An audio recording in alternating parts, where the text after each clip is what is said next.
Tantor Audio, a division of Recorded Books, presents Dr. Aster by Raylin Marks, narrated by Stephanie Rose and Jeremy York. Introduction. Mickey. I practically clung on to the two ladies who insisted I go out for drinks as we walked into Avalon. I tried to tell Heather and Danielle this wasn't my sort of thing, but neither was breaking off a 5-year engagement. Now, before everyone judges, I have a fantastic excuse for allowing this engagement to ride out as long as it did. I was in medical school. As far as excuses go, it's a pretty good one, right? That's what I tell myself anyway. When I met Jesse, he was the man of my dreams. Sadly, that man stopped existing after he proposed, and I moved in with him. After that, and long story short, because I'm supposed to be paying attention to my friends and myself tonight and not letting this man consume my every waking thought like he's done for the past month, something changed, and I no longer felt important to him. I'd watch the man give the shirt off his back to any other person, but when it came to me, hard pass. If I needed something, I was expected to have been resourceful enough to figure it out without inconveniencing him. I'd always prided myself on being a strong woman, but I was struggling to get past this breakup. It's hard to feel like you wasted so much time with the wrong person, and even harder to put the thoughts of reconciliation out of your mind so that you can make it seem like you didn't. Enter Heather and Danielle, two wild and crazy nurses who believed they had the cure to all my breakup issues. So, here I was, doing a round of shots to get this night started at one of North Hollywood's finest clubs. "Now," Heather said, her sultry eyes narrowing as she fanned her palms over the surface of the table we sat around. "There's a hot man in here who has 'fuck me' written all over him." She looked at me, drawing her plump lips into a smile. "And you're going to find him after we replace some of the blood in your veins with more booze." I rolled my eyes and sipped the martini placed in front of me. Well, if the guy has "fuck me" written all over him, he doesn't want me searching his ass out. Danielle said, waving a perfectly manicured finger at me. "No talking about him tonight. This night is all about you, sweet cheeks." "That's what I was about to say," I chuckled, swirling the olive in my glass. "I'm not the type to hook up with a random guy at a nightclub. I'm all about getting out and watching other women do it, though," I said with a laugh, looking around the club. "Where's the fun in that?" Heather said with a huff. "You're a 6-foot-tall goddess who should be commanding all these men to do her bidding. My God, what I wouldn't do if I looked like you." I rolled my eyes. My height had made me a huge target of being teased growing up, so I always found it funny when people acted like it was a gift from the gods, as if I wasn't called Mile High Mickey since junior high school. "I'm 5'11", not 6 feet," I corrected. "Deepest apologies," Heather said. 5'11" goddess it is then. But you get the point. "Heather is right," Danielle chimed in. "Hey, we all know you're going through some shit, but you don't want to spin out into depression right before starting your residency at St. John's next week." "I'm not depressed. Nor do I feel myself heading in that direction." I took a big gulp of my drink, wishing I'd eaten something substantial before coming out. I wasn't a seasoned drinker, and I had a suspicion I would feel this in the morning. "It's just been challenging for me to figure out what to do now. He says he's going to work on himself," I said, using air quotes and knowing how ridiculous the thought was. "And I don't know what to do with that, if anything." Danielle practically spit her drink back into her martini glass. "Work on himself?" I shrugged. Her reaction wasn't wrong. "Dear God," Heather responded with annoyance. "We don't have to tell you he's full of shit, right?" As if right on cue, I saw the man in question walking behind the two girls sitting across from me. My stomach tightened, and I felt my heart get stuck in my throat as I saw the beautiful, petite woman at Jesse's side. She held tightly and familiarly to his arm, wearing a short skirt and an incredibly revealing shirt. She was eye candy for any man, to be sure, her ebony hair flowing beautifully down her back. I guess there's nothing to stoke the flames of jealousy like your former lover choosing someone who looks the opposite of you. Am I right? I was a head taller than his date, even though she wore platform leather heels.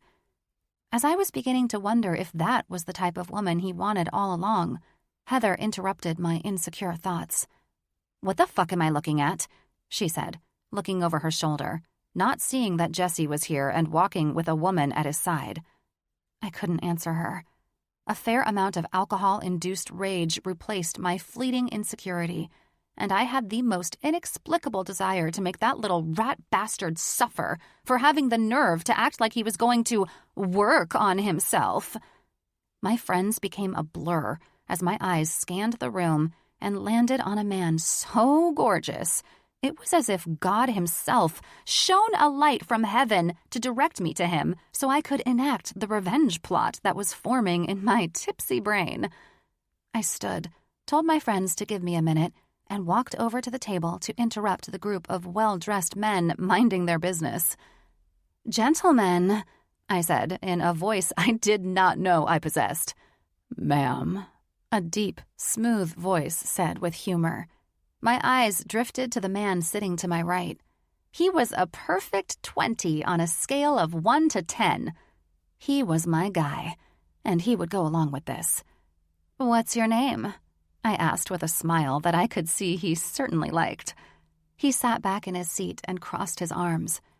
"John," he answered, his eyebrow arching, accentuating his clear hazel eyes. "And yours?" "Mikayla," I answered, "but my friends call me Mickey." "So, are we friends?" he added, his friends watching with amusement. "Oh, we're going to be," I said confidently. "I need your help. You up for a little role-playing with me?" "Shit," he said, clasping his hands on the table with a look that said he was equally confused and amused. "Role-playing already? Why don't I buy you a drink? Then we can talk about playing games later." "Honey, I don't play games," I said, my false confidence cracking as I second-guessed this stupid idea. The supreme goddess that had possessed me moments ago was no longer present. All that was left was this bumbling woman trying to be sexy and shit, who desperately needed some chicken tenders and fries to soak up the booze, or an escort home. Both, actually. "I see that," he said after I went for his glass of bourbon and downed the thing like a cowboy post-shootout in a Wild West saloon. The man rose and offered his arm. "Very well, then. Let's role-play. My place or yours?" You know the moment when you realize you're drunk? I reached that moment at light speed. I clenched the inside of his arm to stop myself from inadvertently swaying. He was delightfully tall, which didn't happen often in my experience. I'd always had to wear flats not to tower over Jesse, who was a bit shorter than me. But this guy must have been 6'3" or so, enough to make me tilt my head up when talking to him. "You're not getting laid," I said, guiding him toward where I had seen Jesse walking. "You're going to act like you're my boyfriend or date, though." "Huh?" he questioned, probably as confused as I was about why I'd devised this plan. "I don't know," I said truthfully. "I'm sorry. I know this will sound stupid, but my ex-fiancé is here with another woman." He stopped and pulled my hand out of his arm. "Listen, I'm sorry you're having trouble moving on or whatever this is, but you don't need me or anyone else to make him jealous. Have you seen yourself? You're drop-dead gorgeous." "Bold words from someone who looks like a cologne model," I said. "You probably are, too. This is Hollywood, after all." He laughed and shook his head. "I know you're right about not letting him get to me," I continued, trying to keep my eyes open wide and not give in to the heavy buzz that last guzzle of bourbon had thrust me into. "But right now, I don't care about that." I crossed my arms and stared at the beautiful stranger. "I'll pay you $500 just to stand over there with me." He laughed loudly at my disregard of his sage advice, flashing a very impressive smile as he did.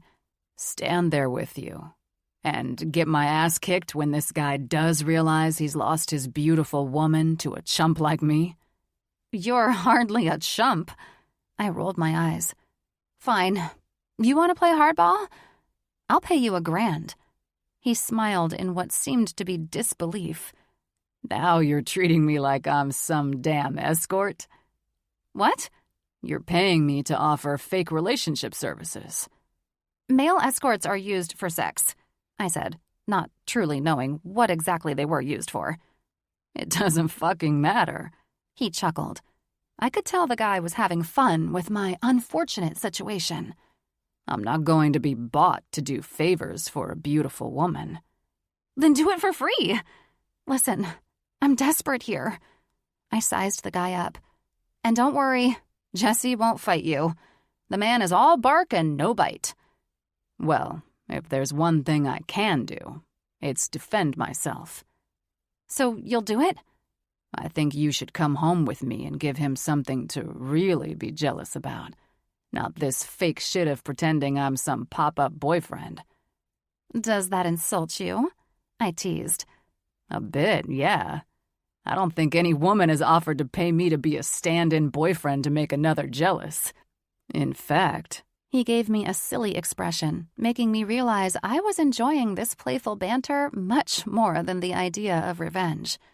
I don't think I've ever allowed a woman to approach me in the manner you have. Are you offended? I asked with a smile.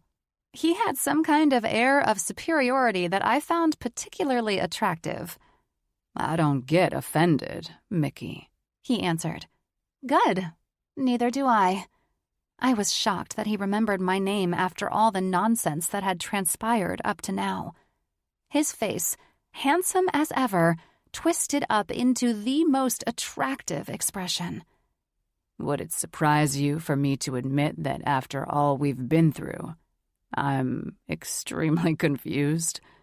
I softly laughed. No, it wouldn't, I said. A small price to pay for the pleasure of speaking to someone so attractive. He winked. I should have left well enough alone and let the poor guy go back to his friends. But old man Bourbon wasn't going to let me off the hook that easy. I was too tipsy to continue this conversation, but I was also unable to prevent myself from talking. Something I would regret later. Well, I'm not just attractive, but also an incredibly smart woman. I frowned after I slurred the words incredibly and smart.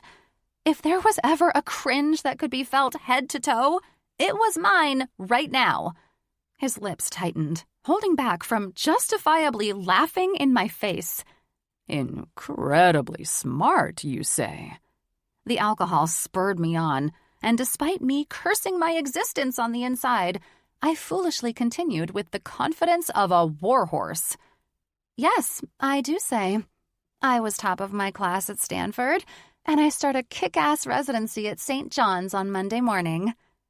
Who the hell are you, Mickey? Shut up! I scolded myself to no avail. His expression seemed unreadable but easily humored, and I completely understood why. Why was I divulging so much information to someone who couldn't care less? Historically, I wasn't much of a bragger, and I'd done some pretty impressive things in my life. So bragging about this wasn't just dumb, it was totally out of character. I would make this the last time I mixed tequila, gin, and bourbon. What a recipe for total humiliation. What are you thinking? I asked, trying to figure out how quickly I should run and hide in a cave. I'm thinking that you are kind of adorable, he said. That's all it took to thrust me right back into annoying drunk girl at a party action. Adorable? Did you not understand what I told you? I tried to shift into some sexy stance, but my legs were too wobbly for a smooth move, despite wearing flats. He reached out to catch my elbow before I stumbled into an innocent person trying to enjoy their time here.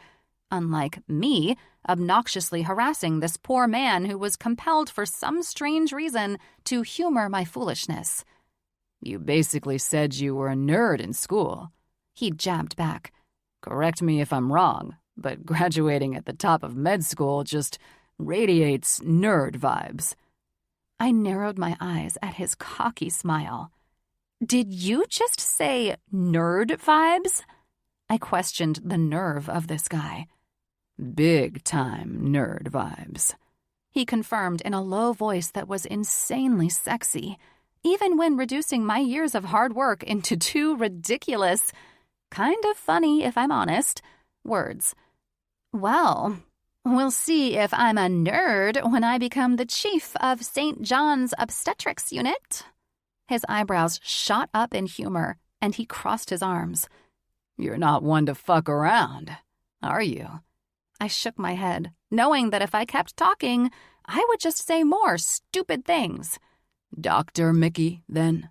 He reached his hand out, shook mine, and grinned. "Pleased to make your formal acquaintance." Smith.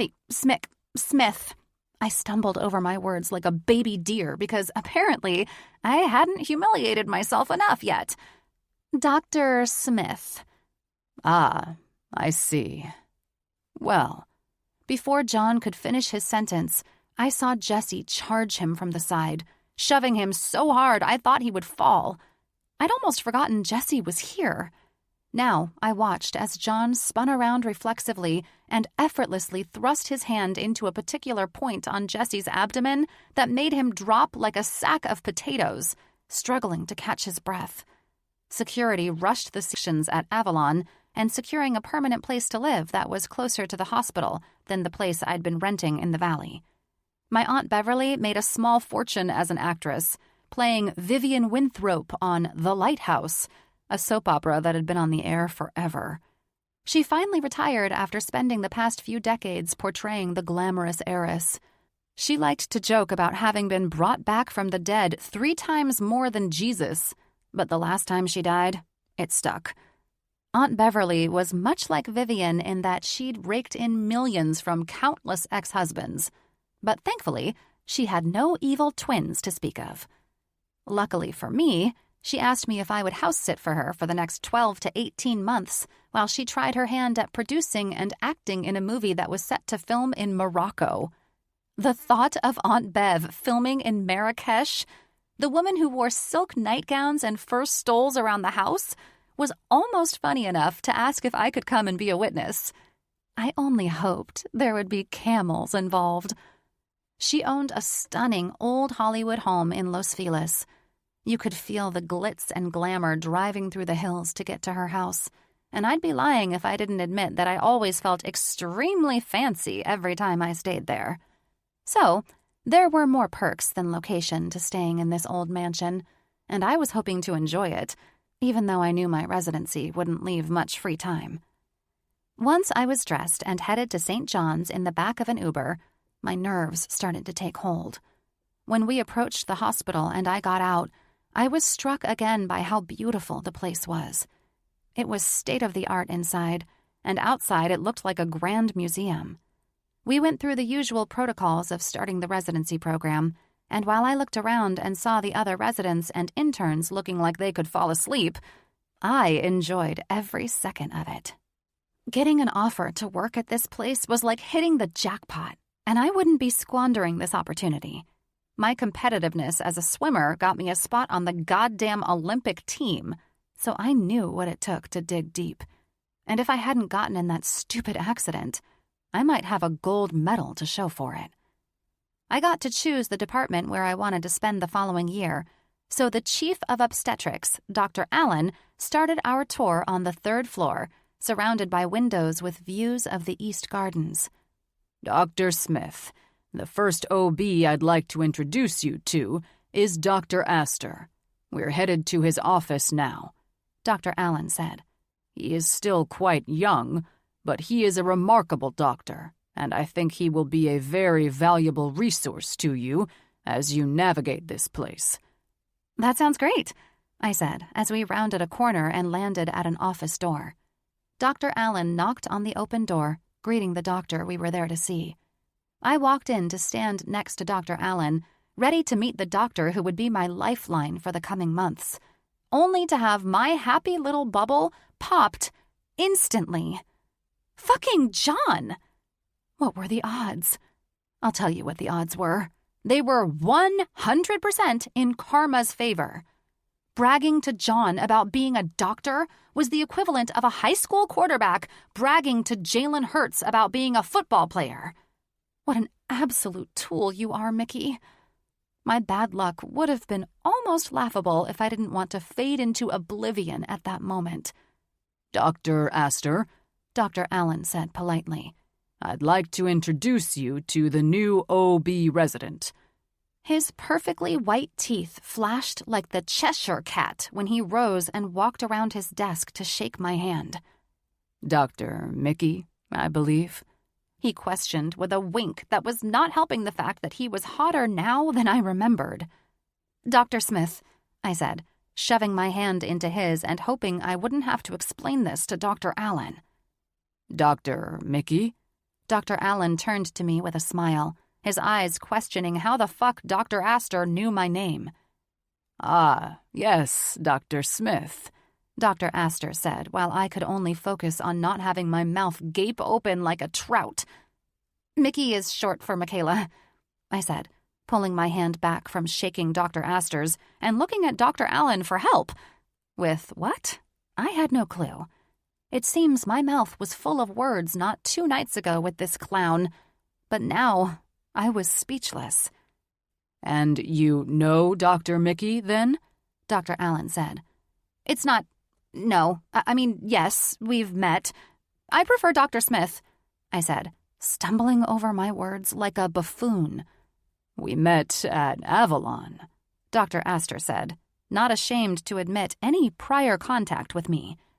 She boasted about how amazing she is.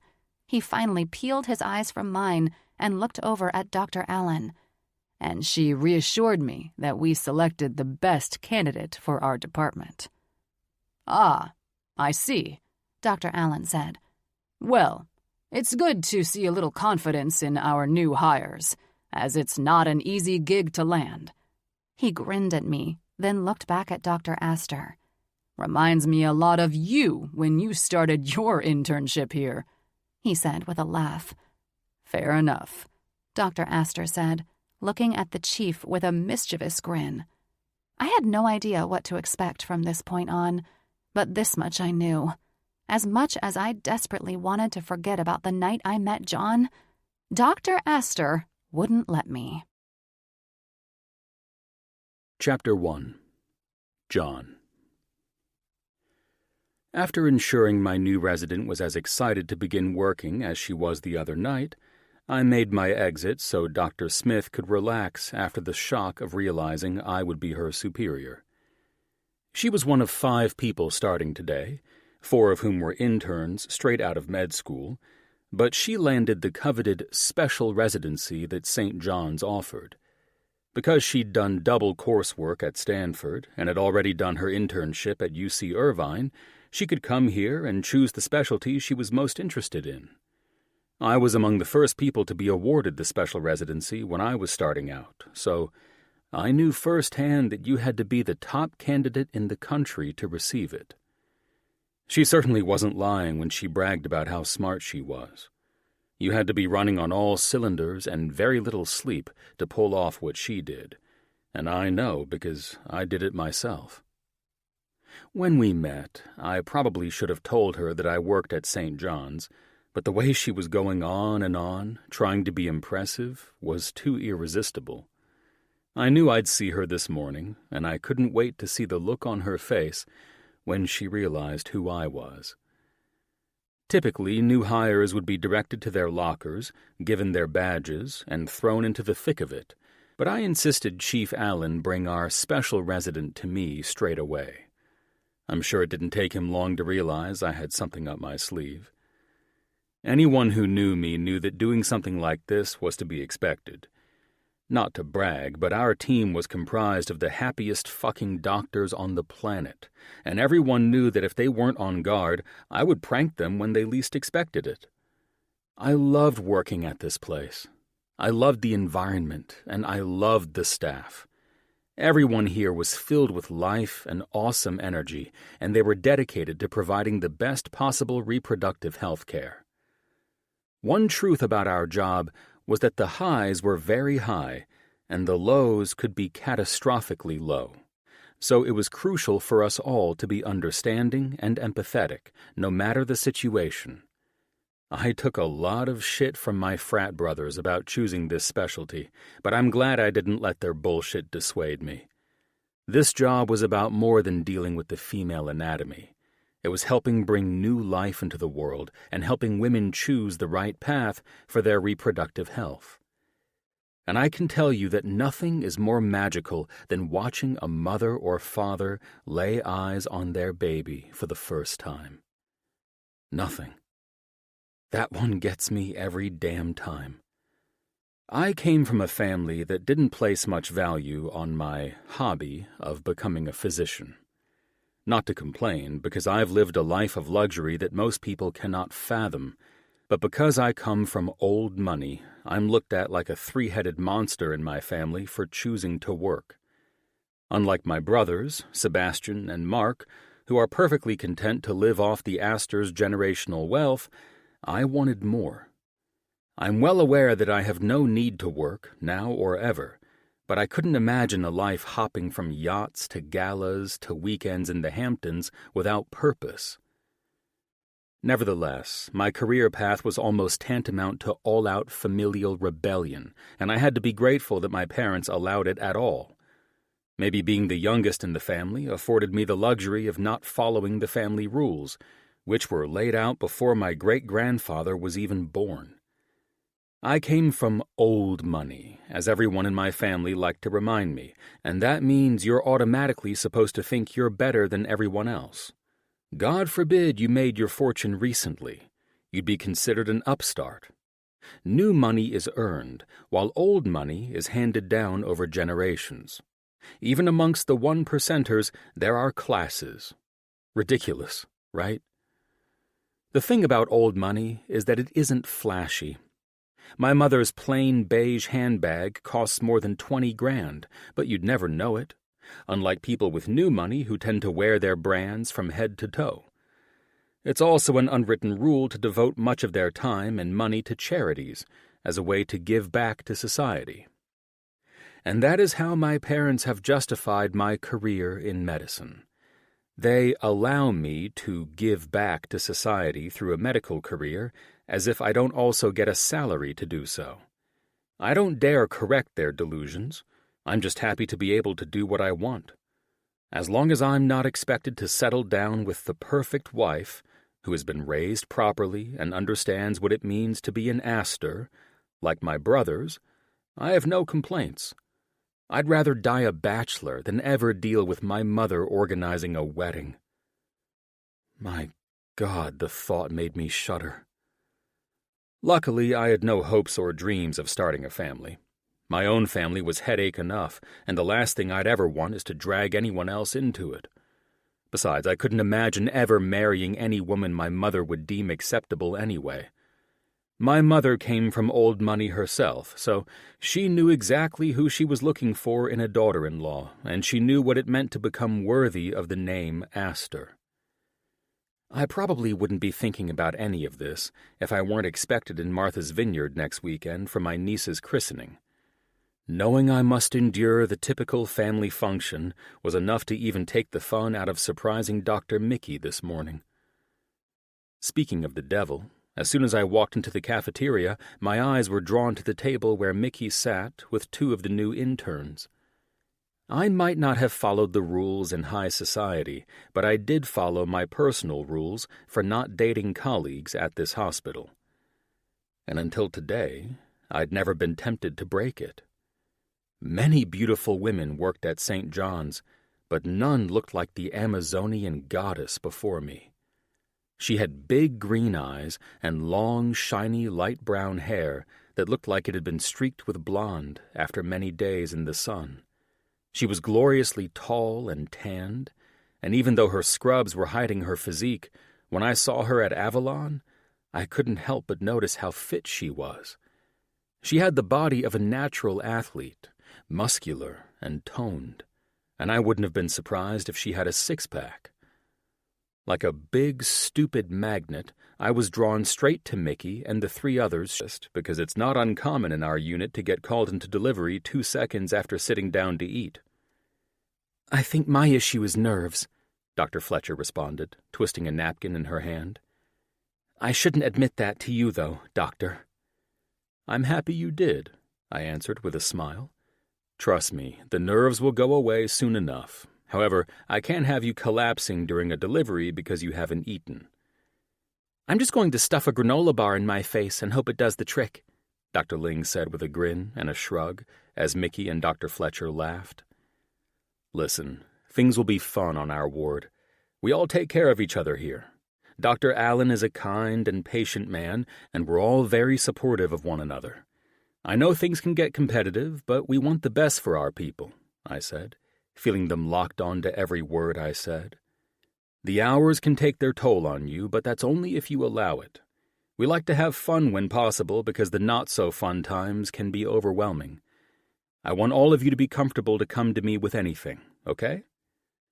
The doctors nodded, and I engaged in some small talk, but the longer I stood there, the more I could sense that Mickey seemed uncomfortable. Hopefully it was just her nerves too, but something told me we might be off to a rocky start. "I'll leave you all to enjoy the rest of your lunch. See you up on the floor," I said, then dismissed myself as soon as possible. As I exited the dining hall, on my way to eat lunch in my office, I heard a voice call out from behind me. "Dr. Aster?" I turned, and Mickey's green eyes stared intently into mine.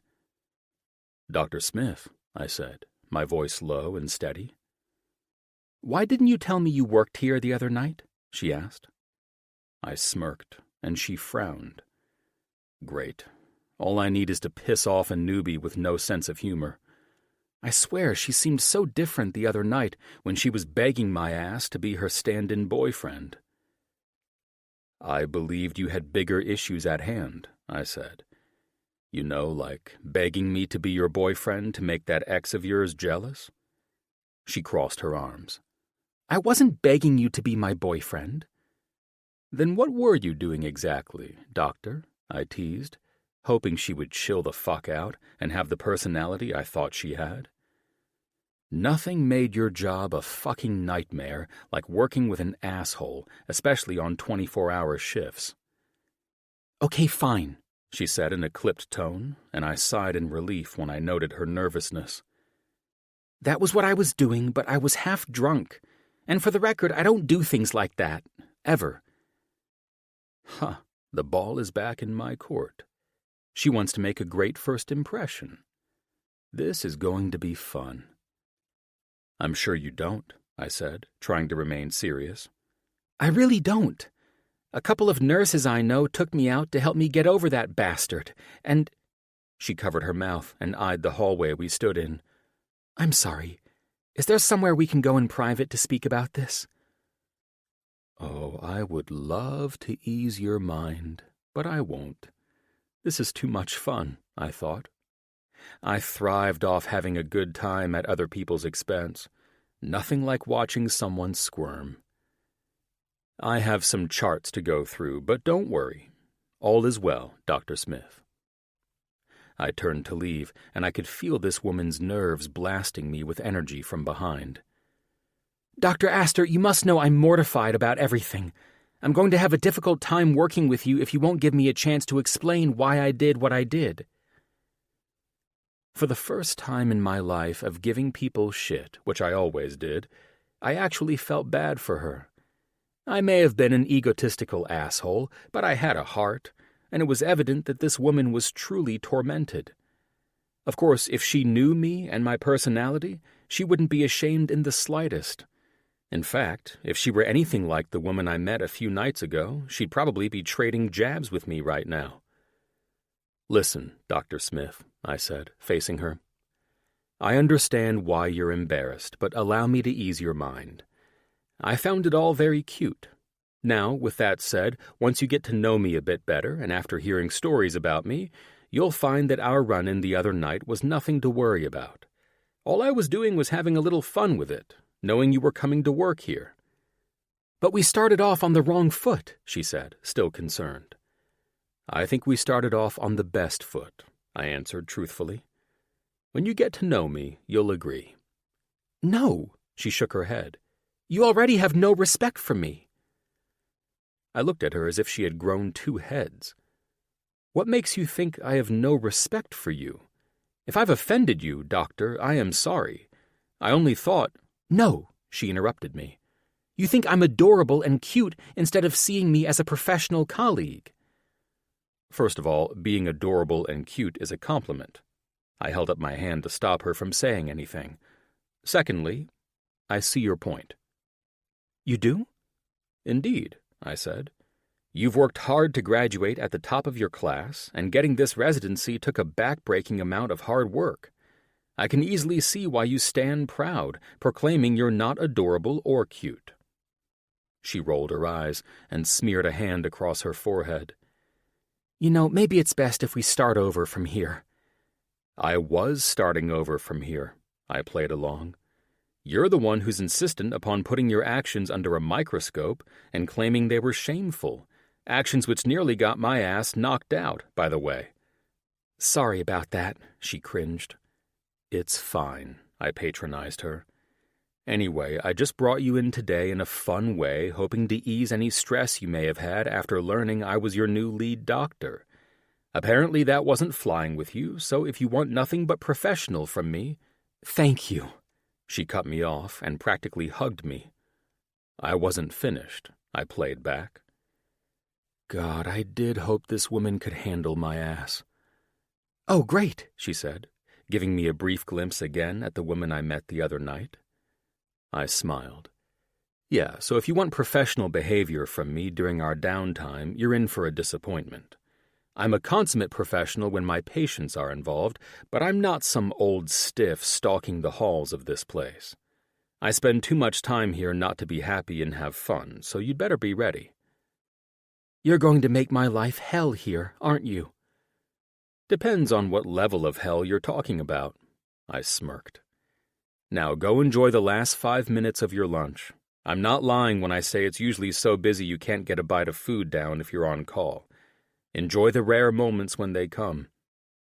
With a brief nod, I pulled my eyes from her beautiful green ones and marched toward my office. Her fun, daring, and challenging expression was sexy as fuck, and I needed to remind myself to cool it. She was way too dangerously attractive for me to fuck around with and let my guard down. Something deep within me told me that our working together was not going to be Mickey's hell. It would be mine. Chapter 2. Mickey. After the disastrous first day of my residency at St. John's, I was pleasantly surprised to have gotten through the rest of the week with no major incidents. I hated the idea of anyone thinking I wasn't dedicated to being the best at whatever I did, especially when it came to being a doctor. Maybe my competitive nature could be intense, but it was me to the core. Knowing that Dr. Aster probably thought I was some ridiculous broad, running around bars and playing stupid games with her ex-fiancé, dragging random men into a drama of her own creation, sent my blood pressure through the roof. Nothing could have been a less accurate description of who I was, regardless of if he had every right to think so. My ex, Jesse, would have been the first to announce what a dud I was. I didn't go to bars. I didn't play games, and I most certainly didn't pick up random men and brag about myself to them. I'm sure my lack of spontaneity had more than a little to do with the downfall of our relationship, but I wouldn't apologize for who I was. I didn't live in the gray area of life. I was black and white, all in or all out.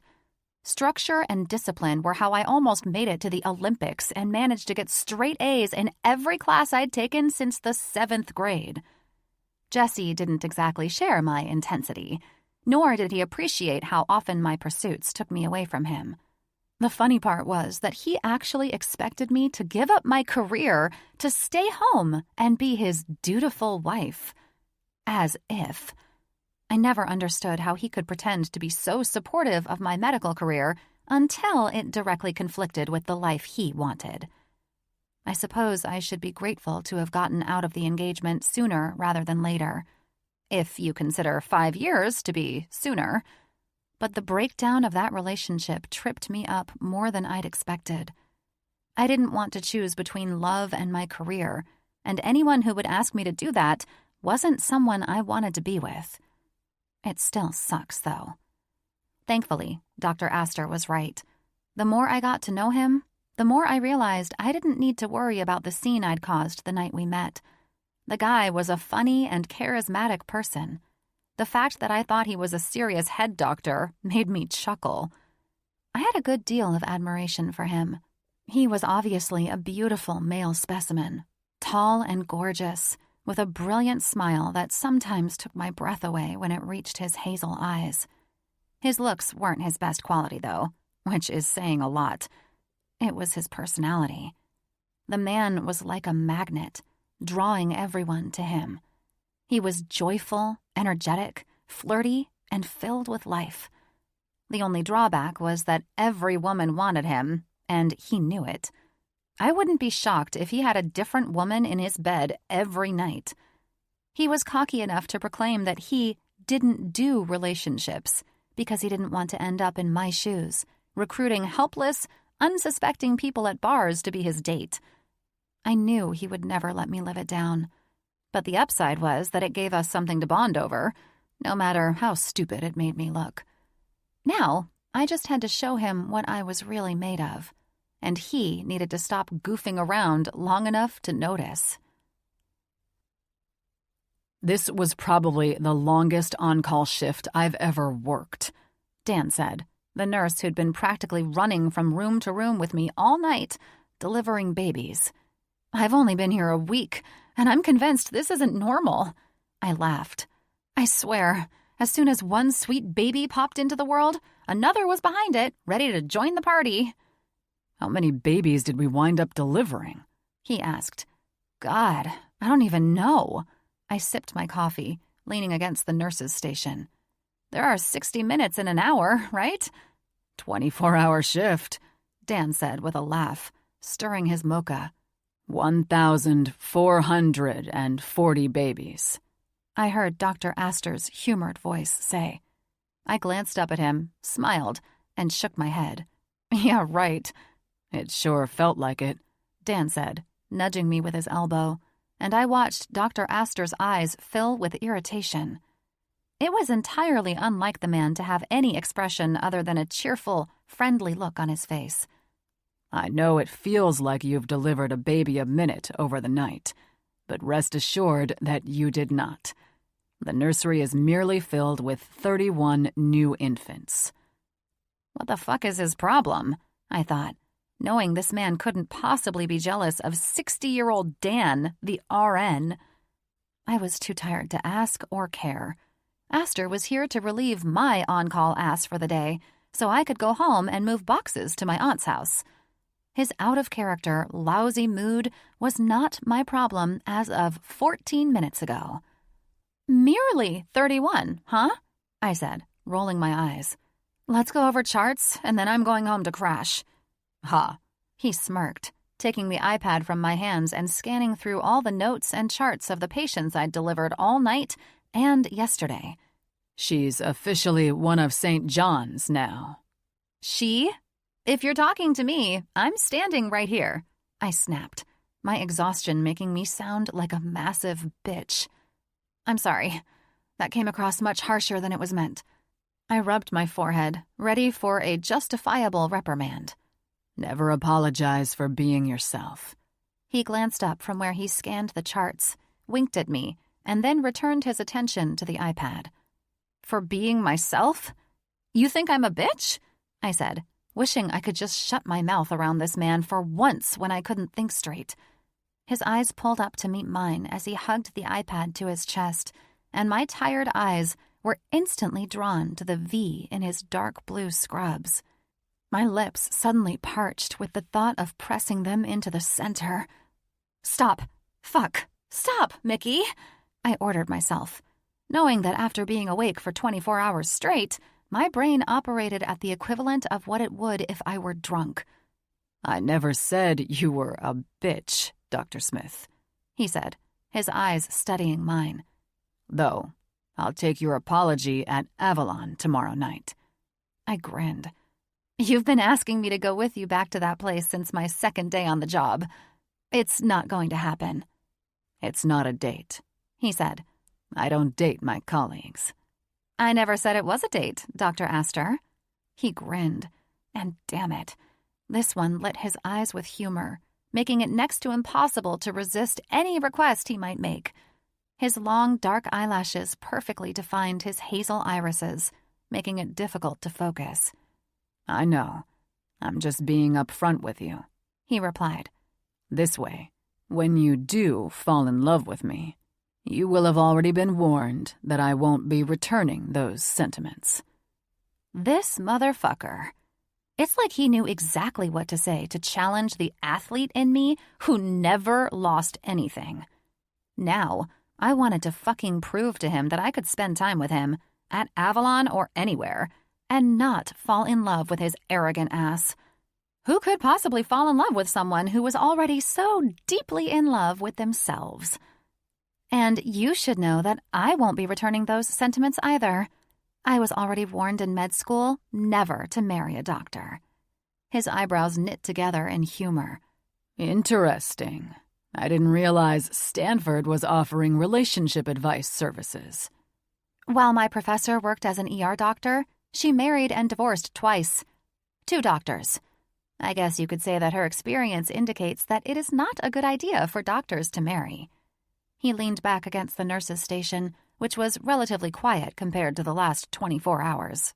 Probably because every woman in 5 counties had already given birth, and there were none left to deliver. "A woman scorned gives you this advice, and you believe it should be set in stone?" I never said she was a woman scorned, or that it should be set in stone. I am saying that I am no fool, and it makes sense why the relationship would never work. His eyes grew mischievous. "I feel this could be the best challenge I've ever taken on," he said, and I instantly was lost. "What, marrying me?" He laughed loudly. "Wouldn't you just love that, Dr. Smith?" I sighed. "What? I never said I would love that." "Why don't we stop playing these silly games of falsely reading each other's minds and go out for a drink?" "You're only begging me to do this because you know I do stupid shit when I drink, which is why I don't typically drink. Now, I will have to assume you want me drunk so you can marry my ass because I'm not sober enough to think." "Let's cut through all of this shit." He straightened up and grinned at me. "I'm merely asking you out to get to know you a bit better as a friend. That's it. Nearly every doctor or nurse we work with has gone out with me, either in a group or alone. We're like family. I want to get to know you outside of work, and that way, you're not so uptight around me." "I'm not uptight." I watched his face light up with humor, knowing he said a word that would intentionally make me overreact. I wasn't going to give him the satisfaction. "Listen, Dr. Aster," I flashed a sassy smile. "I'm going to challenge you to get to know me here at work, or not at all. I will not put myself in a position to embarrass myself again, and part of me thinks that is exactly what you're trying to do. So, take it or leave it, but it's time to review the charts. I'm moving to Los Feliz today, so I need to go home and take a nap before then." "Los Feliz, eh?" he questioned as if he were impressed. "Yup," I said, taking the iPad back from him, trying to get this shift change underway. "Lovely neighborhood." "Jesus. How the hell can you afford that straight out of an internship?" "That's a very rude question, Dr. Aster," I teased, arching my eyebrow. "Shit, it is. My mother would be mortified." He laughed. "I am curious, though." "You'll forever be curious about me, John." I smiled at his handsome expression. "I have many secrets that I'll never tell. Unless, of course, I'm drinking. and I give them all away. But we've already discussed how that's not going to happen between me and you." "I'll get your ass out to a bar if it's the last thing I do," he assured me, in the typical flirty tone he used on me and every other woman he wanted attention from. "Whatever you say. Now," I smacked the iPad into his chest. "Let's go over these charts. I'm exhausted and have a long day ahead of me." Dr. Aster and I went through all the patients I treated and didn't speak again about going out for a drink. It was just both of us in doctor mode, which was precisely where we needed to be. I was a lot of things, but I wasn't a fool. John Aster was stupidly handsome, and every woman loved his flirtatious spirit and attention. He was extremely upfront about not wanting a relationship, but this man was persistent for attention. And for some reason, he seemed laser-focused on me. Chapter 3. John. I sank into one of the 4 wooden rocking chairs that lined the front porch of my family home in Martha's Vineyard. If there was one thing I loved about my family's wealth, it was this, and this alone: retreating to this home where I spent my childhood summers. There was something about this place. I had no idea if it was the crisp, salty air, the beautiful scenery, or that this home was a secluded compound, making it seem like we were on our own private island. Perhaps it was the charming town of Edgartown, which was a short stroll. Whatever it was magical, with charming Cape Cod-style estates at every turn, and a gentle breeze that continuously rustled through the reeds near the shore. It was strange how this place made you feel like life should be lived simply, quietly, and delicately, while the price tags on everything here required a net worth that most people didn't accumulate after working an entire lifetime. The christening for my niece, Charlotte, went well, as expected when my mother had her hands on anything family-oriented.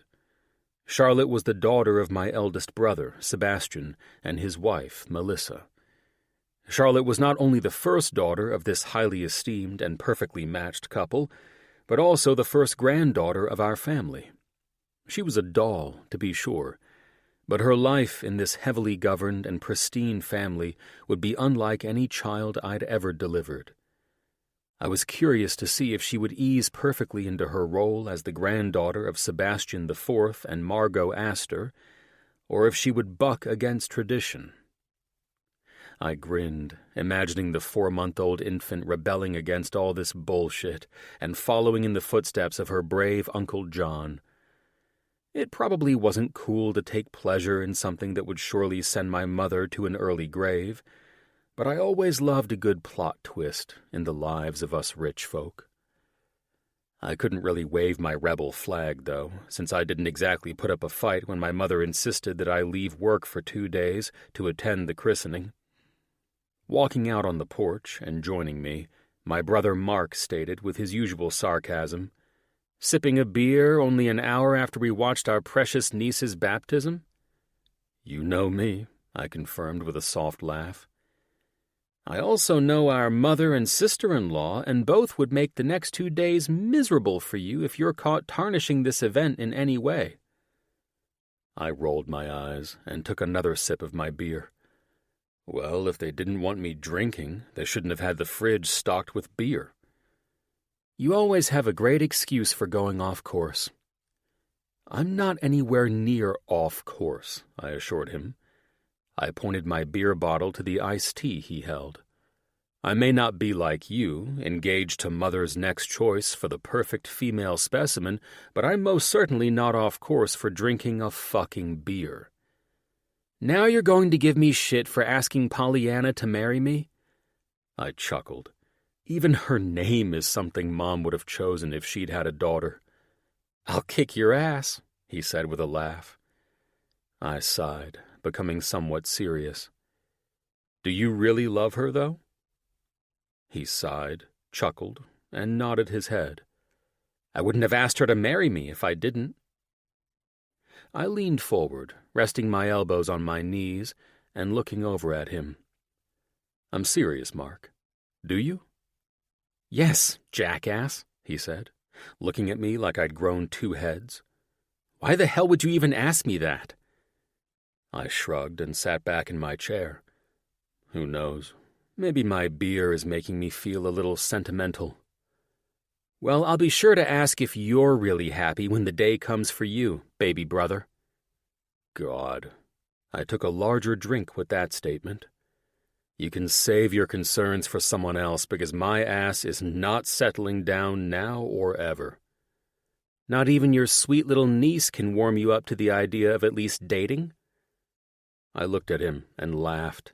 I deliver babies all day, watching couples welcome their little ones into this world, and I can safely say that life doesn't tempt me in the slightest.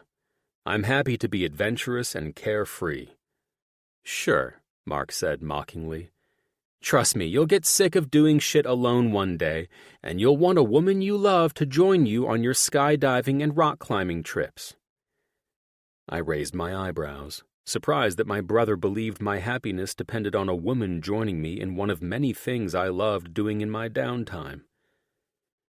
You may act like this now, but before you know it, you'll be in my shoes, and our mother will never be happier than her baby is finally doing the right thing to honor our family, Mark added, trying to be funny but managing just to sound awkward. Maybe I should have asked Polly, his fiancée, if she was happy or just marrying my brother because her parents insisted. The guy was good-looking, as my brothers and I were both blessed with my father's handsome genes, but still, being a dud was something that looks couldn't even make up for. Trust me, I don't need to marry a woman to be happy doing anything I want to do. I'm fine dating them for a short period of time and moving on to the next. That shit will catch up with you, Sebastian, my older brother, said, hearing that last part while walking out with a glass of pink champagne. Dear God, I said with mock horror. If you think I'm going to walk around with a chick drink like a bitch, talking about how much I love my wife, then you don't know me at all. He ruffled the top of my hair and leaned his shoulder against one of the porch pillars. Oh, I know exactly who you are. He slipped a hand in his pocket, mimicking my father, as he always did.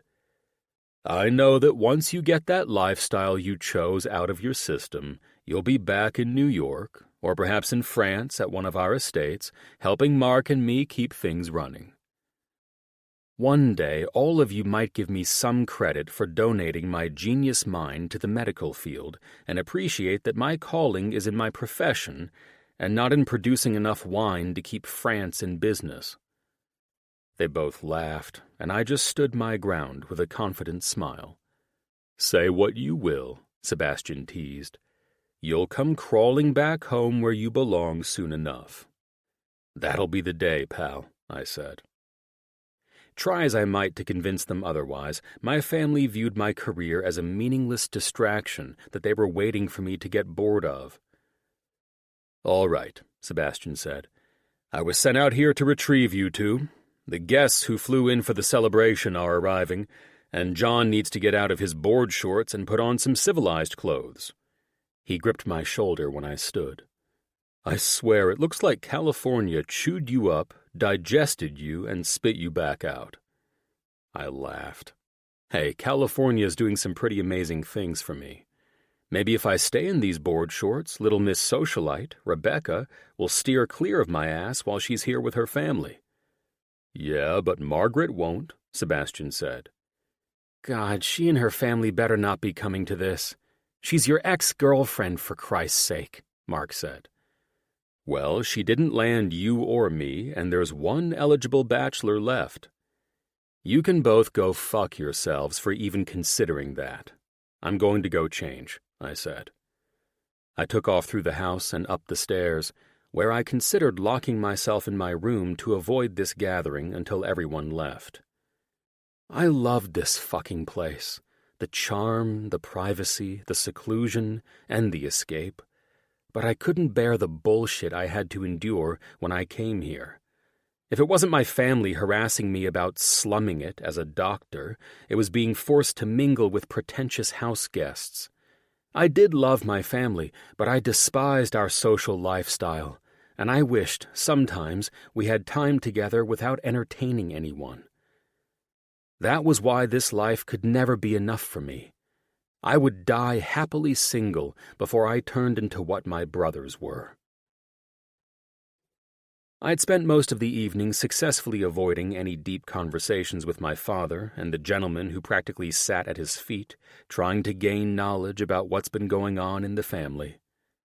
I couldn't care less about how the Aster family was making their mark on society today or how the rest were faring. These events were exhausting, but I always managed to get through them and make it to the other side, where my brothers and I could enjoy a glass of cognac with Dad, puffing on cigars to feel good about spending one evening together. It was typically business as usual the following day, when everyone was back in their corner, dealing with their own personal issues, so I planned to make the most of the night with my family. I strolled around the massive estate, appreciating the architecture and the 1800s Mariner decor. The wooden slats that covered the walls were painted white throughout the hallways and main rooms, embellished with traditional nautical-style accents. I walked down the eastern corridor, and my attention was drawn to an anchor and a sculpted bronze mermaid that adorned the walls. My mother had the mermaid crafted by a famous artist in Italy, inspired by a story she told us as children. I couldn't exactly remember the tale, but it was about a mermaid capturing a sailor's heart and drowning him when she brought him to live with her in the sea. My takeaway from that story, even as a boy, was that if you give yourself over to love, it will end up killing you. Sadly, from what I'd witnessed over my lifetime, I wasn't entirely wrong in that deduction. I had seen many relationships fail because one of the two parties either refused to bend or bent too far. Ultimately, someone had to give up something. In the sailor's case, it was his life, and I hated that thought. I turned away from the bronze mermaid and continued toward the door to the enclosed porch wrapped around this side of the house. The wooden screen door creaked in a familiar way that I loved, reminding me of the years we'd spent our summers here. Every time a storm would roll in from offshore, it would force all the wooden screen doors around the house to creak open and slam shut if they hadn't been secured. It's funny how mundane things can make such a tangible memory. I walked out, swallowing the last of the cognac in my glass, loving how my mind felt loose and relaxed even amid the people in our home that I wasn't in the mood for entertaining. "Hiding from everyone?" I heard a female voice question with amusement. "Always," I answered, standing up from the chair I'd just relaxed into, trying to figure out why Candace Anders would be following me out here without her husband. "Wow. The scandal of you joining me on this porch alone," I teased, while serving a gentle reminder that the families in attendance tonight would take issue with her brazen behavior. "Especially while such a romantic sunset is unfolding before us, too," she answered, taking the seat next to mine. Without giving a shit if anyone talked about Candace joining me, I sat down again, crossed an ankle over my knee, and looked out at the horizon. The sky was painted in various golden and pink hues, displaying a gorgeous view through the scattered clouds, and it was almost as beautiful as the woman sitting next to me. "Where's Cliff?" I asked. "Or did you finally divorce that guy and make the right decision to date me?" She frowned, and I instantly regretted my words. "You haven't heard," she started. "Obviously not, or I wouldn't have said anything to upset you." "Well, he and I are here at his parents' insistence. You know, it's unacceptable to reject an invitation from the Asters." I rolled my eyes, but I knew the rules as well as she did. You didn't turn down invitations to functions like this unless you wanted to obliterate your social life. "Anyway, Clifford is trying to save the marriage, but I honestly can't do this anymore, John," she said, and I instantly felt terrible for the woman. "Let me guess. You both barely made it the first year, and it took until this second year of marriage for you to decide that this lifestyle isn't for you," I questioned, assuming I was right. How would you know? Because the lifestyle doesn't suit me, and I was born into it. I still can't stomach being around this bullshit. I get that, she said, looking at me momentarily before continuing. I'm going to be honest with you. Since I met Cliff, I always found you to be the most handsome and smartest of them all, I questioned with a laugh, confident that I wasn't wrong. My best buddies were richer than fuck, but they all lacked a certain charisma. Smartest, she said with a shy smile. But you'll never be as handsome as Cliff, she assured me with an adorable smile. Poor thing. She was in love with the guy. Everyone saw it from the moment he introduced her to us at a New Year's Eve party, and even though marrying into money was a massive perk, I could tell the beautiful young woman was smitten. She was one of the rare ones in my world who married for love and not money. Beauty is in the eye of the beholder, love, and that's the only reason I'll allow anyone to say that I'll never be as handsome as Clifford Anders. I winked, teasing her and trying to lighten her mood. What the hell happened, anyway? Did you catch him with someone? It's his family, she said, her eyes drawn to the calm sea beyond the shoreline. They want me to stop modeling and believe I'm a bad mark on the family. God, I shook my head. I hate to remind you of what I'm sure you were already warned about, but that family will not bend for anyone they think is making a spectacle of their family name. There are many things they consider to be drawing negative attention. They told Cliff that I need to stop allowing the paparazzi to follow me around, as if that is up to me, and they don't like that I'm using the family name while I work.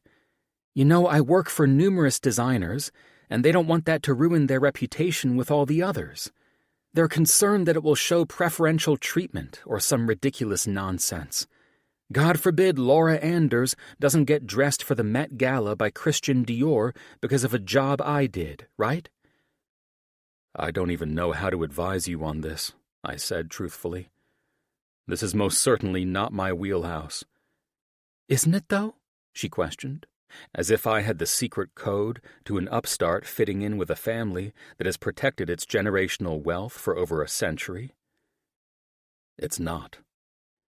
Well, you've made a life for yourself and a career outside your family's money. Clifford can do the same. It's the only way our marriage can be saved.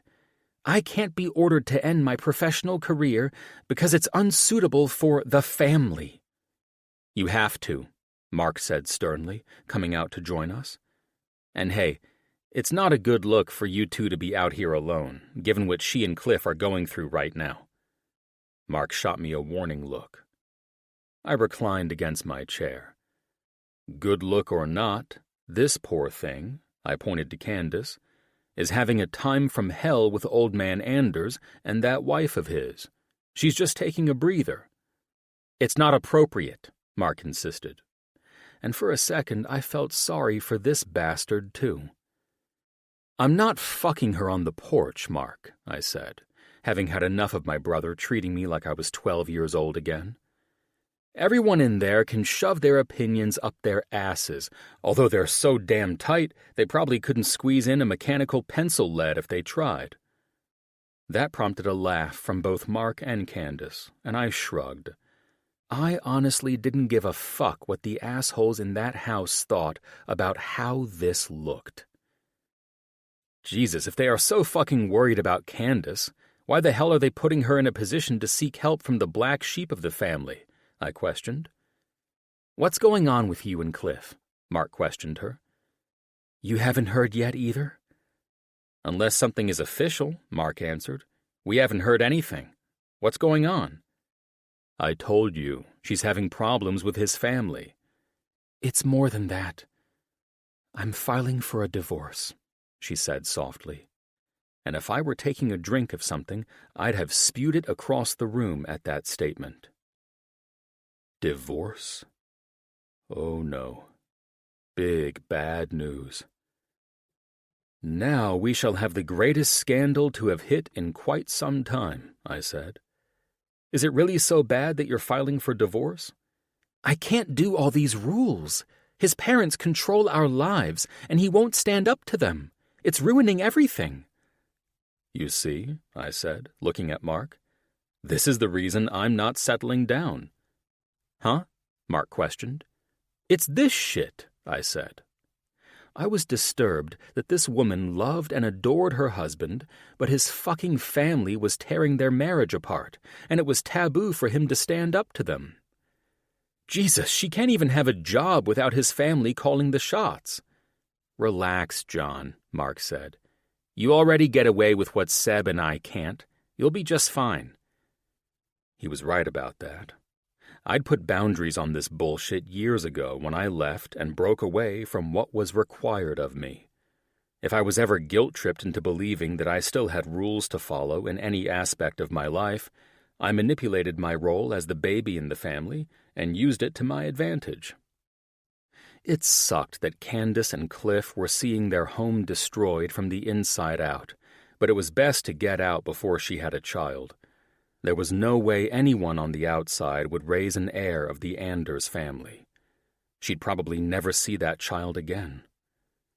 I couldn't and wouldn't bring anyone into a family like mine because if, by some miracle, I fell in love with someone, they wouldn't be a high society debutante like my mother, groomed to do what was expected of them.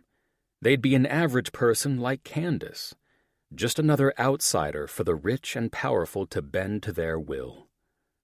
That wasn't a fate I wished on anyone. Chapter 4. Mickey.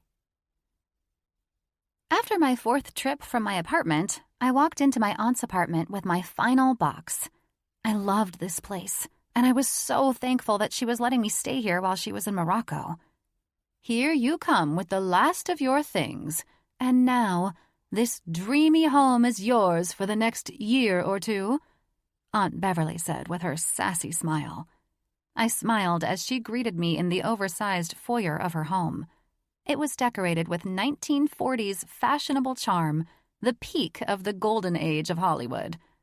Aunt Bev looked every bit like I imagined Rita Hayworth or Ava Gardner would have, roaming the house wearing satin and heels, with perfectly coiffed hair.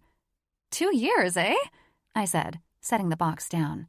It was filled with my medical books, waiting to take their place on an empty shelf in her immaculate library.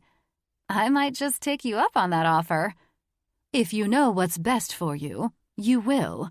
You and I could become roomies and live here wild and carefree with no men around to ruin anything. Aunt Beverly was all class with a ton of sass. She was my dad's sister, but she wasn't cut from the same cloth. They grew up in a small town in Tennessee, where playing sports was life. My dad was an all-star football player, which led to him coaching for numerous colleges before deciding to wind down his career by coaching the local high school. Aunt Bev's superstar looks made it easy for her to pursue her passion of performing in the theater, so she took off for New York 3 weeks before her 18th birthday and never looked back. Everyone who's ever met Aunt Bev said she was a born entertainer, so it didn't take long for her career to blossom. Within a year, her agent got her an audition to star on The Lighthouse, and the woman had Hollywood eating out of her hand since. I'd loved visiting this home since I was a child, and being with Aunt Bev was icing on the cake. She was vibrant and witty and didn't seem bothered by the usual weight of the world like all the other adults I knew, including my parents. I admired how nothing seemed to bother her, but I could never quite get myself to be so carefree. When I was younger, she would bring me with her on set, or we'd attend the opera in San Francisco, no doubt trying to broaden my horizons and show me that there was more to life than getting good grades and being the captain of the swim team, pushing myself to exhaustion to be the best and brightest. Nothing worked to change my resolve, however. I'd always been a girl on a mission, which was ingrained. I could only hope being in her home would allow me to relax more often.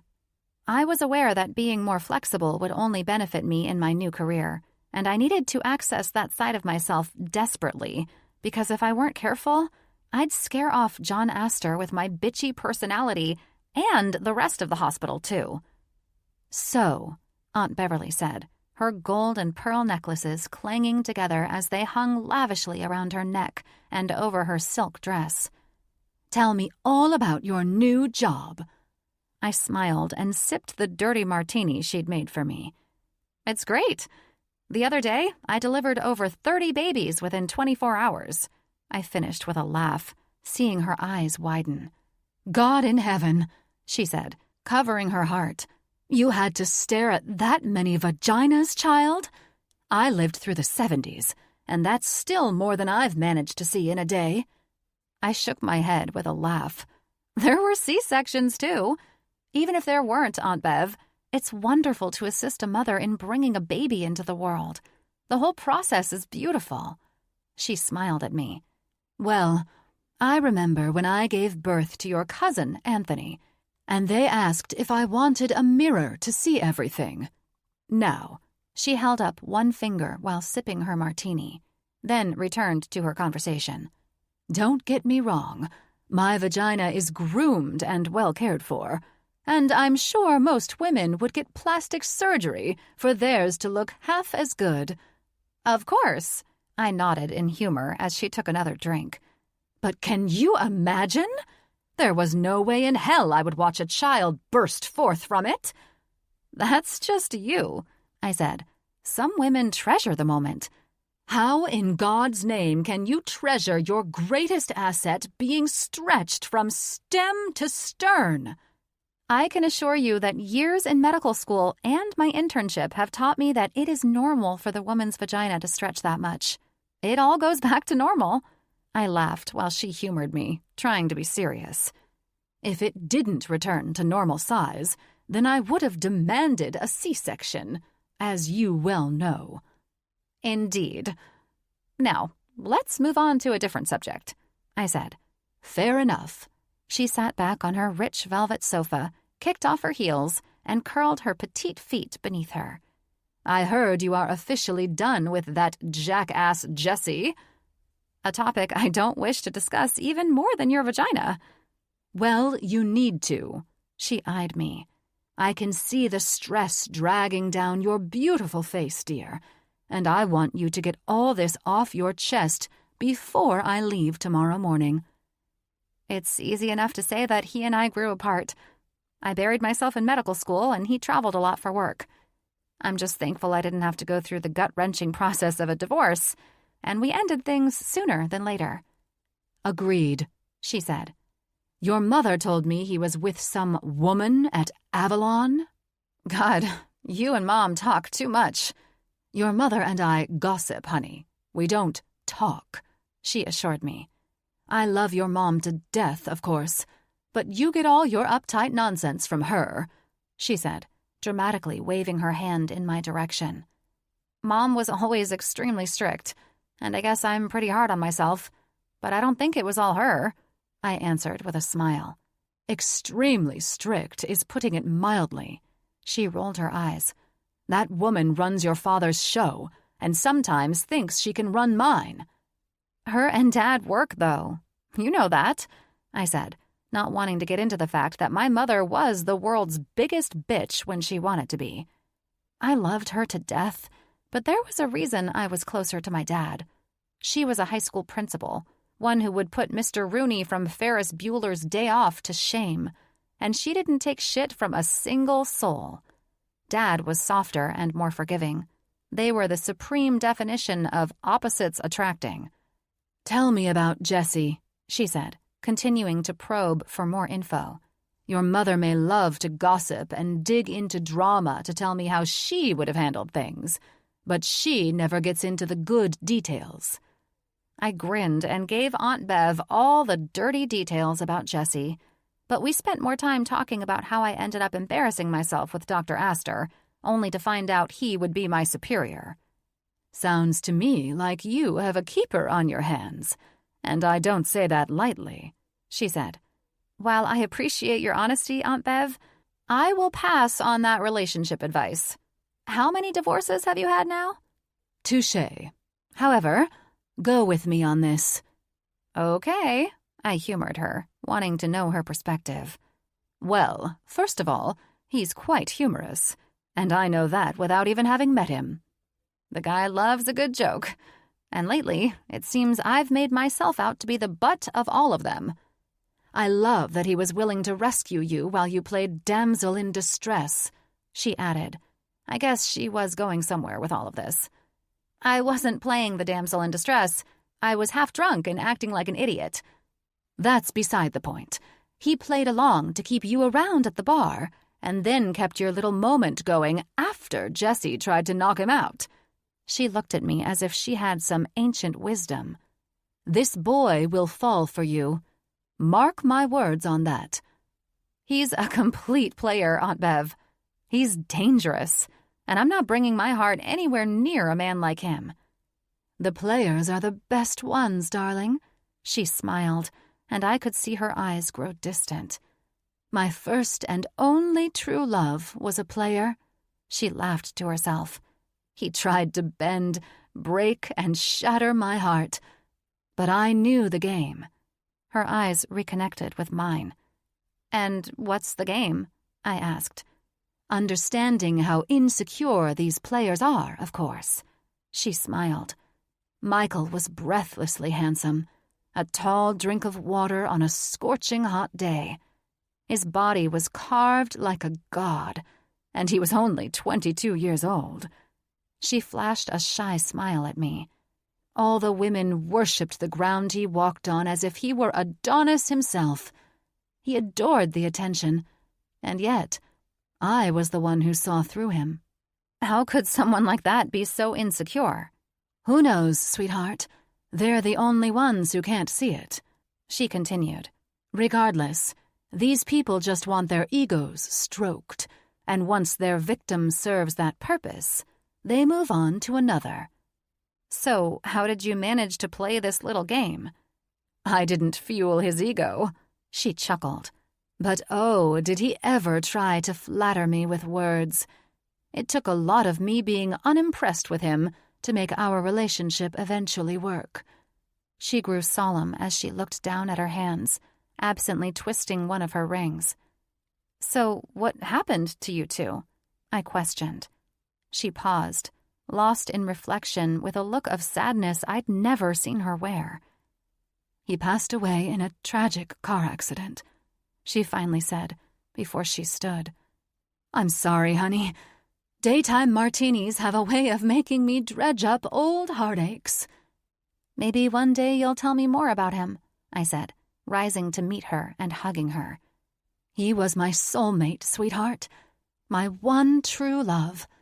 Every time we were together, the stars sparkled in the sky, and the sun shone brighter in a way I could never explain.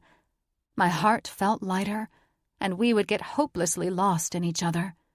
We were connected on a level that was practically supernatural." "I've never heard you talk like this before," I said. Her tone genuinely touched me. The look of love that filled her eyes and the happiness that seemed to radiate off her while she talked about the man she loved was so sweet. "And you never will again," she sniffed, swiping a tear from her eye. "Trying to replace my love for him with many different husbands should be enough for you to understand that there will never be a man who calls to my soul the way he did. I find it interesting that you met a man in much the same way I met my Michael." "On a lie and embarrassment?" "Precisely. The fact that you believe you can guard yourself against him says it all." She laughed. "And being afraid of the man hurting you while talking about him with dreamy eyes? Well, that's how it all begins. Just be careful, because he can hurt you if you're not." I didn't know how to respond. I couldn't see any comparison between Michael and John Aster, and I was beginning to wonder how many martinis Aunt Bev had before I got here. "I think it's time I go to bed," she said, picking her heels off the floor and kissing my cheek. "It's always a good idea to get ahead of jet lag, you know?" "Okay, Aunt Bev," I said. "Sleep well." "Sleep well, sweet girl. Don't forget to lock up before you turn in." I watched her walk away, wondering if I should put any stock into what she said. I couldn't imagine any scenario where I'd allow John Aster to play me. And I was determined now, more than ever, not to give him the chance. Chapter 5. John. It was morning on the day of my flight home, and after spending all day yesterday with my dad and brothers, I decided to wake before sunrise to have an hour or so with my mom. She was an early riser, and since I hadn't said more than 3 words to her since I'd gotten here 2 days ago, this was my only chance to touch base before returning home. Wow. I was standing at the stove when I heard my mother's voice behind me when she entered the kitchen. French toast? And bacon, eggs, and avocado, just in case you're following one of those fad diets and want to eat healthy, I said, acknowledging my mom's pristine appearance at 6 in the morning. She reached for a piece of bacon and delicately crunched it between her teeth. When have you ever known me to follow anyone or any fad? She questioned with a chuckle. Oh, I don't know. Let me see. I paused, trying to think of a time. I came up blank. Precisely, she answered, with an arch of her perfectly shaped brow. Though there are several people and trends that follow me, if they're smart, of course. I eyed my mother and shook my head. Careful with that ego, Mom, I teased, plating the French toast and nodding toward the porch off the kitchen, lending perfect ocean views. It'll get bruised if you're not careful. Indeed.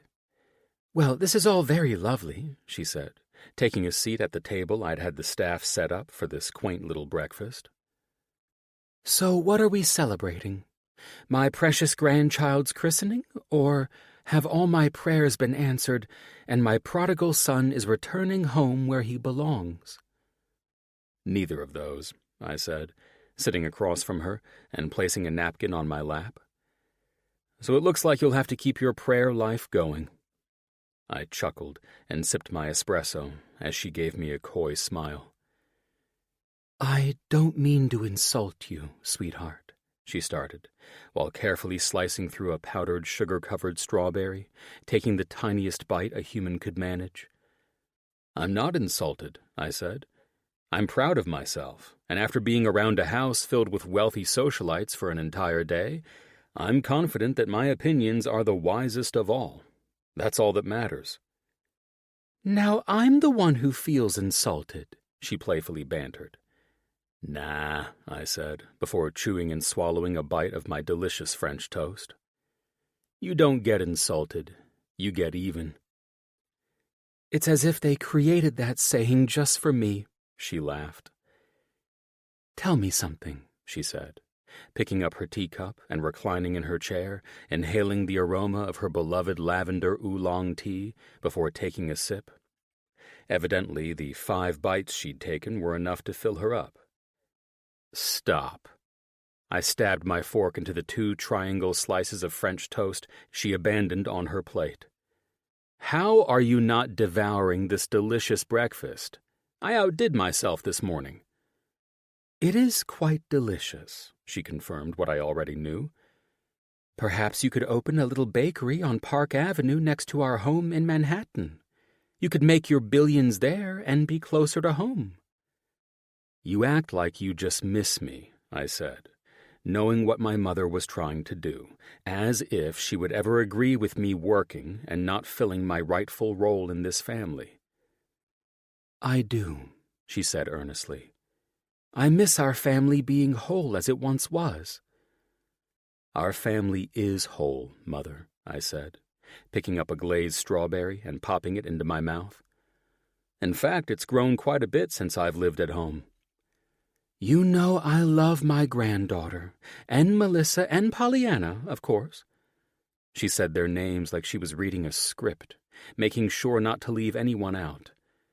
Margot Aster was all etiquette all the time, and no one was going to catch her slipping on that. Not even her son at 6 in the morning. However, I miss having you at home, Obviously, I've grown used to it, but—" She paused, and I was thankful for the crisp breeze coming in off the ocean, keeping me cool while I felt my internal temperature heat up with some frustration. "But—" I urged her to spit it out so I could get this part over. I hated to be reminded why I only returned for holidays and special events that were required of me. I wasn't a fan of having heart-to-hearts with my family when none of them saw life the way I did. "But it's difficult to see you on the wrong path. Your father and I worked diligently to raise you boys. You went to the most respectable schools and were given all the tools you needed to keep this family together, as every generation before you has done." "Mom," I leaned back in my seat and folded my arms, "I need you to understand that my happiness doesn't revolve around keeping this very successful family afloat. I have 2 older brothers for that, and everyone knows they will do a fantastic job of keeping the legacy alive." "But they aren't you, son," she said. Here comes the guilt trip. I had to end this before I lost my temper and regretted my decision to spend some time with my mom. She hadn't been up my ass about this in a long time, so I knew the christening and all the chatter from the guests must have sparked up something inside her. She felt compelled to share her feelings about my life choices, and I wouldn't listen to it. No one is me. I decided to play the "I'm your baby boy" card and leave well enough alone. You and I both know that as a fact. She looked off into the distance, something reeling in her mind that I wish I could read. "What is it?" I finally said, going for it. My mom and I had a good relationship, one where she could say her piece, and I usually didn't get too upset about it. Dad and I, on the other hand, didn't have that. My father spoke his mind, and nothing he said was up for debate. All I could do with him was listen, shut up, and end up doing shit my way anyway. "Your father and I were speaking about you boys last evening," she said. Her hazel eyes darkened to match her dark hair, cut fashionably short and shaped to define her soft features. "He and I want you to start focusing on your future." "The fuck?" I said, the F word accidentally slipping out. "Sorry, but have you not paid attention to anything I've been doing for the last 15 or more years?" "Of course we have," she said, shocked that I'd questioned her in this manner. "We were there when you graduated with distinction and when you were chosen by that prestigious hospital. Their decision to invest in your extraordinary talents is why we donated such a large sum to them. They've proved themselves wise and worthy of our contribution, and I respect that immensely." "That all said," I said slowly, "you do understand that this profession is my future, correct?" "You will retire from this profession, and then what?" "And then I will live like any other retired physician, except I'll most likely do it while living on a yacht," I informed her. "Do not play games with me, young man," she scolded. She didn't like my flippancy, and I didn't like her condescension. "I should say the same of you, Mom," I said, irritated that for once my life and my choices just couldn't be taken seriously. "This is my dream, and you and Dad supported it until I made you an amazing breakfast this morning, I guess. Now you're telling me I need to think about my future. Do you realize how that sounds?" "It was not meant to be taken unsupportively, dear," she said, her eyes not once wavering from mine.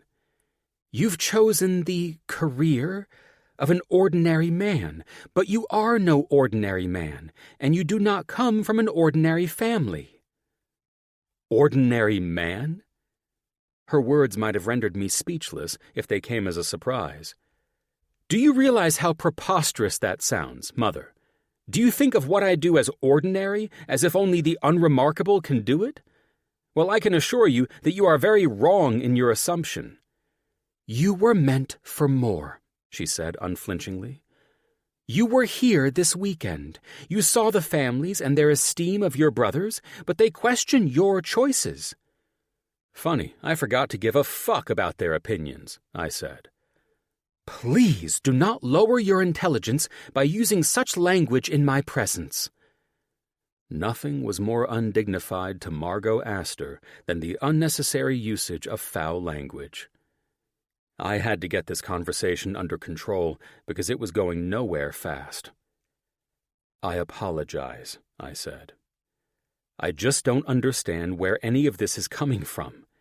I decided to take a couple of extra hours this morning to catch up with you because I hadn't seen you this entire trip, but I did not do so to get lectured or treated like I was living some wild and crazy life in California. I'm a well-respected doctor at one of the top hospitals in the country, and just because I'm not living off my generational wealth does not mean I'm not focused on my future. I'm living my future, and how no one can accept that and how you so effortlessly ridicule it truly offends me. I hated using that word, but fuck this. I was fucking offended. Do not take offense to those who love you and have the deepest desire to see you truly happy. I am happy, Mom, I said. I'm my own person. Sadly, you gave birth to a son who chose to exercise his free will. I hope one day you will be proud that I'm driven in who I am, much like you are. Unexpectedly, she cracked a smile. Listen, I know you think your journey is in California. I just wish you shared the same vision as the rest of your family. Unfortunately, I don't, and I don't want it to drive a wedge between us either, I said. Nor do we, she responded. Good. Now, can we move on to the nonsense plaguing the Anders family? Perhaps the misfortunes of Clifford and his new wife prompted your father and I to think about you and your future, she said. Jesus Christ. Did I just open another can of worms? Well, it's why you won't have to worry about me.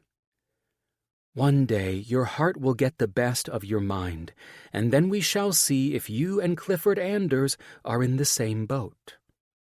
I grinned. You worry too much about nonsense. However, I do feel bad for Candace. She agreed to everything she is rejecting now. She agreed because she was young and in love. Now that family is running her life. Is that how you see it? I guess I do, I answered truthfully. Nonsense. That family loves and adores her, but there is much at stake if she doesn't uphold everything she agreed to before they married. Tell me that you and Dad wouldn't do this to my brothers or their wives, I said, wanting to see my mom's reaction. My sons are extremely wise about who they let into their lives, even you, she teased. What if I married an actress? I went for broke on that one, knowing that if it happened, it would probably go over as well as it has for the British royal family. She chuckled. That I should like to see. Maybe a Sandra Bullock type? So it's all about physical appearances. She grinned. Right now, for you, it is.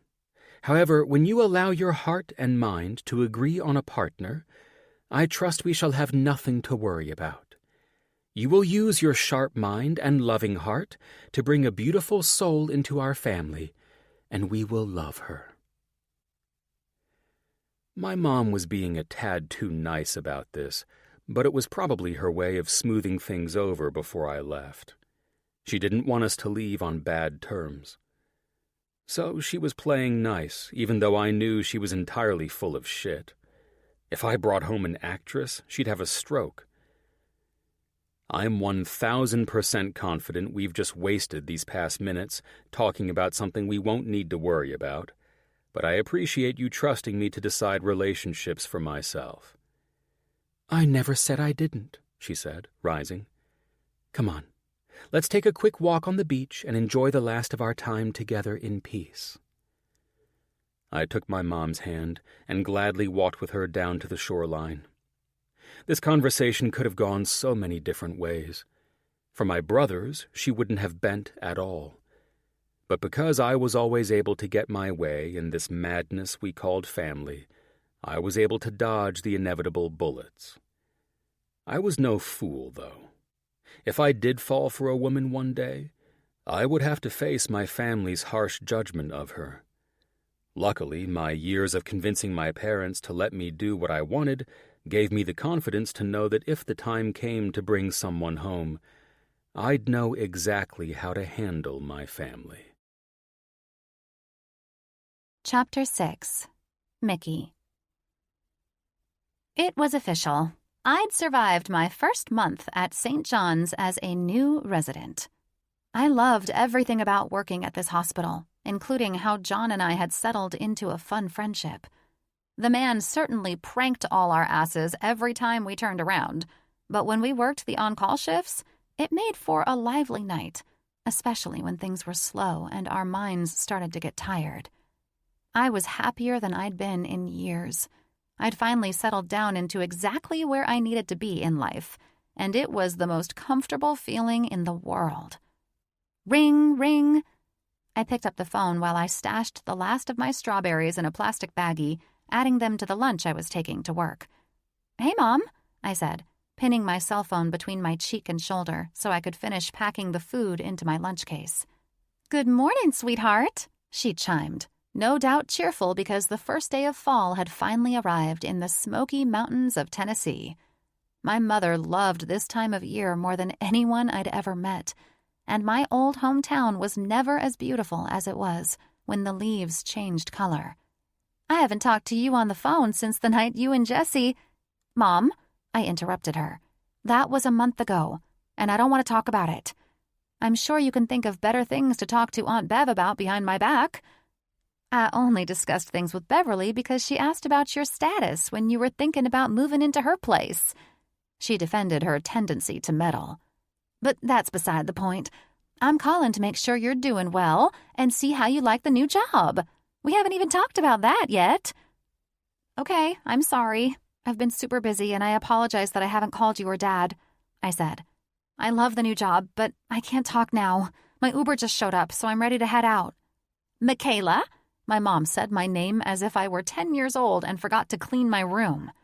"I understand you're busy, but your father and I want to fly out to see you and spend some time together." "Why now? Why?" I questioned. The last thing I wanted to do was entertain my parents while juggling work, settling in, and trying to sleep whenever possible. "Lydia is flying into Los Angeles for work, and we wanted to make the most of it and get everyone together." "I had no idea Lydia was coming here," I said, curious why my younger sister hadn't mentioned it. But knowing her, she felt the same way I did.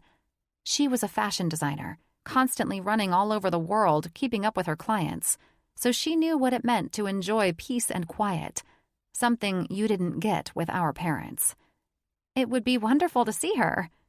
"And what about me and Dad?" She laughed. "That too," I said. It would be hectic, but having time with my family would be nice, assuming I wasn't on call or sleeping the whole time. "Well, I'm booking a hotel for the first weekend of October, 2 weeks away.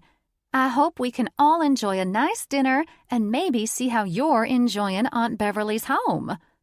"Sounds great." I shuffled out the door, nearly forgetting my name badge and almost dropping my phone. "I'll add it to my reminders so I don't forget," I said, hearing my mom laugh in response on the other end of the line. "Honey, listen to you," she started. "Adding a visit from your parents to your reminders?" "Mom, I'd forget my head if it wasn't screwed on these days," I said, setting the alarm to the house and acknowledging the driver waiting for me on the cobblestone driveway. "I understand, and just so you know, your dad and I are extremely proud of you. Tell him I love and miss him. Can't wait to see you both," I finished, and then we said our goodbyes as I sat in the car. Ding! I looked to see a text come in from John. John. "I'll be in a meeting with a patient and her husband this morning. Rough news for them. I'm having Allison reschedule most of my morning patients for the afternoon. Are you cool with taking anyone who can't reschedule?" It wasn't like John to send more than 3 words in a text, so I was surprised he did instead of calling me. I remembered something about one of his patients possibly needing a total hysterectomy, removal of the uterus, both tubes and ovaries.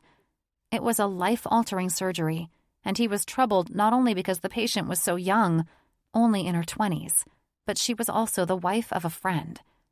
These were the hard parts of the job, but our responsibility was to keep our patients healthy and safe. Mickey: Allison and I will handle it. I hope all is well with your friends. John: TY. I was more than happy to help out, even if it meant my day just got a whole lot busier. Are you still alive? Allison, the administration specialist, asked while typing away on her computer, sending the last of the prescriptions I'd handed her from my most recent patient. Allison was one of the people I liked most at the hospital. She was a boisterous Latina, descended from Aztec warriors, she liked to tell people, with big curly hair and a beautiful, bright smile. I appreciated her joyful energy, especially on days when I was barely holding it together. I'm doing great. You look like you're toast, though, I chuckled, signing one last order for a patient I'd sent to the main hospital to be watched due to early contractions. Tonight might be her lucky night, but I had a feeling the contractions wouldn't take off like she wanted them to. To ease her mind, I set her up to stay in the hospital overnight. She lived over an hour away, and if her water didn't break, I would induce her in the morning after making my rounds. Pretty routine, really. She was 10 days overdue and beyond ready to have her baby. She also tested positive for Group B streptococcus, something that would harm the baby while traveling through the birth canal. So getting her on IV antibiotics to prevent that was proactive in ensuring the child's safety. Besides that, it was a routine and hectic day for me, and even though I felt a bit tired, I did feel good. I'd even taken on 4 of John's patients and still managed to keep ahead of the curve all day. Ah, at least one of us is feeling great, John said, coming up from behind me and handing off charts to Allison. I'm ready for a beer. That bad, eh? I said, smiling over at him. I hated when our eyes locked for brief moments like these. It stressed me out because I would get a surge of energy that jolted straight from my heart to my groin. It wasn't because I was drooling over how gorgeous this man was, either. It was the strangest damn thing, because I honestly had no feelings for the man. He was just a cool guy and friend. So why this happened, I would never know. No, he winked at me. Just using any excuse to get you out for a beer with me. She's still turning you down, huh, Doc? Allison said, her long, pointed acrylic nails tapping erratically on the keyboard of her iMac. The only one foolish enough to do so. He arched an eyebrow at me in a challenging way. I think she's just too afraid. Or shy. I'm not afraid of anything, Dr. Aster, I reminded him. It was the second time he'd used that line this week after I turned him down for an after-work beer. Allison stopped tapping away on the keypad and folded her arms, swiveling in her chair to stare at both of us. You both are cute, she said. Cute? There's nothing cute about Dr. Smith and me, John teased. The way you both banter like nothing is happening behind your icy hearts. She eyed us both like we were children who got busted for doing something we were unaware of. What? I questioned in confusion. She grinned, stood, and shouldered her purse draped over the back of her chair. Acting like nothing is happening, and you're both just friends? Well, if that's the case, John spoke confidently as if Allison hadn't been watching us flirting all month. And something is going on behind my icy heart. I need to know now, or my date tomorrow night will feel cheated. Not my problem, Allison said. You two enjoy another great evening of rejecting the other's advances because you're both afraid of love. Both of us stood with half-amused smiles on our faces, watching her walk out the door before we looked at each other, trying to figure out what had happened. What the hell was that all about? John asked, giving me eyes to signal that our sweet friend was half out of her mind. You tell me, I said, gathering the last of the papers I'd laid on the counter. You're the one who insists on getting me to go out for a beer, and now the staff thinks something is going on between us. I'm persistent with anyone who turns down my invitations, he responded. I won't let up on you or anyone else rejecting me. And when they finally stop rejecting you? I grinned at his perplexed expression, then walked toward my corner office at the end of the hall. Then I finally leave them be, he said, obviously right on my heels. So, if you want me to leave you alone, just go for a beer with me. What if I don't want you to leave me alone? I thought I'd throw a curveball into his game. His eyes grew calculating, and I wished I could read the man's mind. Are you catching feelings for me, Dr. Smith? He questioned as he casually reclined against the doorframe of my office. What if I am? That would get him off my ass and calm down the office chatter. He gave me a challenging grin. Then you'd go out for a beer with me. No, I said, sitting at my desk and swiveling to open the file cabinets behind my desk. I'd be too nervous. I heard him sigh and chuckle in the same breath. If there's one thing I've picked up about your personality, it's that you do not get nervous. When I'm face to face with the most handsome man I've ever known, I said, standing and drinking in the gorgeous man with my eyes in a seductive yet playful way. Yeah, I'm a bit nervous to go out for drinks with him. His lips tightened and twisted up as he studied me. You're so damn charming when you give me that look. Perhaps I'm the one that should be nervous. I'm going home, Big Shot, I said. Mick, he said, shortening my nickname in a way I liked, especially coming from him. Follow me to Steve's. At least allow me to buy you dinner to thank you for taking my patients today. I stood there and contemplated how his expression changed for a flash of a second. If this backfires on me, I'll never forgive myself. I'll take you up on that offer, I said, smiling, but only because I'm starving. However, I took an Uber to work, so you'll have to drive me there and home. I challenged him with a smile. Done deal, gorgeous. Let's go on our first date. He offered me his arm, and I nudged him in the side. Don't push it, Dr. Aster, I teased. I would never think of it, he replied. Chapter 7. John. I knew I'd get my way and finally get Mickey to agree to come out with me.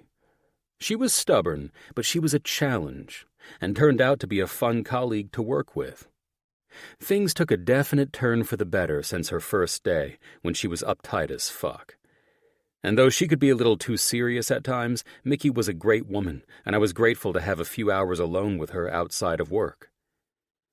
"You know, I never would have pinned you as a guy who would drive a chick car," Mickey said, prompting me to practically spit my wine back into my glass. "What the hell?"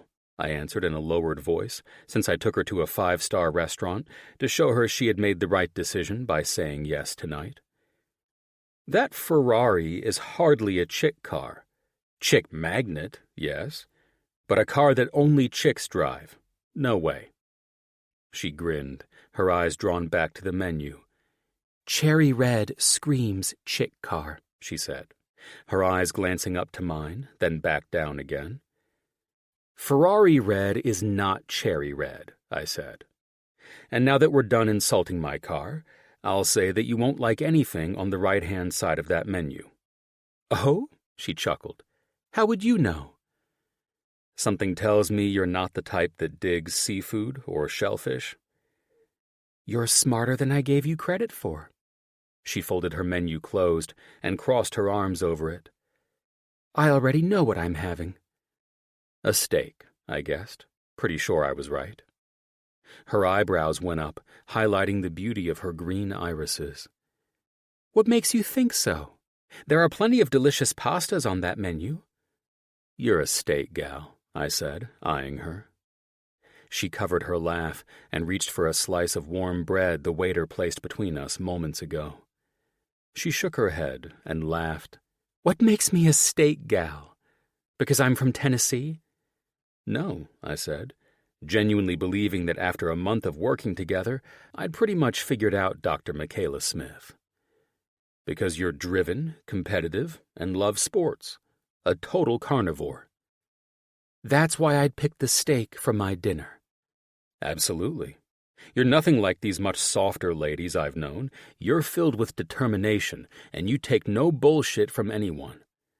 Not even me." Her eyes narrowed.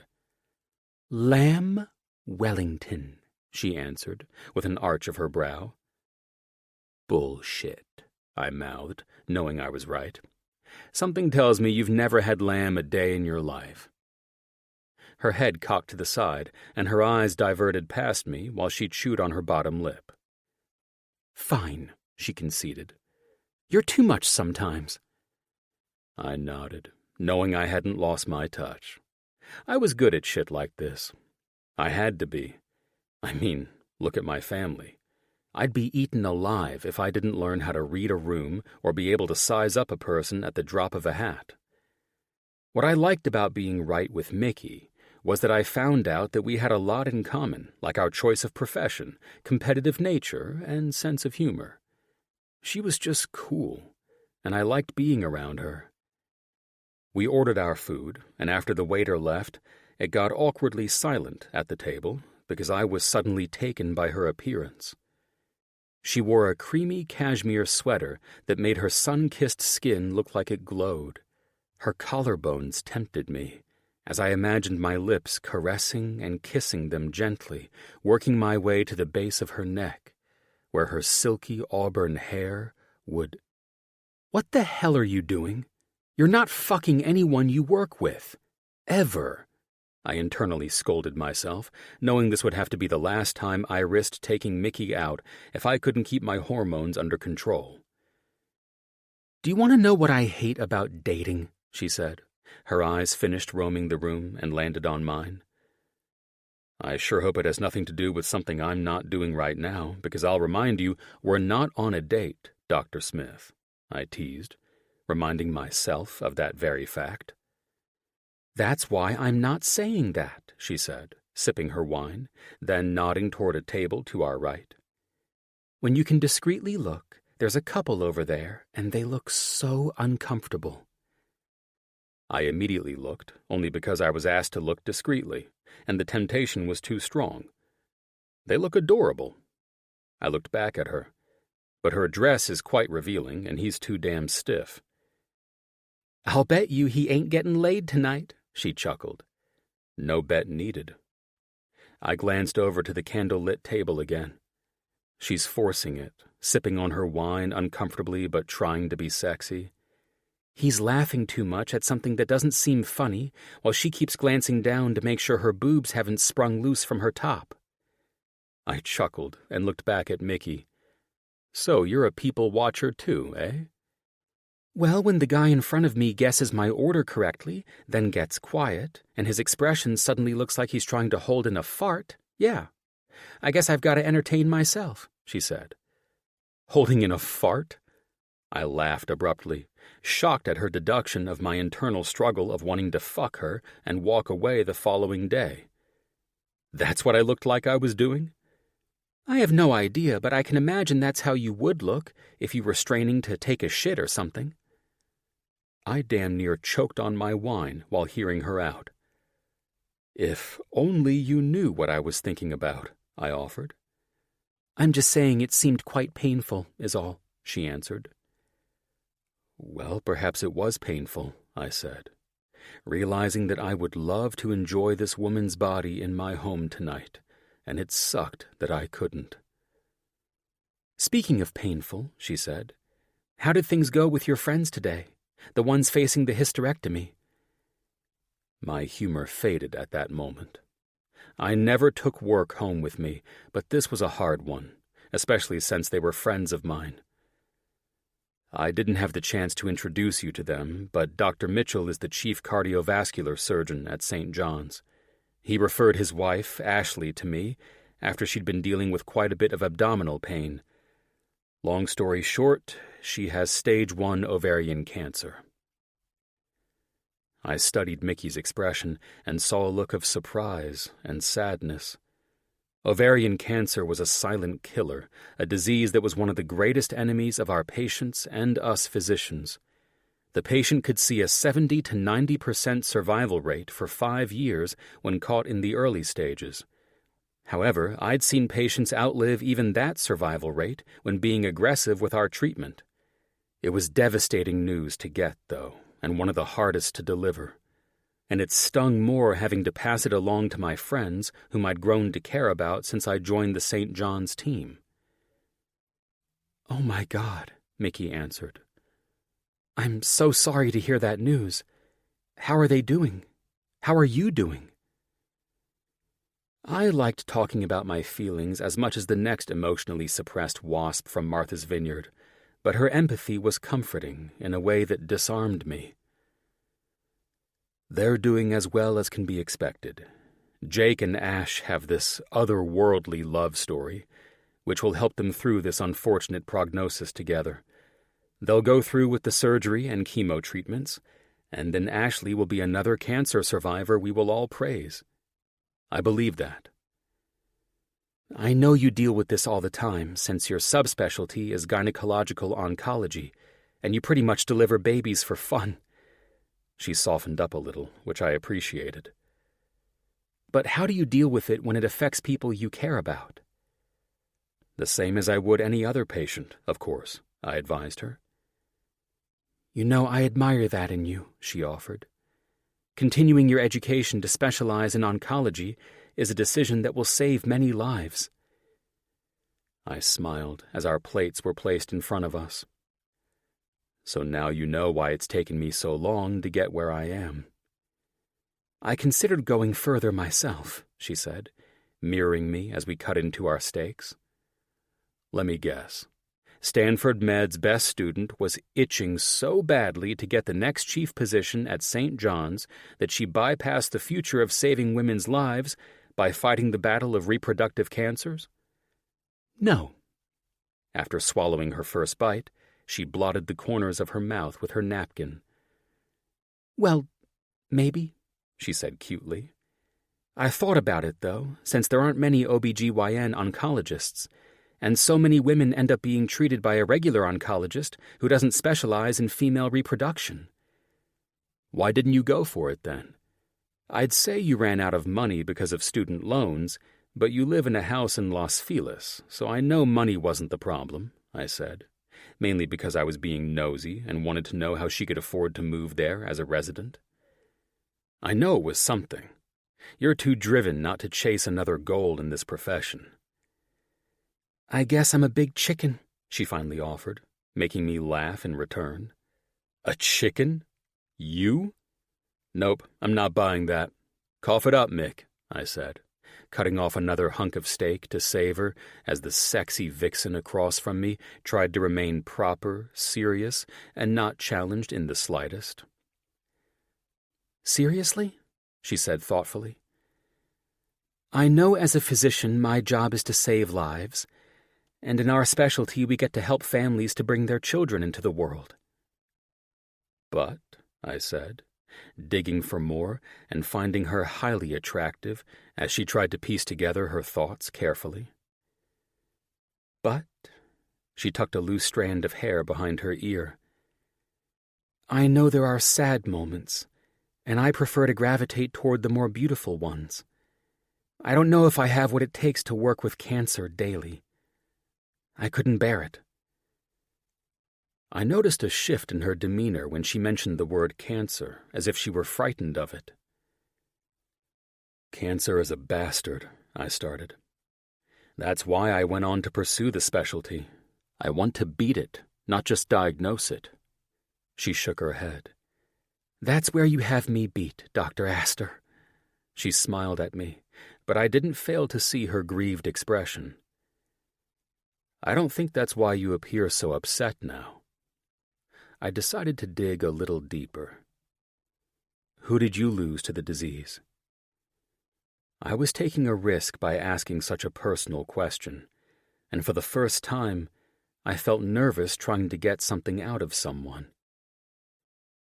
"A good friend of mine," she answered, her eyes glossy, and I instantly felt like shit for prying. "We were on the swim team together. She was diagnosed with a tumor after headaches. It turns out it was cancer. She passed away within the year.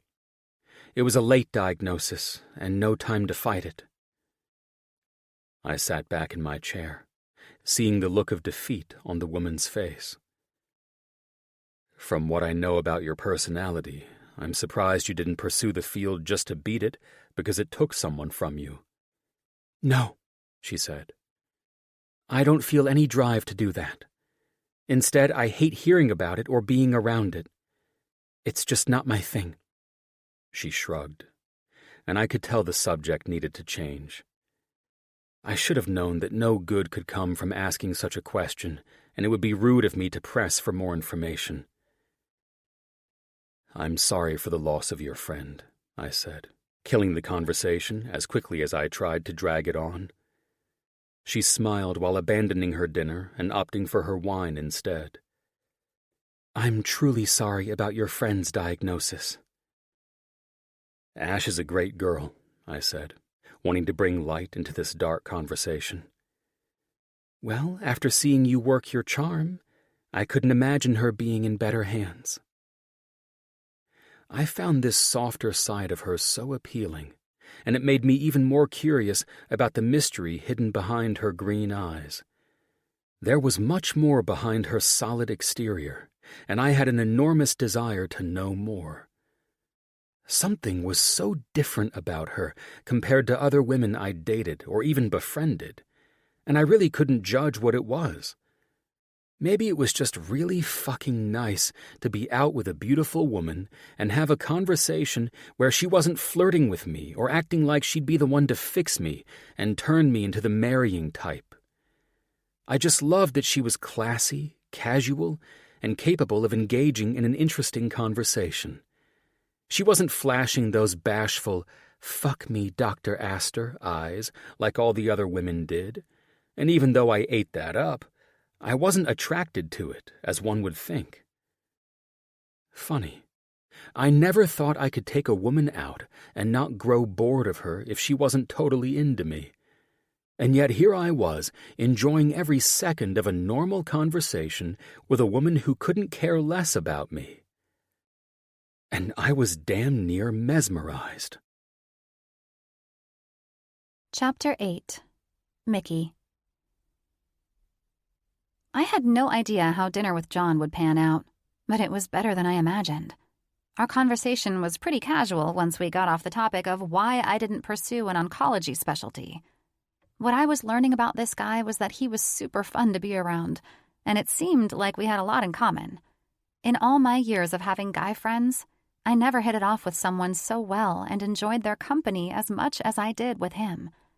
It was all very comfortable, and after he pulled up to my aunt's house to drop me off, I couldn't resist inviting him to come in for a drink.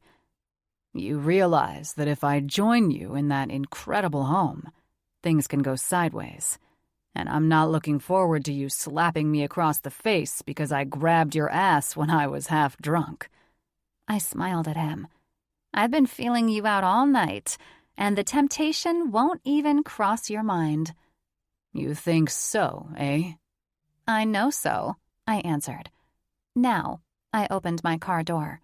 Are you coming in for a quick drink or not? Probably shouldn't drink and drive, he said, eyeing me as I stepped out of the car. Fair enough, I grinned. It's your loss. Oh, I bent over, my eyes meeting his. Thanks for dinner. Tonight was lovely. I meant that, too. It was nice getting out and relaxing over a nice dinner with someone who made me feel comfortable. It didn't hurt that he was easy on the eyes, either. It just sort of sucked that we had to concern ourselves with things going too far, because I think he and I could have been pretty good friends. I entered the house and punched in the code to shut off the security alarm, and then I practically jumped into the wall next to the door when a loud clanging echoed through the house. Jesus Christ, I said, startled by the knock at the door I wasn't expecting. Hey, gorgeous, John said, his eyes glistening under the porch light in a way that was so sexy that I had to wonder if inviting him in was a good idea. I changed my mind. Is that invitation to have a drink still open? Probably not a good idea, I answered truthfully with a chuckle. You look way too handsome right now. his lips pulled up in the corner. Let's not pretend I didn't look just as handsome when you extended the invitation as I do now. Nah. I crossed my arms and leaned into the doorframe. You didn't have that light shining down on you in a way that enhances your eyes. All angelic-like, I teased. Bullshit, he bantered back. That flickering candlelight was lighting up these little hazel bad boys all romantically at that restaurant. Almost as much as this goddamn spotlight, blasting me like I just tried to break out of prison. I laughed, seeing him squint with the brightness of the front porch security light. Get in here, I said. Hot damn, he said with a whistle, following me through the foyer. This place is very nice. Thanks, I teased, wondering if I should let him keep thinking I owned the damn thing. I'm guessing your parents were loaded, he said as we rounded the corner and walked into the sitting area where my aunt kept her top-shelf booze. They moved out of town and gave the only child the keys to their fancy estate in Los Feliz. I poured us both a glass of red wine from a bottle my aunt had opened and corked, not wanting to mix liquor with what we drank at dinner. God knows I didn't handle the hard liquor well around this guy, and I wasn't trying to act like I could either. Here, I handed him his glass. Have a seat and quit prying into my personal life. As John sipped the wine, I saw his eyes do a double-take on the contents of his glass while he sat in the Victorian-style chair across from where I tucked my legs up and under me on the sofa. I didn't roofie it if you're looking for drug residue, I laughed. So, you live in a multi-million-dollar home in Los Feliz, work as a resident at the hospital, have no student loans to speak of. I never said I didn't have student loan debt, I said, smiling at him as he tried to figure out my financial situation. And you poured me a glass of wine from a bottle that costs over $1,000, he said, reclining as if he'd hit the gold mine. So, I answered, I think the more pressing question is why money, or rather the appearance of me having money, matters to you. He grinned and took another sip of wine. It's not the appearance, he responded. I'm drinking a glass of Giacomo Conterno Monfortino Barolo Riserva. You seem to know your wines. I honestly had no idea it wasn't a $15 bottle of wine from the grocery store, and I couldn't have used that Italian accent he used to pronounce that name if I tried. You seem to know your wines extremely well, I offered, curious if he was the kind of guy who was materialistic and superficial. Let me guess, you only date wealthy women? He smiled. Why would you come to that conclusion? Well, you can get any woman you want by your looks alone, so I'd venture to guess that you only date wealthy women and use them for their money, I teased, seeing the playfulness in his eyes as I tried to profile him. And that's most likely how you know about fine wines, Dr. Aster. You're a sugar baby. I watched as he struggled to swallow the small sip of wine he'd taken instead of spewing it all over my aunt's white carpet. You're hilarious, he answered, clearing his throat. And I won't lie, I've been known to date wealthy women, but it would be inaccurate to say I used them for their money. Well, I'm sure you used them for plenty of other things, but their having money was certainly a perk. Are you trying to say I'm a sugar baby and a gold digger, gorgeous? Hey, someone's got to pay for that expensive-ass car parked in front of this house. He chuckled. This is hardly a house, he said. It's a goddamn estate. It is pretty great, right? I said, looking around. Old Hollywood. Man, it's, I don't know, glamorous, you know? There's nothing else like it. I know. I love it, I said, admiring the charm of this room, my favorite room in the house. Seriously, he answered, his expression more charming than mischievous. Who the hell are you to have all this shit? I mean, not financially speaking. But here you are with a love for obstetrics, and you live in this home. It doesn't really add up. but I find it all quite intriguing." "I'm glad you find it all—" "Let's cut the bullshit, Mick," he said, setting his glass to the side and leaning both elbows on his knees as if he were about to interrogate me. "Who the hell are you? And don't tell me some cheerleader from Tennessee, either." "Far from that. But I am from Tennessee." "I know that," he said. "On the rare occasion you've spoken of your personal life, you mentioned that one." "You want to know who I am?" "Okay." I sat up a little straighter before continuing. "I love swimming, but that was cut short after I got into a car accident." "Jesus," he said. "What happened?" "Me and my friends were hit by a drunk driver on our way home from a swim meet." "Fuck," he said. "Were you all okay?" "No one was critically injured, thankfully, but the car hit my side of the vehicle, and it was so jarring that my shoulder was dislocated, and I pulled a ligament. I was pinned in for a while before they got me out, but my left leg and shoulder suffered the consequences." "Holy shit," he said. "God, I'm glad you were all okay." "It sucked. My friend Lizzie and I went through physical therapy together. She was the one I told you about tonight who died of cancer," I said, realizing it was still hard to talk about Lizzie even after all these years. "We encouraged each other, and she helped me a lot when I realized I couldn't compete anymore. She managed to recover fully, but—" I stopped, shockingly getting choked up. Sorry," I said, smiling through the unwanted tears I abruptly wiped away. "She was able to return to the swim team and was offered my place on the Olympic team because I was toast." "The Olympic swim team?" he asked with surprise. "Yeah," I smiled. "She turned it down because she said it wouldn't be fair for her to go instead of me." Although I appreciated Lizzie considering my feelings, I was upset that she turned down the opportunity of a lifetime to make me feel like I wasn't being left out. "It sounds like she was an amazing person and friend," John said softly, probably wondering if I would break down into a puddle of tears. "She was. She had a beautiful soul, and I always felt like a crappy person because I'm not sure I would have turned down the opportunity if I were her." "You can't say that," he said. "Seriously, you weren't in her shoes, so you don't know how you would have reacted." "No, I know myself, and I'm much too competitive to turn down such an offer," I said. "It was a thoughtful, considerate thing for her to do, but I always felt guilty that she didn't do it because of me." "Not to jump off the subject of your friend, but—" he sat back and eyed me. "I can't believe you got a spot on the Olympic swim team.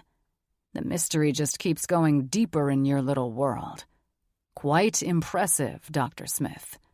"It's not impressive anymore," I shrugged. I guess it all just left a bad taste in my mouth. He studied me briefly, then swallowed a sip of wine. "I can see it still bothers you. Are you still struggling with her passing?" "I don't grieve well at all," I answered with an embarrassed smile. "So, when it comes to losing a best friend so tragically, I don't like to talk about it. It's hard enough thinking about the beautiful things she did for me, going beyond what a friend or teammate would do." He pinched his lips together, and his expression was so handsome it stole the breath from my lungs for a second. His sharp jawline and the dark hair growth framing his lips were already too much for one woman to handle. And these little expressions I'd seen all night were making him easier to stare at. "Well, what do you think?" John said, interrupting my dreamy thoughts of him. "From the look on your face, it looks like you want to kiss me for coming up with the idea." "Let's not get ahead of ourselves," I said, trying to cover for the fact that I hadn't heard a word he'd just said. "You come up with some silly ideas sometimes." He eyed me as if a third eye appeared on my forehead. "How is it a silly idea for you to continue your education and specialize in oncology in Lizzie's memory?" "Oh shit, what?" I said. "I'm sorry, I didn't hear you correctly." "Seriously, though, since I've gotten to know you, you seem like the type to challenge yourself.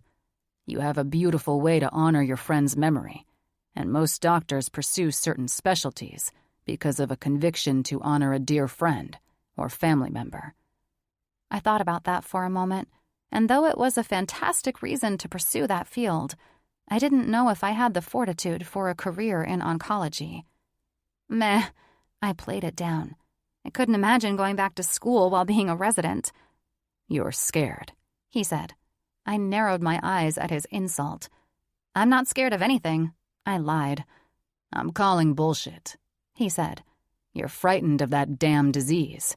And because of that, one of the most driven and intelligent doctors I've met is going to sit out the fight against cancer." That's a shitty way to put it, I said, irritated by his challenge. Why don't we turn these personal life questions on you? "There's not much to tell," he said. Now it's my turn to call bullshit on you. "Okay," he said. "I'll start getting personal with you if you promise me that you'll consider oncology. You would be fucking amazing at it, and there aren't many in our field who have done it." Honestly, I'm buried in student debt, and I don't need to add that on top of it. "Why the hell would you buy a house like this in one of the most expensive neighborhoods in Los Angeles if you're buried in debt?" I finally sighed, realizing it was time to come clean about Aunt Bev's house. Fine, you win. I can't keep up the charade that this is my house when someone in my situation clearly could never swing this, I said. This is my Aunt Beverly's home. She's an actress. She played on that soap opera, The Lighthouse, and was very successful. I'm house-sitting for her while she's in Morocco producing a film. "Hold up." He chuckled, and for some strange reason, I saw relief cross over his features. "The Lighthouse?" Yes. Let me guess. It's your favorite soap? "No." He laughed. "It was my mom's secret indulgence, though. And if you knew my mother, you would understand why no one knows that little secret of hers but my immediate family. She loved that one lady." Vivian Winthrop? He snapped his fingers in the air. "Yes." He chuckled. "That was your aunt?" That is my aunt, and yes, I could see why everyone would love her character. "I guess my mother could relate." He chuckled. To a character with an evil twin and 100 ex-husbands? Shit, I am curious to know more about your personal life now. "Wouldn't you love that?" His humored demeanor subsided, and he stood. "Hey, tonight was fun, and I'm glad we finally got to know a little more about each other." You're the one pulling information out of me all night. I've got nothing on you. He stepped toward me as his eyes darkened. "I guess you and I will have to do this again. Get to know each other more." He paused and eyed me like he was about to kiss me, and I didn't know what to do about how this was making me feel. Strangely, I liked it. "And if I feel I can trust you with my secret life," he said playfully, "then I might start opening up a little more." "Oh, great," I said. "Secret life?" "You have no idea." He smiled, then turned and set his wine glass on the counter. "I have a 7 a.m. C-section, so I need to get out of here. But thanks for inviting me in and going to dinner tonight. All of this was very nice." I had a great time, too. I said that in the same confused voice that I was suddenly feeling. John was a lot of fun, but I sometimes found him a bit odd. He never liked to talk about himself and always seemed to pull information from me. It was like I was interviewing to be the man's friend or something. All the mystery just drew me in even more. Chapter 9. John. I loved my life and every little fun surprise that came along with it. Who would have thought in a million years that Mickey was the niece of my mother's favorite soap opera actress? It wasn't only cool, it was also secretly hilarious. My mother would be amused that the new resident I worked with was the niece of Vivian Winthrop, or whatever her real name was. Regardless, if I ever introduced Mickey to my mother, that would score her immediate points. It was also secretly hilarious that I considered introducing Mickey to my mother, even for half a second. Sure, my mind had wandered a few times at dinner, imagining taking Mickey home with me, but in all fairness, That happened almost every time I went out with a woman, so it wasn't an exception. The part I hadn't expected was how drawn I felt to her. It was a nagging sensation that kept her on my mind almost all the time, and that was something that never happened to me. The following day, I brushed it off as I made my breakfast and rationalized my sudden interest as a reaction to an intelligent, like-minded woman who wasn't throwing herself at me for once. I had to remind myself I didn't want a relationship with anyone, so it was pointless to let this take up headspace this morning. Mickey was going to perform a C-section shortly, which I was going to assist and observe, so I needed to get my act together. This promised to be interesting. When I walked in, the operating room was buzzing with anticipation as Mickey prepared to perform the C-section. I watched the sides of her eyes wrinkle in humor as I approached, scrubbed in and ready to go. "How's our patient?" I asked Mickey, while eyeing the expectant mother. The woman was seemingly anxious, and her husband sat calmly beside her behind the curtain pulled to shield her belly from view, wearing his protective, sterile covering. "Lisa is feeling quite nervous." Mickey walked over to make eye contact with our patient. "But you're about to hold 2 beautiful babies in your arms." "2 for the price of 1 is how I see it," I said. "Right, Dad?" "We're ready to do this, Doc," he said. "Dr. Smith, it's go time," I said, pulling on my surgical gloves about the same time Mickey did. I stepped over and stood across the patient where Mickey was about to make the incision. "All right, Dr. Smith, let me see you work your magic." With tools in hand, Mickey's eyes zeroed in on the woman's belly. She went to work with a steady hand, using the metal scalpel to make a horizontal incision near the lower abdomen. As the surgery progressed, I watched quietly as Mickey focused on each step, her hands steady and smooth, carefully following where her mind was leading her to cut, as if she'd been doing this for years. Mickey was constant and patient, informing me of each operating move clearly and concisely. I expected some apprehension on her part, maybe some nervous laughter, but I was very wrong to have done so. Her dedication and professionalism were impressive. She was much more confident than I was during my first few months. I couldn't help but admire her. I marveled at her skill, how she effortlessly navigated the delicate procedure, and her genuine care for the patient's well-being. Maybe she would be the next chief of staff in the OB unit.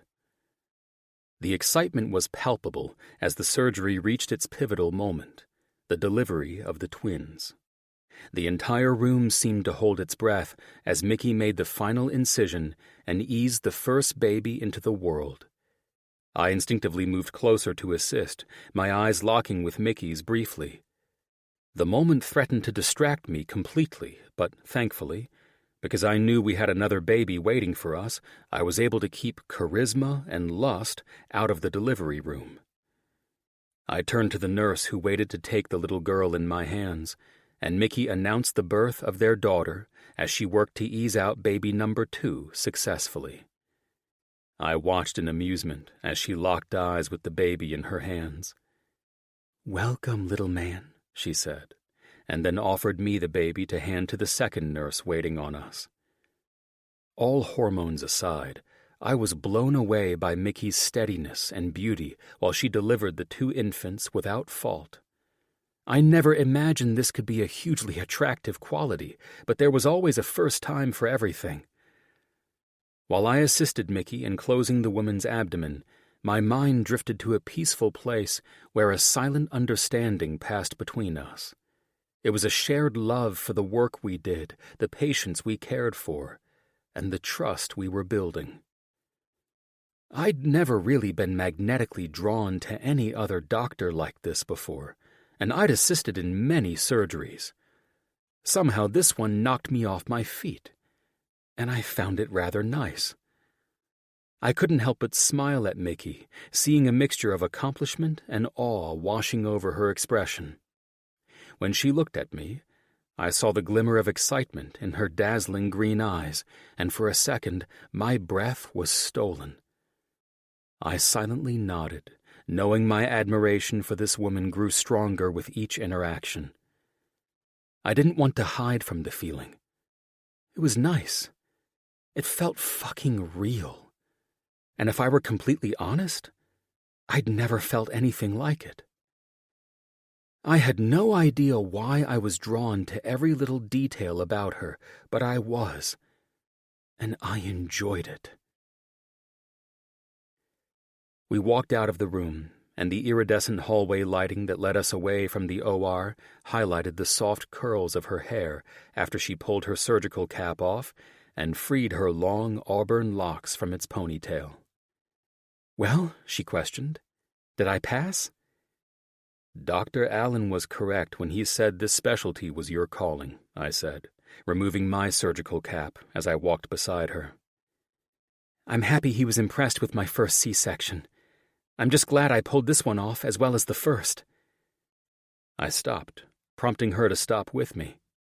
A driving force within me demanded we learn more about each other. I wasn't satisfied with basic hospital interaction. "I want to take you out again," I blurted out. Her forehead wrinkled in humor, but the humor didn't necessarily reach her beautiful eyes. "I don't think that's a great idea," she said. "Listen, I won't pressure you into anything. I just really want to get to know you a bit better." "That's why it wouldn't be a good idea," she said with an amused grin. "Why?" "I think you're a remarkable woman." My eyes roamed over her full breasts that complemented her surgical scrubs, her tall, svelte figure, and her thick auburn hair, shimmering under the lights. "I've never encountered a woman like you. You're a mystery to me, and that's only because I know there is more beneath the surface of this mask you wear around me." "Encountered a woman like me? I'm not a Pokemon, for crying out loud," she laughed, looking at me like I was the weirdest person alive. "Did the antiseptic smell in the OR get you high?" "Damn it," I said with a laugh. "I want to take you out, as friends only." I feel like a bitch for saying no, but honestly, I don't get it. What you see is what you get with me. I'm not that mysterious of a woman. I'm pretty boring, actually. My ex would happily vouch for that. "Nah," I shook my head. "There's more to you, or I wouldn't give a shit about knowing you on a more personal level. If it helps, I have many friend relationships with beautiful ladies that go no further than drinking beer and telling jokes." She sat there contemplating, and I hoped the endorphins from her successful delivery were still pumping her up, pushing her to do something impulsive with me. "Well, you did promise me that you would open up about yourself," she teased with her eyes. "Maybe the next time we're both off, we can go roller skating or something." "Roller skating? What is this, 1985? I laughed. "How about we go hiking? I can arrange for us to have a couple of days off together, and we could bring some tents and get lost in the wilderness." "Have you lost your goddamn mind?" she questioned. It wasn't an off-the-wall reaction either. I was shocked myself when the words came out. "I think I have," I chuckled. "But what the hell? I love hiking and camping the right way, and I think we'd have a lot of fun." "Why don't we consider camping trips after I've worked here for a few years? That way we'll have a solid friendship, and I'll know you won't be sneaking into my tent for any funny business." "Right," I conceded. "Well, seeing you in hiking boots, braids, shorts, and a tank top would most certainly have me sneaking into your tent at night. So that's out." "Braids and shorts, huh? I didn't realize you had an Austrian milkmaid fantasy, but yeah, that's out," she said, looking at me with the cutest expression. She seemed equally amused and perplexed by my behavior and this conversation, and I couldn't blame her in the slightest. She probably thought I had a Sound of Music fetish now or something. "Why don't I join you for a beer or something simple? I've learned I can handle my liquor around you, so long as I stay away from the hard stuff. So let's just have a beer. You pick the place. Avalon. I grinned. The place is too loud and not my scene. You mean people being out and enjoying themselves? I teased. Pretty much. I'm a low-key person, she answered, and I instantly liked that about her. Believe it or not, I am too. Sure, she said, walking toward the locker area where we could change and start our rounds with patients who had delivered or were in labor. You took me to some high-dollar restaurant last night, and I met you casually drinking with friends at Avalon. Your butt likes that nightlife and expensive atmosphere. Well, here's the first thing I'll reveal about my personal life, then, I said, opening and holding the door to the locker room for her. I only frequent places like that because that's what I'm accustomed to. I sort of grew up that way. Ah, she smiled. A trust fund baby, eh? You're not far off, I answered. She stopped, and before turning to enter the ladies' locker area, she folded her arms and stared at me. I don't believe that, she said. I don't see you as someone wealthy. I see you as someone who looks the other way regarding stuff like that. You know me so well, I confirmed. In fact, that would be the truth of my personality. I don't feel money is the key to happiness. So why take me to super fancy places? Because I was keeping up a fake exterior for you. I allow women to see that side only because it hides the truth of who I am. That makes no sense, she answered. Sure it does. I was born into wealth and don't want it to define me, though I enjoy the perks and benefits of using it to charm women. I've never opted out of anything other than the best when I'm trying to get laid, she said with a smile and an arch of her brow. Pretty much, I laughed. But us going to some place low-key should show you I'm not trying to get laid. I just want to enjoy some time with you. I like you as a person, and I wouldn't suggest it if I thought you'd irritate the fuck out of me the entire time. That's why you invited me hiking? I honestly don't know why I invited you hiking. It seemed like it would be a good time, and I'd love to watch you try your hand at cooking a steak in a skillet over a campfire. She laughed, and her expression brightened. You know what? If we could get some time off and maybe take a couple of friends, I think I would enjoy a trip to the woods. I haven't done anything since before I started med school, and it seems like it would be refreshing. There's the fucking spirit. I'll work with scheduling, but do we have to bring friends? Yes, she quickly responded. I think the more the merrier. Jesus, I rolled my eyes. I don't think I have any friends who are the camping type. All the rich friends, eh?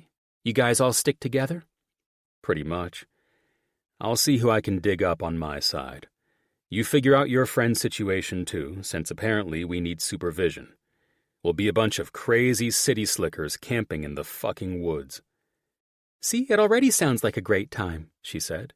It's always fun camping with a group. How the hell am I supposed to learn more about you with the distraction of people around us? She rolled her eyes.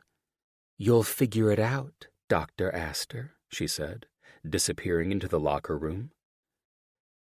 This woman was not just a mystery to me. She was a challenge.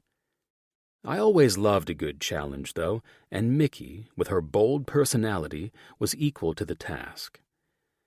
And now it looked like I would have to round up some poor asshole and force him to go to the woods with me, buy camping gear from God knows where, and hope that Mickey didn't have any annoying friends.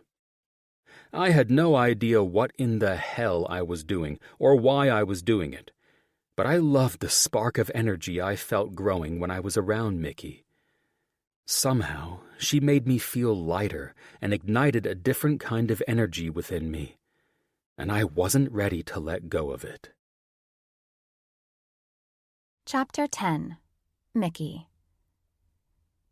After 2 soft knocks on the door, I slowly entered exam room 4, where my patient, Abigail Flores, waited for me to perform her routine preventative health exam.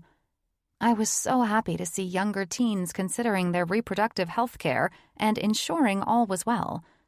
Abigail was 16 and was not sexually active, and since this was her first exam with me, I could feel her nerves radiating throughout the entire room. "How are we doing, Abigail?" I questioned. Based on what she'd communicated through our initial introduction, I knew she wasn't looking forward to this next part. "A bit nervous?" she chuckled. "That's perfectly normal," I answered, taking the swivel stool from next to my assisting nurse and sitting on it. "Trust me." I smiled at Nurse Paula while retrieving my devices needed for the pelvic exam. "None of us ladies are big fans of this part. You're not the only one who doesn't look forward to it," I said as Paula guided Abigail to lie back so I could begin the exam. "But we must do these things to keep healthy and happy." "Happy is one way to put it," she nervously said as her feet entered each stirrup. This wasn't my favorite part of my job, but it was rewarding because of its importance. There was a certain amount of shame or embarrassment that sometimes came along with reproductive organs, and my utmost desire was to remove any stigma from ensuring everyone had the best health care.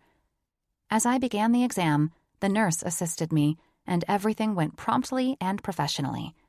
Using the smaller speculum and a warm lubricant, I was as gentle as possible, doing my best to avoid discomfort. "I need you to communicate with me if anything feels uncomfortable," I reminded her when I saw her legs begin to tremble. It was probably her nerves, but I wanted to be sure I wasn't hurting her in any way. Some patients tended to be silent, and for good reason. This certainly wasn't the time and place to talk about the weather. But if I had a nervous patient on my exam table, their muscles tended to clench in ways that made an exam more painful. "I'm good," she said while I continued with the pap smear. Once the pap was finished, I stood, turned, pulled off my gloves, and turned to the sink to wash my hands. "Okay, all is well. After I do a breast exam and check your abdomen for abnormalities, we'll wrap this up and you'll be ready to roll." I could hear Abigail sigh in relief from here, and I smiled at the memory of my first OB/GYN exam. It was so uncomfortable and not rewarding at all. "Thank you, Abigail," I said, finishing up before turning to leave. "We'll have your lab results in a few days, and you can set up your next appointment with the receptionist on your way out." "Thanks, Dr. Smith," she answered, and then I left the room. I was behind the 8 ball today, to say the least. I had 3 new patients, which always made for a long day. I had to give them my undivided attention to answer their questions and concerns for the different reasons they were here. I hated being behind, mostly because I personally hated doctors' waiting rooms. I'd been known to avoid annual visits to my doctor just because I didn't feel like wasting half a day waiting for them to call me back. I knew how annoying it was to wait, so I did my best to move through patients quickly while giving them top-notch care. I walked out of my last scheduled appointment and sighed in relief that the day had finally come to an end. The office was quiet, except for Allison, finishing the last paperwork she was behind on and following up with the final patients. 2 hours after close, I heard John say from behind where I stood, signing off on 2 prescriptions and offering them to Allison with a smile and a nod. Neither Allison nor I were talking since we both should have been out of here 2 hours ago, and both of us were in a scramble to go home. "Not a word, Dr. Aster," Allison said. "Oh, ladies," he teased in a sexy voice that I only fell victim to when I wasn't on guard. "Better leave Allison alone, doctor," I teased. Instead of turning to address him and getting held up even longer, I went the opposite direction and made a beeline for my office to pack it up and get out of here before I was late to meet my sister and parents for dinner. "I'll leave her alone. However, I'll hardly do that with you," he said. John used a humorous tone, one that I'd noticed gave me butterflies in my stomach lately, and I couldn't resist stopping before entering my office to talk to him. It wasn't really fair for me. I didn't want a relationship. I wanted a friendship, but that tug-of-war was practically impossible with this man. He stood in scrubs, looking like he could model them and just about anything else. There was something about John. His personality was carefree and fun, yet his appearance commanded attention and admiration. Every time my eyes drank in his tall presence, I noticed his effortless handsomeness, a symphony of artistry and genetics. He wasn't even trying to be perfect, yet he was. I didn't drool over the man like this all the time, though. I'd been working with his handsome ass for 2 months now, and it was only when I wasn't guarded that he got to me like this. I could see it in his damn eyes and his award-winning fucking smile that he knew it too. "Why is your ass in such a rush?" he questioned, walking toward me. I decided it was best to break my love spell and walk into my office to gather my shit and leave. My ass had 3 new patients today. "Well, I had 2 new patients and a delivery today, so I've got you beat." "You win," I smiled as I turned to grab my leather briefcase and place my laptop in it. "I always win, Mick," he said. Of course he has to use that nickname in that deep, sexy voice when I'm trying to focus and not get all mushy at the sight of him. "Yep," I said, shouldering my purse and briefcase bag. "Healthy delivery?" "Always," he said cockily. "Do you mind?" I said after he put his arm up to stop me from exiting my office. "Where are you off to in such a rush?" His rich cologne was another problem. I had to resist it so it didn't fill my senses, complementing all the sexual thoughts I was trying to keep at bay. "I have a dinner date," I said. He said, his hazel eyes peering into my soul. "I don't recall having asked you to dinner tonight." "You didn't," I smiled. "And I really have to get out of here." "Well, I am now," he said. "You know I'll be better company than any idiot trying to work their moves on you at dinner tonight." "Does it always have to turn into this between me and you?" "No," he simply said, his arms still up, creating a barrier between me and the exit of this office. "You're the one who is trying to date other men because you think it's unwise to date me." "I think we both decided it's unwise if I date you, Doc," I teased, folding my arms together and only allowing him to block my exit because, if I was honest, these interactions with John were the highlight of my day. "I don't think we ever had that discussion." I eyed him. "Well, we're having it now. And if I remember correctly, it was you who said that you don't date colleagues?" "That's correct," he answered. "So, we did have that conversation then, because it's clear on my end that I'm not going to date your handsome ass." "We've just talked simply about all that," he said. "As if it gets more complicated than that?" He shrugged. "Historically, I don't date colleagues, but I've recently made an exception to that rule." Dear God, I covered my heart, feigning shock. Imagine all the people running around this place who have dreamt of the day you finally make this exception. "They'll never know about it, gorgeous," he said. "Listen," I glanced down at my watch, seeing how late I was. "I honestly have to go." "Date me," he said, as if it were any other day. My eyes widened in response. "No," I said with a smile. This was dangerous to fall for, and I had no time for heartbreak while working my residency. "Why not?" For the first time since meeting the guy, he seemed deadly serious. Shit, he actually wanted more. I mustered my sweetest voice and said, "I think you should just be happy that I still trust going on this hiking gig with you next week. Let's leave it at friends, okay?" His lips twisted in a way that showed me I had made myself a challenge for him to conquer. He was the easiest man to reject because he didn't get his feelings hurt or upset. He just became more fun and exciting to be around, which was half the reason we were here, and he was making exceptions to his dating rules. "Fine," his eyebrow arched. "We'll keep it as friends. Probably best that way anyway." "Something tells me I shouldn't believe you." He smiled. "And while you're staring into that man's eyes tonight, you won't be able to stop thinking about how you wished you didn't reject me again." The man's eyes I'll be staring into would likely kick your ass if he knew you were trying to steal me away from him. I teased, knowing the only man's eyes I'd be seeing tonight would be my dad's. He wouldn't be the first dumbass to try to kick my ass because of you, he said. Well, that's a solid fact. I laughed, recalling the first night we met. Well, this guy is extremely athletic and definitely would not approve of your advances. He rolled his eyes. Extremely athletic, he scoffed. Sounds to me like you're attracted to the douchebag types. If that were the case, I'd be dating you tonight instead of him. Touché, dollface, he said. Wow, you really are jealous, aren't you? Now you're just pulling pet names out of your ass to charm me. Nothing wrong with that, he chuckled. All right. Congratulations on your delivery. I'm out of here. Tell the idiot who's buying your dinner tonight that he has no idea what he's in for with me. I turned back and grinned. I'll be sure to let my dad know, I teased, laughing at his change of expression as I turned toward the exit.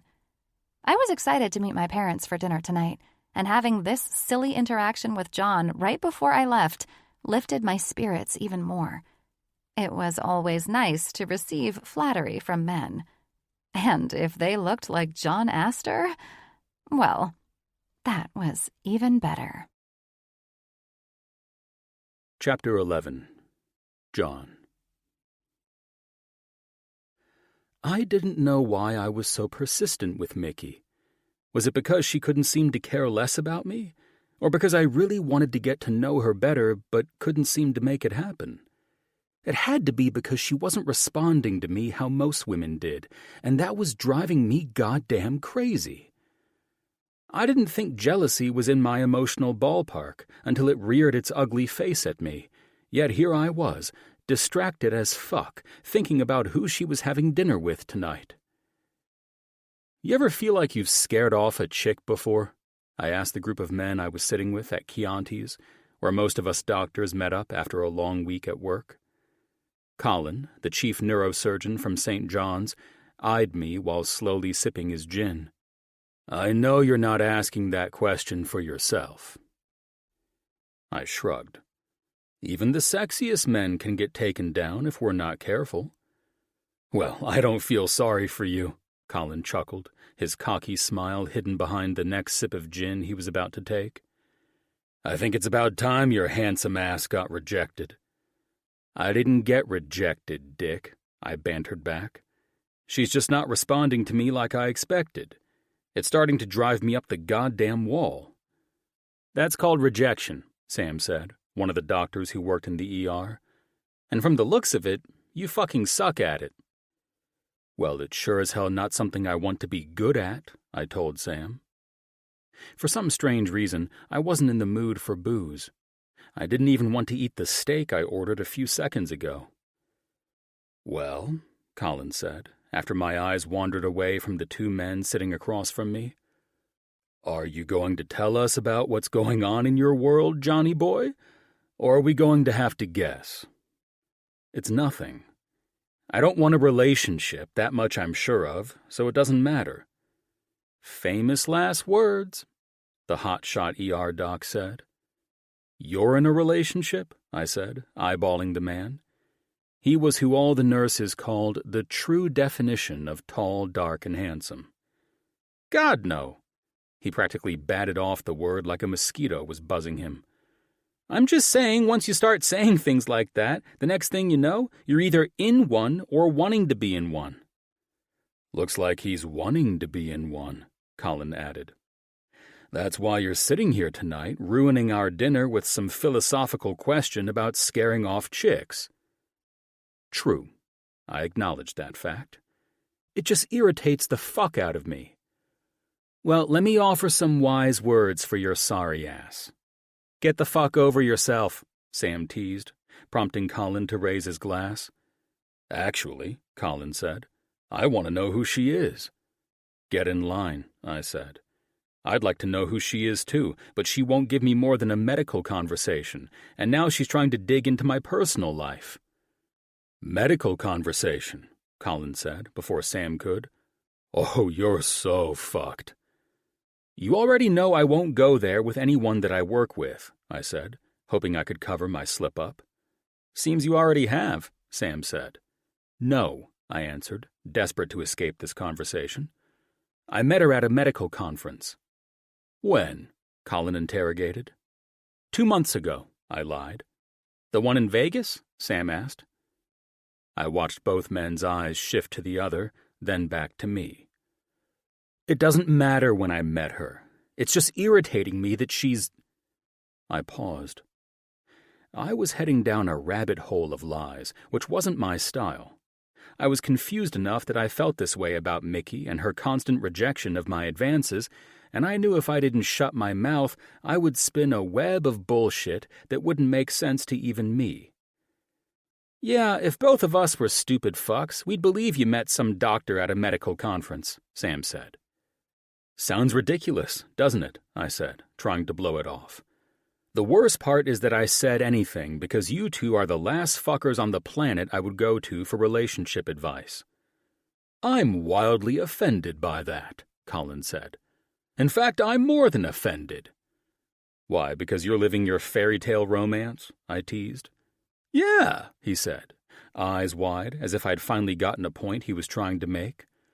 I busted my ass to learn the whole soulmate love can suck but is worth it in the end shit. When your relationship repeatedly kicks you in the balls and you don't know which way is up or down, I'm the guy to come to for advice.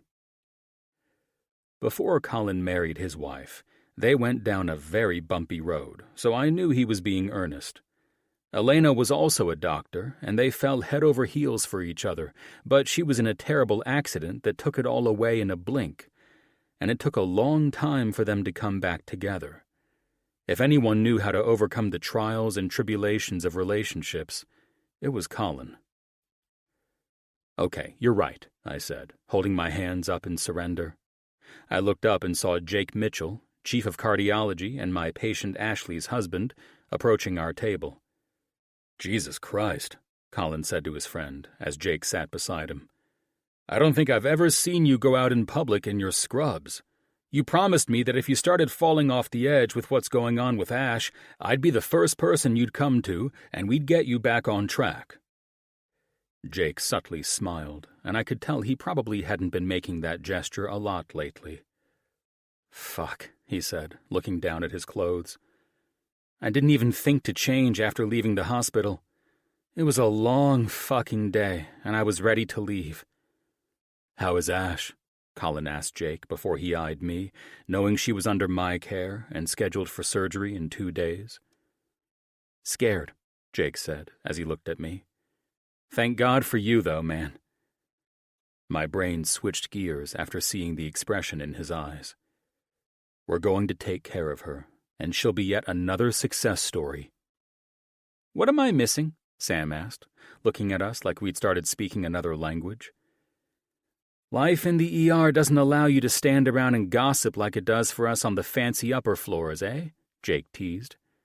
It was nice to see him lighten up a bit, although I was confident that downing the glass of scotch that was waiting for him helped in that area. Is your wife okay? Sam said, his seriousness not wavering. She was diagnosed with stage 1 ovarian cancer, Jake offered. Thank God that John was a magician with his words, though, and she's chosen the path of surgery and chemo as opposed to her natural health care method. I don't think it was all me, I said truthfully. No, Colin said, as his lobster was placed before him. I know it was all you, and I wasn't even there. Ash is not the type to put chemicals in her body, even if it is to save her life. That's true, Jake agreed, spinning the plate Colin had ordered for him to get to his vegetables before the lamb. He looked at me. Thank you for reminding her that she was going through this for me and the kids, he said, his eyes pooling with tears. Man, Sam said in a hushed voice. I'm so sorry, Jake. Thank you, Jake said, as we quietly focused on our dinner. This sucked so fucking bad for Jake and his family. I knew there were reasons we all went through hardships in life, but I never understood why people, good people, had to go through this. They were so young. It just fucking sucked, and I understood why Mickey wanted to shy away from this field. I knew she'd be excellent in it, and we could use more in this specialty in our field of work, but it certainly wasn't for the faint of heart. Ash's mom had died of the same affliction, but her mother's cancer was caught too late. The event was traumatic for Ash and her father, and they barely survived the loss, but they did survive it. Knowing that, I wanted Ash to focus on how she and her dad felt after her mother's passing. We had better odds than her mother did because Ash's cancer was in the early stages, so there was a much bigger chance of sparing Jake and their 2 small children the same grief Ash had experienced. As soon as that was in her mind in my office that day, Ash's entire demeanor changed, and she was ready to hit the battlefield and wage war against this cancer. "You guys hear about the new human resources approach they're going to implement to onboard new staff?" Sam asked. "A memo came through last week, but I've been so damn busy that I haven't looked at it," I said. "Yeah, I guess we all have to sign waivers for our cars in the parking structure now," Sam said with a laugh. "What?" I said, pushing my finished plate to the side and taking a sip of wine. I looked at Jake. "Let me guess, your brother came up with that one?" Jake grinned. "Jim probably doesn't even know the board passed that. The small stuff stays off the top floors of Mitchell & Associates," he said, while Colin rolled his eyes. "Jim prides himself on knowing every little bullshit detail people try to slide under his nose. Only when Monroe sniffs it out," Jake added. "Other than that, Jim's gotten softer these days. He's a family man now." I grinned. Hard to imagine James Mitchell as a family man, but the role suits him. "Truth," Colin added. "And we can all let Jimmy slide on this shenanigan from the HR department. I mean, that asshole Schmidt is the reason they had to do this. He sued the hospital and fucking won because a freak hailstorm ruined the paint on his Lamborghini. He was in the uncovered portion of the parking structure, so I don't know how that's anyone's fault but his own. Idiot." "I have no idea how he won that case," I said. "Only an idiot drives their Lambo to work," Colin said. "You used to drive yours to work, dickhead," Jake said, prompting Colin to look at him in fake horror. "Never," Colin protested. "You are the one who couldn't wait to bring yours out. You drove it everywhere, every day. Everyone knows a Lambo isn't a daily driver. Come on, man." Jake laughed loudly for the first time, making all of us join in. Jake and Colin were always the funniest guys to be around, so it was nice to hear a little of their usual goofy banter. As the conversation went on, my eyes roamed around the room, and I couldn't believe what the fuck, or who the fuck, they landed on. Mickey sat in a lively conversation with an older gentleman and 2 women at a table in the corner. Her eyes glittered from where I sat, watching her talk to the man. She was obviously telling the truth when she said she was meeting up with her dad, and the other 2 ladies must have been her mother and maybe a sister. He gave off major coach vibes, even from across the room. He wore a white polo shirt with a college team logo on his left breast, which was a dead giveaway that this man was into that shit. Her mom was strikingly beautiful, with pin-straight hair parted down the middle that barely reached the top of her shoulders. She sat perfectly straight, and from what I could read, the woman had to be a lawyer or something. She had sharp facial features and delicately sipped her wine while looking at the blonde woman beside Mickey. I could only see the back of the blonde's head, so I couldn't tell if it was a sister or a friend, but it was apparent she was around Mickey's age. As I discreetly spied on Mickey's table from across the room, I found myself both amused and intrigued to see this personal side of her, which I was sure she'd probably never share with me. I watched her mannerisms, noticing that she seemed a bit of a daddy's girl, because every time he said something, her face lit up like a little girl at Christmas. When the table erupted into laughter, I smiled, seeing Mickey's contagious and positively beautiful smile. I was intrigued by the scene because my family dynamic was nothing like Mickey's. They seemed informal, casual, animated, and fun, whereas mine was the polar opposite. I had to admit that it would be nice if my family could ever loosen up a little and actually enjoy each other's company. My eyes roamed back to Mickey, and I couldn't handle it anymore. It was time I introduced myself to her family. You know, the handsome doctor she worked with that she was most likely telling them all about. Without considering the scene I would create by ditching my friends without explanation and showing up unannounced at Mickey's table, I got up and walked across the restaurant on a mission. Chapter 12. Mickey. It was always nice when my family got together, and even though I thought I'd be too tired to enjoy catching up with everyone because of how much I was working, I felt more awake than I had in weeks. Lydia looked terrific, as usual. My baby sister was the opposite of me in personality and looks. While I inherited the brunette hair from my mother, Lydia snatched the blonde hair genes from Dad, though he had nothing to show off anymore with it being cut short and all gray now. Lydia also grabbed Dad's striking blue eyes and beaming smile. She was also about 4 inches shorter than me, which was something I'd always envied. I wasn't insecure about my height, but it would have been nice to wear heels and not tower over everyone like Shaquille O'Neal. "So, your dad passed up an offer from Texas A&M last week," Mom said, as if turning down a coaching job from a major university was no big deal. "Why?" Lydia and I asked in unison. Mom smiled and looked at my dad adoringly. Even after all these years, she was still hot for the old man. It was pretty cute. "You girls know exactly why," Dad answered. "Because you're retiring altogether?" Lydia teased. "Daddy will retire the day his soul leaves his body. We all know that," Mom teased. It drove me up the wall when my mom referred to our dad as Daddy, as if we were still 3 years old. But old habits die hard, and that Southern belle wasn't about to change her ways. "You know Collierville will always be our home. Your mother and I aren't chasing fairy tales with big coaching possibilities when we're already perfectly content in the fairy tale life we're living now." "You guys both do the empty nest thing very well," I said, pushing the last of the dessert I couldn't finish toward my sister. She could eat that and everyone else's and not gain a pound doing so either. "Well, I can't say we do it that well," Mom said. "We miss you girls terribly."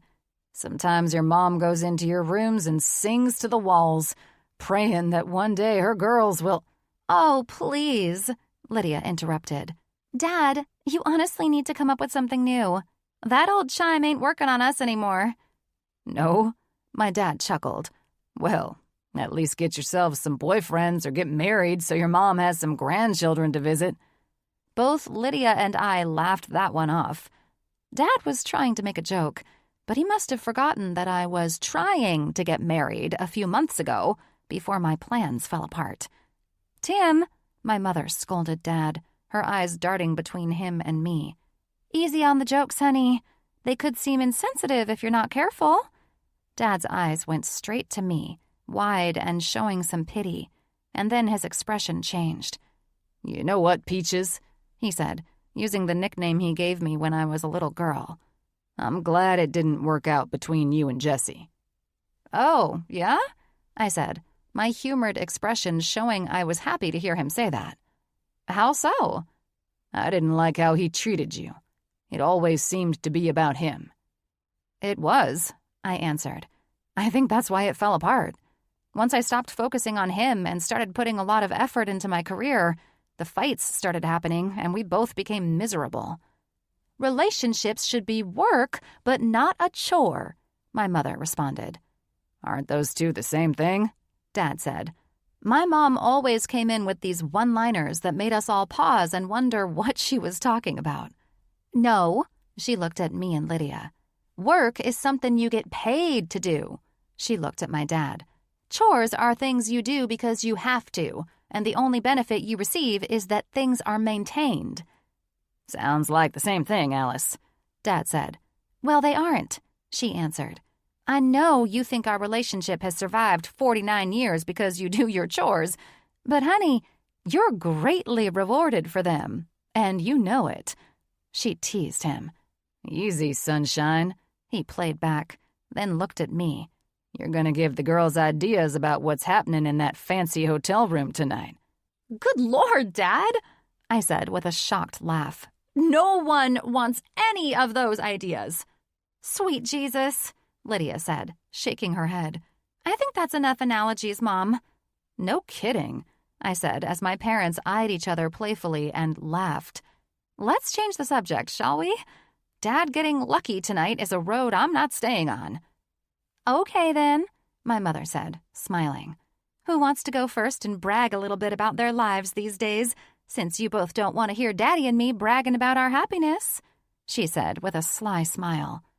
Mickey goes first, Lydia said. I've been wanting to know how it's going at St. John's. Word in my world is that some of those doctors are wealthy. I'm talking 1%er type of money, and they look good enough to light your lady bits on fire. Jesus God, Dad said to Lydia. If a man gives you a burning sensation in your lady bits, you might want to get on antibiotics. I couldn't stop laughing that Lydia had just said that in front of my parents, or that our wholesome family dinner had taken such a weird turn. Dr. Smith, I heard John's voice say. I couldn't believe my eyes as I watched the tall figure approaching from behind my sister. Did the guy follow me here to see who I'd gone on a date with? It couldn't be. But why else was he here at Chianti's? Dr. Aster? I said, shocked. What the hell are you doing here? He glanced around the darkened, candlelit room. What most people are doing, I suppose.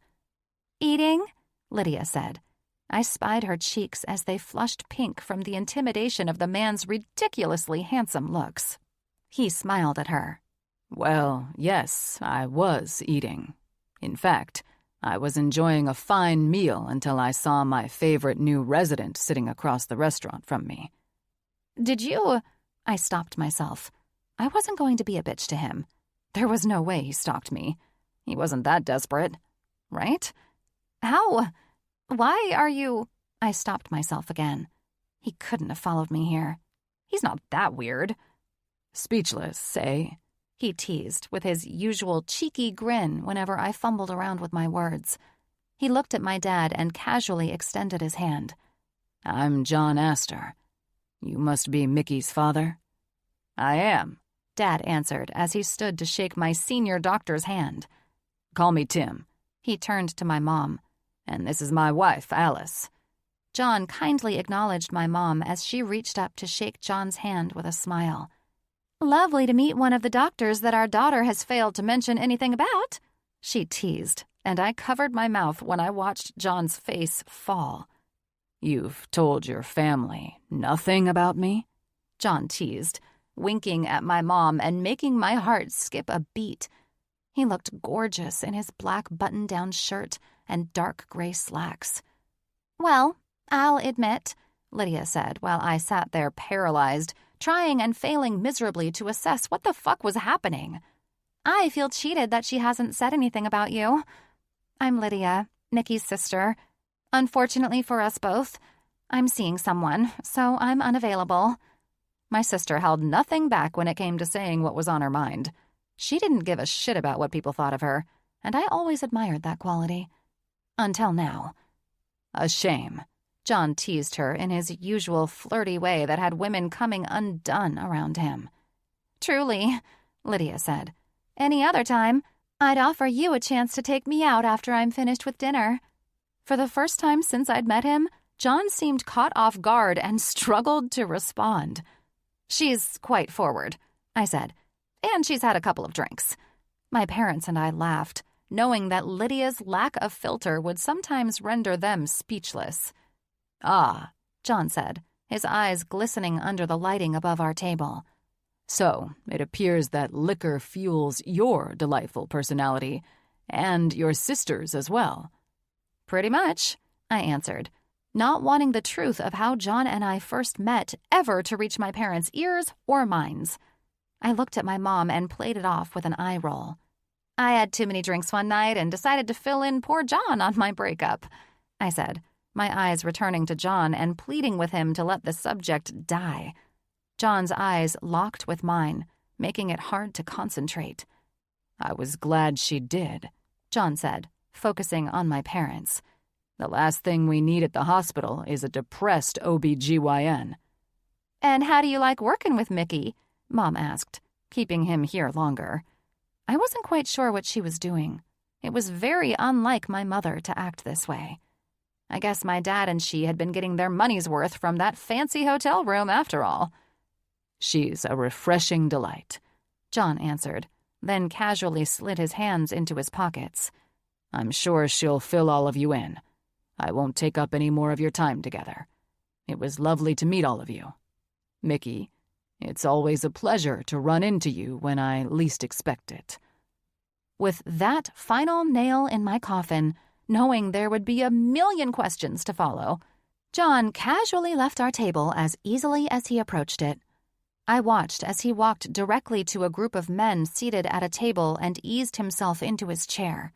All 3 men at his table had Cheshire cat smiles, almost bigger than the ones smeared across my family's faces.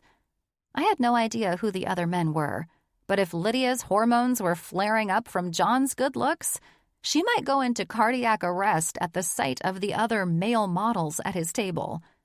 What is it with all these gorgeous men? Why don't these types of guys ever have ugly friends? Is it all just Prince Charmings and no Shreks? Do they just plant gorgeous seeds and grow these California men? My God, Lydia said, her eyes only pulling away from that table to ask us that question. One would think, Mom said, as I watched John raise his glass of wine toward me. He grinned, and then, as if nothing ever happened, returned his attention to the table of men he sat with. Why the hell are you crying over Jesse when you could have that guy?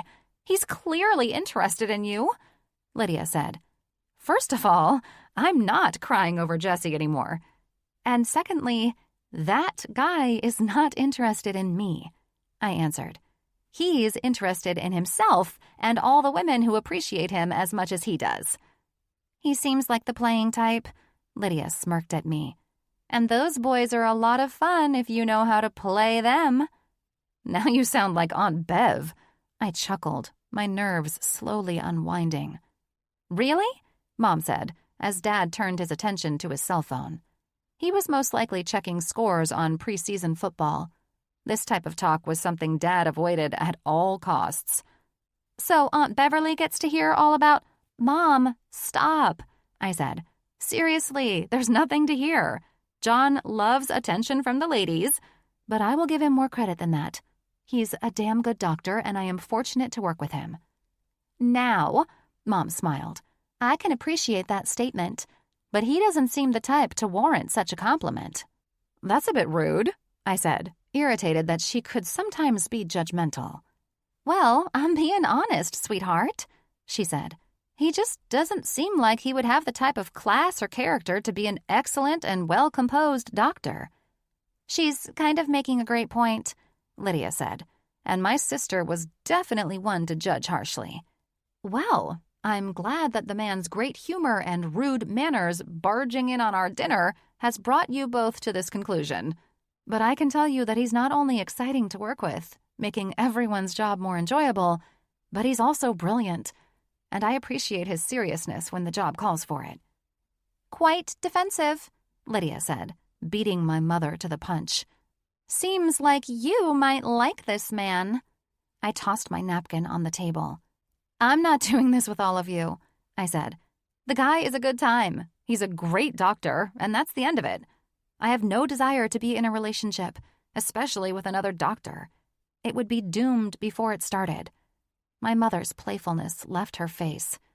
I'm sorry I insulted him, she eyed Lydia and me. Perhaps my judgment is premature. However, I will say that I don't like seeing your heart so closed off. Mom, I can assure you that my heart is not closed off. I'm just being smart about who I date going forward. I know Jesse had a lot of red flags at the beginning of your relationship, flags that even I failed to see. There were a million red flags that we all missed, Mom, I said. Jesse was all about himself. Everything was his way or no way, and I'm glad it ended when it did. And now, it's over. He's out of my life and moved on with another woman.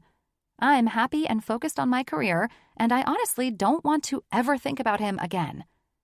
And that's healthy. We're wrong to keep bringing up Jesse, and I'm sorry for that. But I have to say, Lydia said after I smiled in gratitude for her words, you need to give that doctor a chance. You deserve a little fun in your life. I'm not getting hurt again. You don't have to date the guy, Lydia said, her eyes shifting toward my mom's approving smile. But go out and have fun with him. He seems like your type, you know? I looked at my sister as if she were crazy. He's the exact opposite of me. I'm more uptight, and that guy is running around half the time cracking jokes and... No, my mother said, correcting me with her tone. You weren't always this serious and uptight, you know. You became that way because that was expected of you with just... She stopped herself. With your previous relationship. Mom's right. You were the goofy one in the family. You were always playing pranks on all of us, stuff like that, Lydia said with a cute expression that made me laugh. You need to live life to the fullest. And that guy, she pointed her thumb over her shoulder, is the perfect man to help you do it. I eyed John again, imagining how disastrous it could be if it went wrong. You're not dating him, Lydia said. I can see your wheels turning. You're not ready to date, and from what I've just picked up from that guy, you certainly don't want to date him. He'll get bored and move on to the next best thing. Yeah, so how about I don't? I said. No, Lydia pressed. Get your ass out and start moving on and having fun. Don't bury yourself in work and then one day surface only to find you're 83 and still all alone. That's the road you're on, and I suggest you get off it ASAP. You've sat with me for almost 2 hours and concluded all that from a casual conversation about how I'm dealing with life? No, she smiled. It's the fact that you don't even want to have fun with a man who took it upon himself to boldly approach the table where you're eating with your family. Where's the adventurous Mickey we remember from back in the day? Paying off student loans? I teased. Fine, I conceded, knowing my sister was half right about this. I had no friends to speak of, and I wasn't even trying to have a life right now. I'll enjoy things a bit more and not be quick to turn everyone down. I had to hold to that because I knew I was guarded and would bury myself in work because it was safe there. The last I saw of Jesse, he wasn't stopping and looking back. He wasn't willing to try to fight for the relationship, and neither was I. That chapter in my life was over, and it was time to turn the page and start a new chapter. Chapter 13. John. It had been 2 days since I'd rudely interrupted Mickey and her family at dinner. 48 long-ass hours of me beating myself up for my impulsiveness. Who the hell had I turned into to do something so obnoxious? I had no answers, only remorse and embarrassment. Only after I decided to impress them with my douchebaggery did I realize that Mickey had never said anything about her family, any of them, including her hot sister, living here. So they must have been here visiting from God knows where after not seeing each other for who knows how long.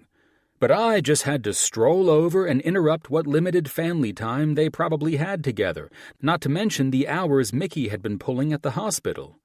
It was hard enough to find any personal time with that workload, and then I had to go and act like the clown of the century by busting in on her. The icing on the cake was that I was too full of myself to realize Mickey probably thought I followed her to the restaurant to see who she was with, making me appear to be a full-blown stalker.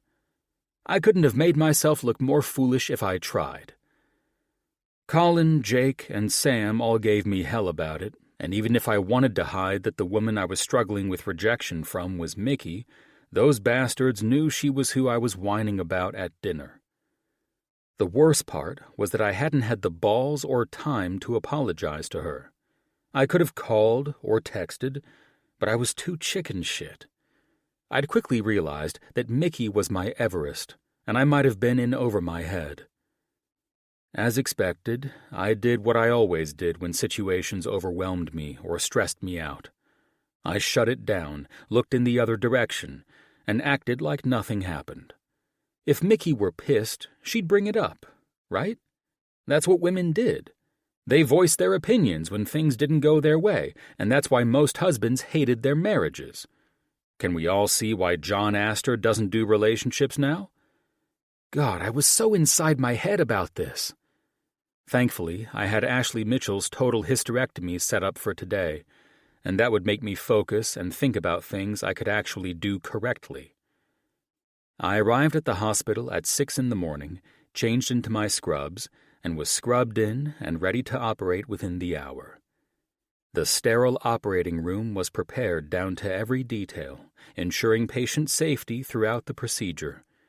It would be the first time I saw Mickey since that night at the restaurant, as I'd asked her to attend me in this surgery the week prior, hoping it would ignite her interest in gynecology-oncology. I was not trying to pressure her, but I knew she could be a considerable asset and was wasting her genius by not pursuing it. I had a knack for sniffing out talent, and Mickey had it all. She wouldn't know what I knew unless she got her feet wet and experienced that this was not a specialty to fear, but one to excel in and save lives beyond preventative health care. With my mind fully engaged in surgeon mode, I nodded at Mickey, who stood beside the surgical table, scrubbed and gloved, while I prepared for the procedure. The monitors were our only sounds, as Dr. Mitchell's wife, Ashley, lay under the soft glow of overhead lights with the anesthetic-induced slumber masking her features.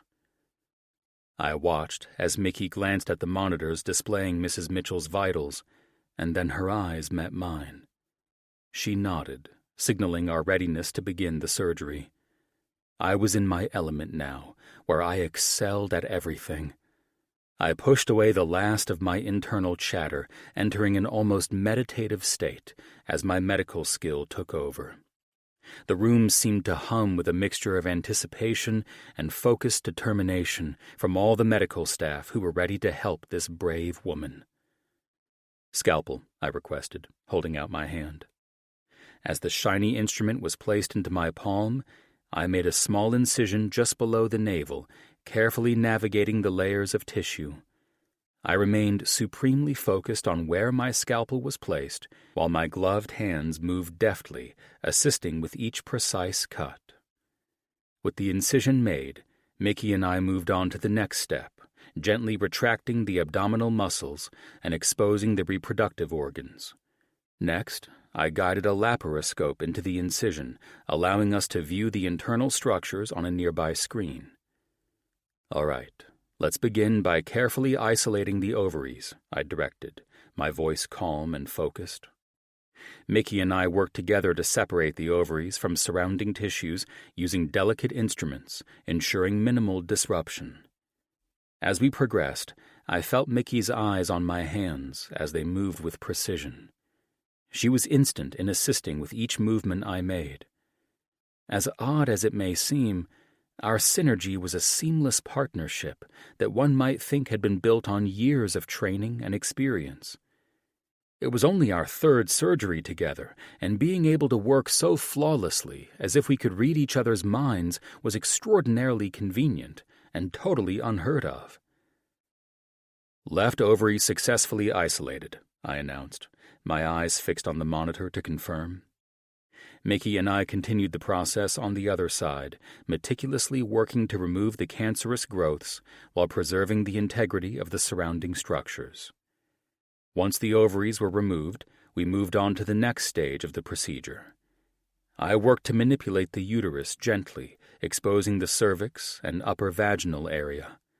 The room was filled with the steady hum of equipment as we worked in sync, methodically progressing toward the final phase of this surgery. "Clamp, please," I requested. And as if I didn't even need to ask for it, Mickey gently placed the clamp in my hand. I carefully secured the blood vessels and ligaments, ensuring controlled blood flow and preventing unnecessary complications. Finally, we reached the point of removal. With precision and a final shared glance, Mickey was the one who made the necessary incisions to release the uterus, while I continued to manage the blood supply. "Uterus removed successfully," Mickey confirmed, her voice carrying a note of steadiness and relief.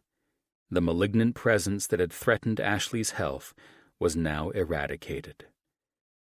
Bastard is out of her, I thought. Nothing was as sweet as the victory of conquering a disease that threatened to destroy a beautiful life. A sense of accomplishment settled over the room as Mickey and I closed the incisions, meticulously stitching and suturing with practiced hands. We had navigated the complexities of this procedure together, and the result was a successful total hysterectomy that held the promise of a healthier future for Ashley Mitchell. After we had finished, Ashley was left to the staff, who would follow her to the recovery room. I nodded at Mickey while pulling off my surgical cap, knowing that we still had the family waiting in the waiting room to hear how the surgery went. "Great work in there, Doctor," I acknowledged. "I'm beginning to wonder if you're lying to us when you say this is your first year of residency." Her eyes twinkled in humor. "I assure you that I'm not lying. It's a natural talent," she chuckled as she discarded her gloves and mask in the trash before walking out of the room with me. I grinned. "That's a damn fact. I'm highly impressed. We've yet to perform a surgery where we come into complications when you might be forced into a high-pressure situation, but something tells me you'd do just fine when that time comes."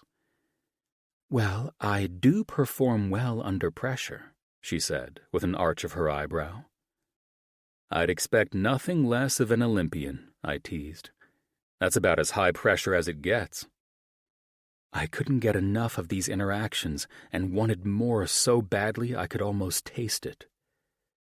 "Except for the pressure we're about to face," she said, as we walked down the corridor toward the private waiting room where Ashley's family and friends were gathered. "Is it true that Dr. Mitchell's brother pretty much owns St. John's?" I chuckled at her sudden nervousness. "Kind of. Jim is the CEO of the company that bankrolls this place and is chairman of the hospital board. It's all fun and games until James Mitchell stops by for a visit." "Or you're doing surgery on his sister-in-law," she added. "Precisely," I said, as we reached the waiting room. "Now, let's share the good news." I opened the door to the waiting room, and we stepped inside. There must have been 10 to 12 people in the room, and all of them looked up at us expectantly, collectively holding their breath as they waited for me to speak.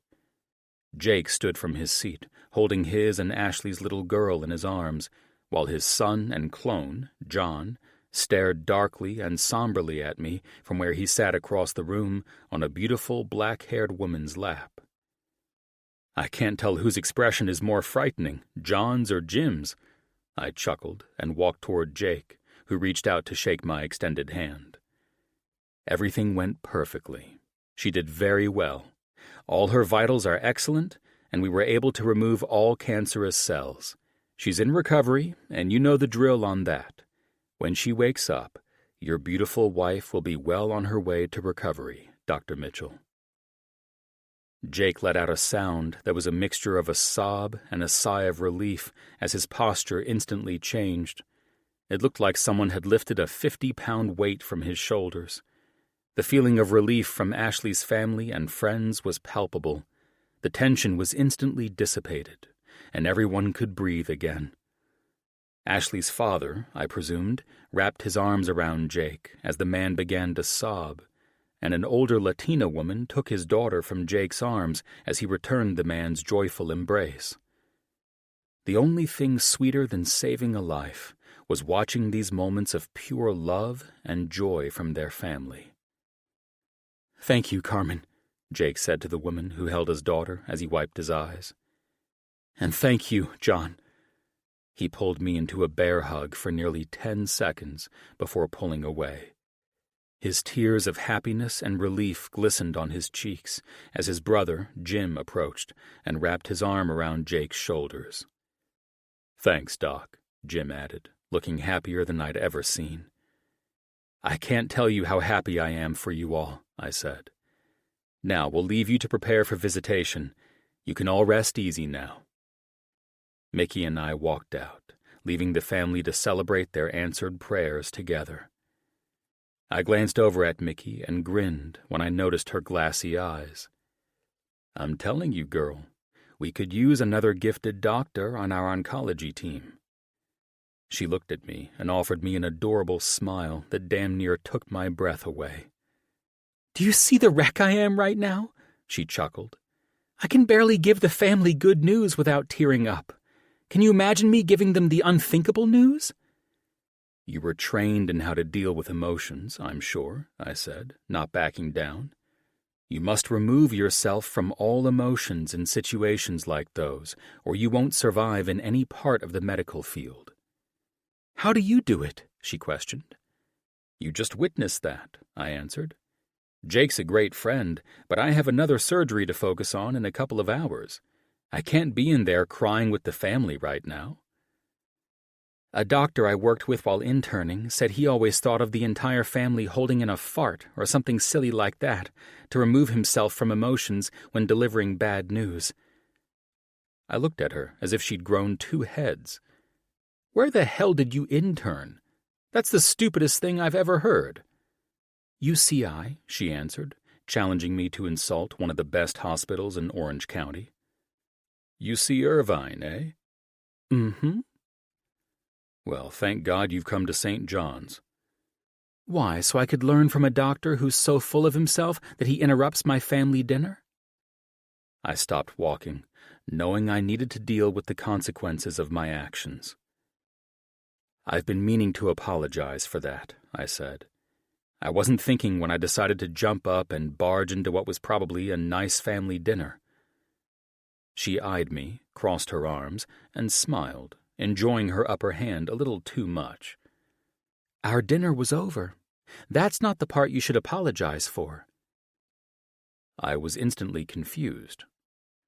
Well, if your dinner was over, then I wasn't interrupting anything but conversation. She smiled again, while I tried to snake my way out of this embarrassing situation. My family thinks you're a complete clown, she teased, and my eyes widened at the fact that I really did embarrass myself in front of her family. No matter how much I might want to fool myself, it wasn't a figment of my imagination. Holy shit, I said. I really am sorry, Mickey. I think it was the booze, she said. I smiled. It's almost as if the booze was fucking with me the way it was with you that night at Avalon. Don't bring my embarrassing mistakes into this, she said, more attractive than ever. Own your shit, and then I'll forgive you. I did own my shit. I apologized. Fair enough, she said.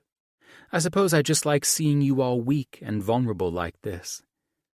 It's the last time you'll see me like this, too, I said, knowing we were even in the game of doing stupid, embarrassing shit in front of each other. Oh, I guess you'll be fine while we're camping then? Fucking camping. Right, I said. When was that planned again? Tuesday and Wednesday, she said with raised eyebrows. My only days off this month, and you forgot about that? Well, I don't even know what fucking day of the week it is these days. I answered that part truthfully. Fine, she said.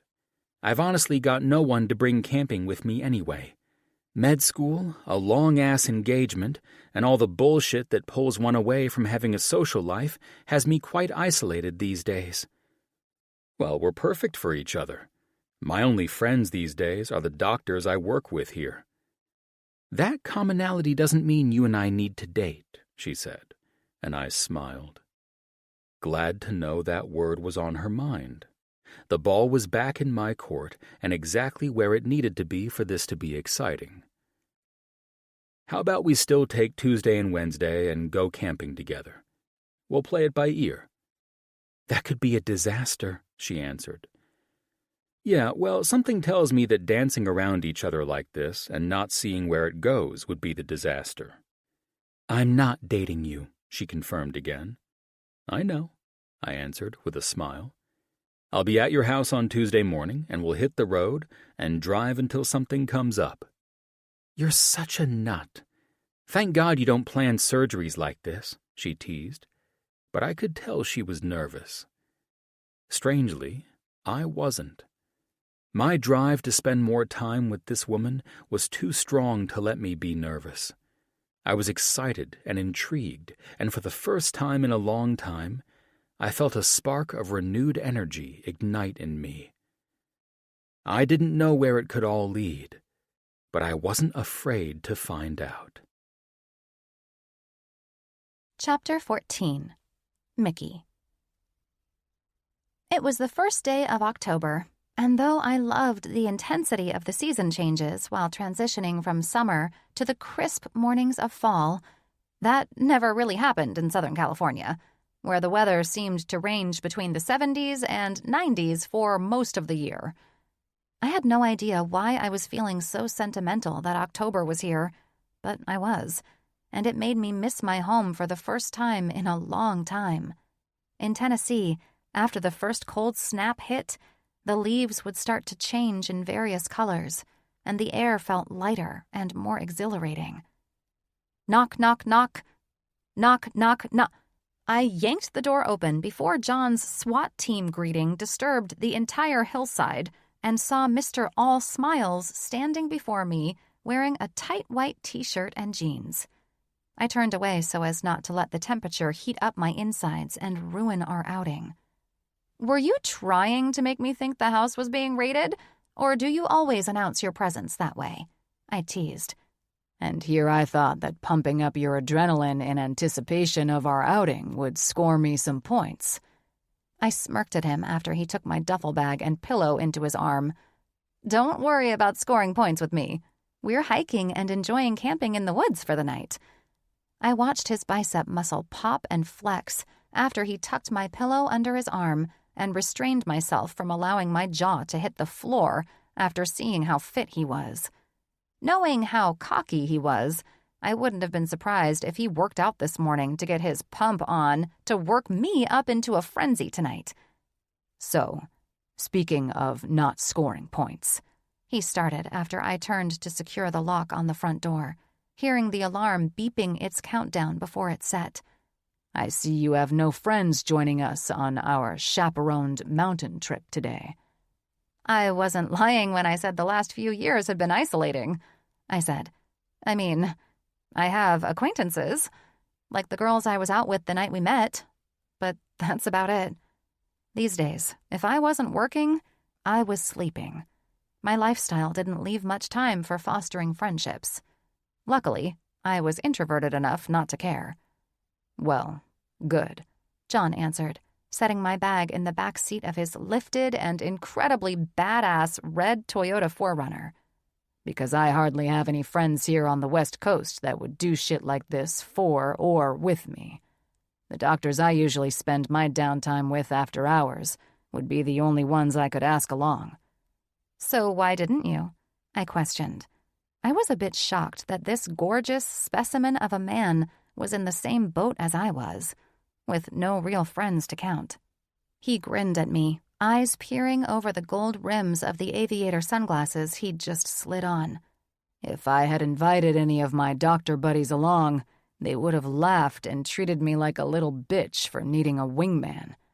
All we ever do together is grab drinks or dinner, and inviting them on a camping trip is a bit of a leap from that. I stepped up into the 4Runner, and the fragrance of the newness of this car smacked me in all my senses. God, I loved the smell of a new car. The only time I'd ever experienced this for myself was when Dad bought me a Honda Civic for my high school graduation. He chose it because it would last me forever, and he was right. The goddamn thing wouldn't die. Wow, this is really nice, I said, turning back and seeing the back was filled with camping gear and duffels. Thanks. I just bought it yesterday, he chirped, looking as proud as I must have when my dad handed me the keys to the Civic. Yesterday? I was confused. What happened to the Ferrari? The Ferrari doesn't go into the woods, gorgeous, he said. She's covered and tucked nicely away in my garage at home. Do not tell me you bought this just to go camping, I said, wondering if this guy was for real.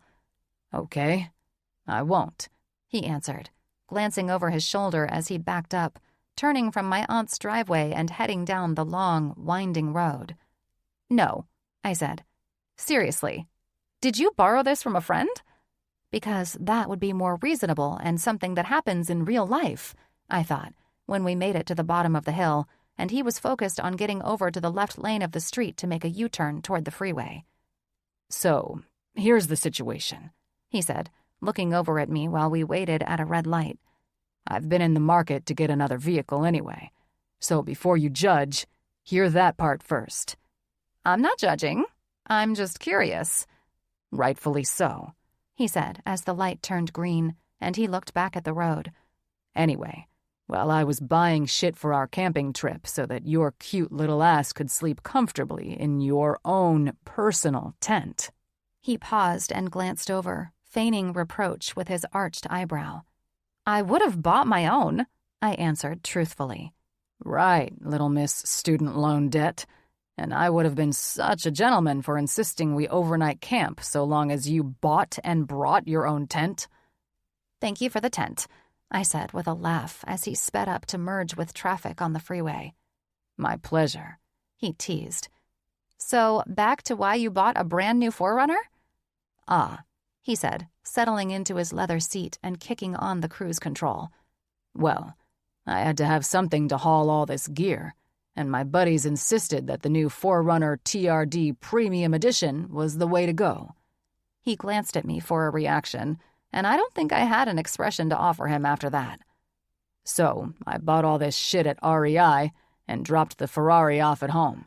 Then I took an Uber to the dealership, plucked their showroom model, signed papers, picked up this camping shit, and now here we are. I'm the happiest motherfucker I know since getting this gal, he said, rubbing the dash. Okay, I answered, unsure if I should crack a joke or jump ship now because I had no idea what this guy was all about. Don't fry your beautiful brain cells over it, he said with a bright smile and a laugh. I'm just the type to handle my business and get what I want. The guy was obviously loaded with money. Who in God's name bought a new SUV just to haul around camping equipment that didn't fit in their Ferrari?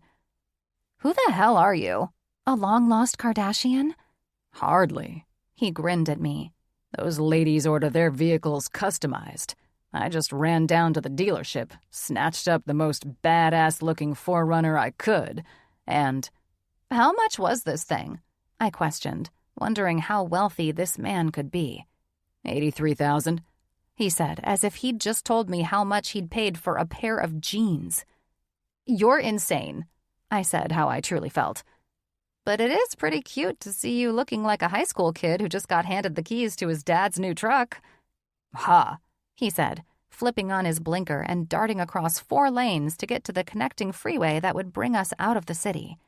I love it. I finally feel like a normal person for doing this. You know? Did he just say he felt like a normal person for doing the most abnormal thing I could imagine? You can't be serious. Normal? I'm sure you mean something else. No, I meant what I said. He corrected me. I've never been able to enjoy the fruits of my labor. You remember I told you I grew up in a wealthy family, correct? Yes, I answered, wondering where this could be going in his happy little mind. Well, in my family, there are rules for how we spend our money. He glanced at me to see if I was still with him. The first and most important rule is that we use it wisely. And the second? I said, because I still didn't see where there was any wisdom in the way he went about purchasing this SUV. Second, we don't make a big deal over our purchases. You mean you don't brag? I said with a soft laugh. Precisely, he answered. And for the first time in my life, I made a completely foolish purchase and bought the one vehicle that makes me stand out. Wow, I said, somehow finding this all too funny. It looks like you've rebelled from your spoiled rich boy ways in the most flamboyant way possible. My mother would lose her shit, and my father wouldn't speak to me for at least a month for this stupid move. Jesus, really? I said. Is it that bad in the family of wealth? Oh, you have no idea, sweetheart, he continued. My home life is not one I speak of lightly. I love my parents and brothers, but it's nice to do things off the leash sometimes. I forgot how liberating it is just to do shit for myself without a care for what is required of me, and having to prove myself in everything that I do. Suddenly, I felt bad for him. I couldn't imagine having a family like that, and it made me grateful for mine. It also made me happy that he did something that brought him absolute joy, even though it initially seemed ridiculous. Surely your family is proud that you're one of the top doctors at St. John's, I said with a smile, knowing how proud my parents were of me working there. Not even close, he said with a smile. My mother basically said she'd rather see me open a bakery in New York so I could waste my time closer to the family. No, I said, denying that could even be true. You're not serious. It was merely a joke she made, but my family believes I'm just fucking around out here.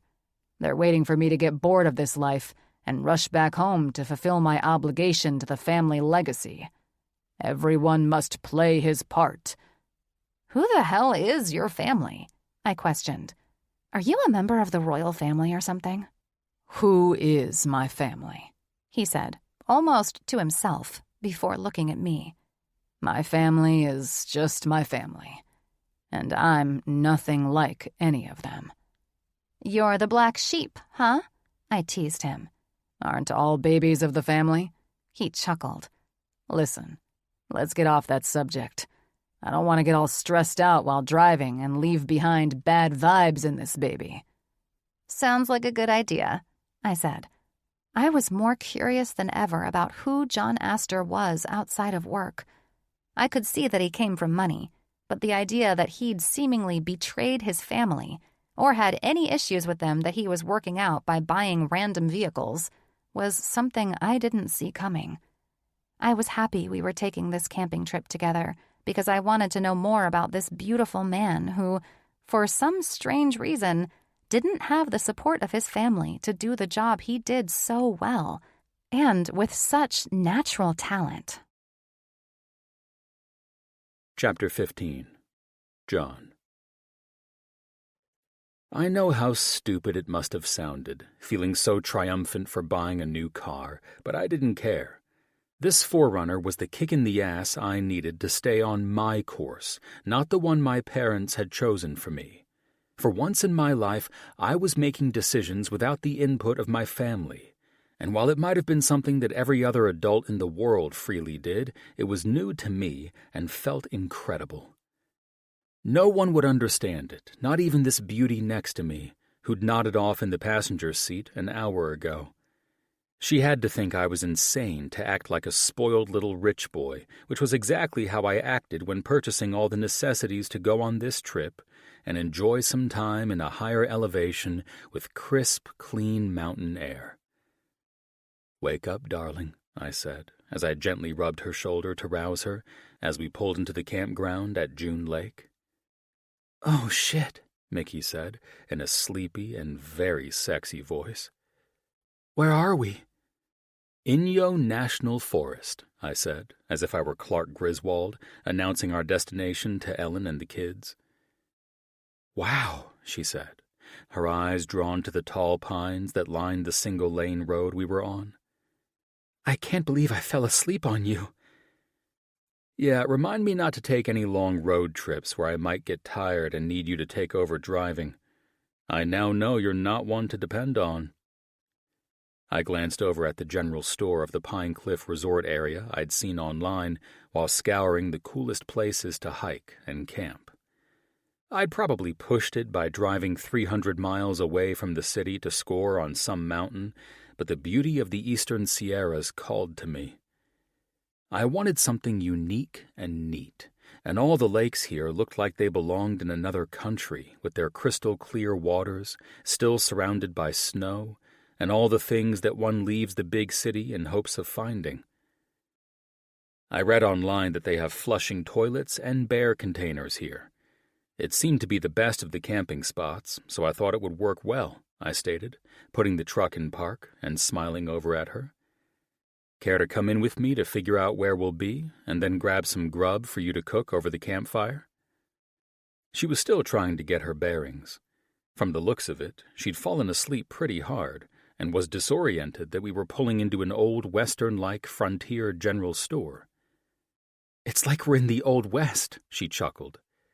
"Sadly, we're not," I teased. "So, let's get some fishing licenses and get this party start." "Hold up." She reached for my arm before I could get out of the truck. "Fishing licenses?" "Why not?" "Have you ever fished before?"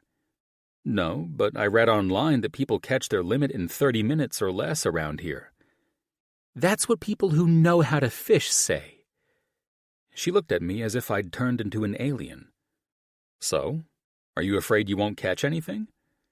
"I'm afraid that I'm here with a man who bought an $80,000 SUV who's throwing caution to the wind on this trip." "No better man to be doing shit like this with, I think," I said with a flirty smile. "No," she corrected me. "You can't just fly by the seat of your pants when you're camping. If you do, your spoiled pretty boy self will get hurt." I rolled my eyes, sighed deeply, and looked out my door window, searching for answers as to why I had to encounter any resistance whatsoever. That caused a stifled laugh to come from where Mickey sat.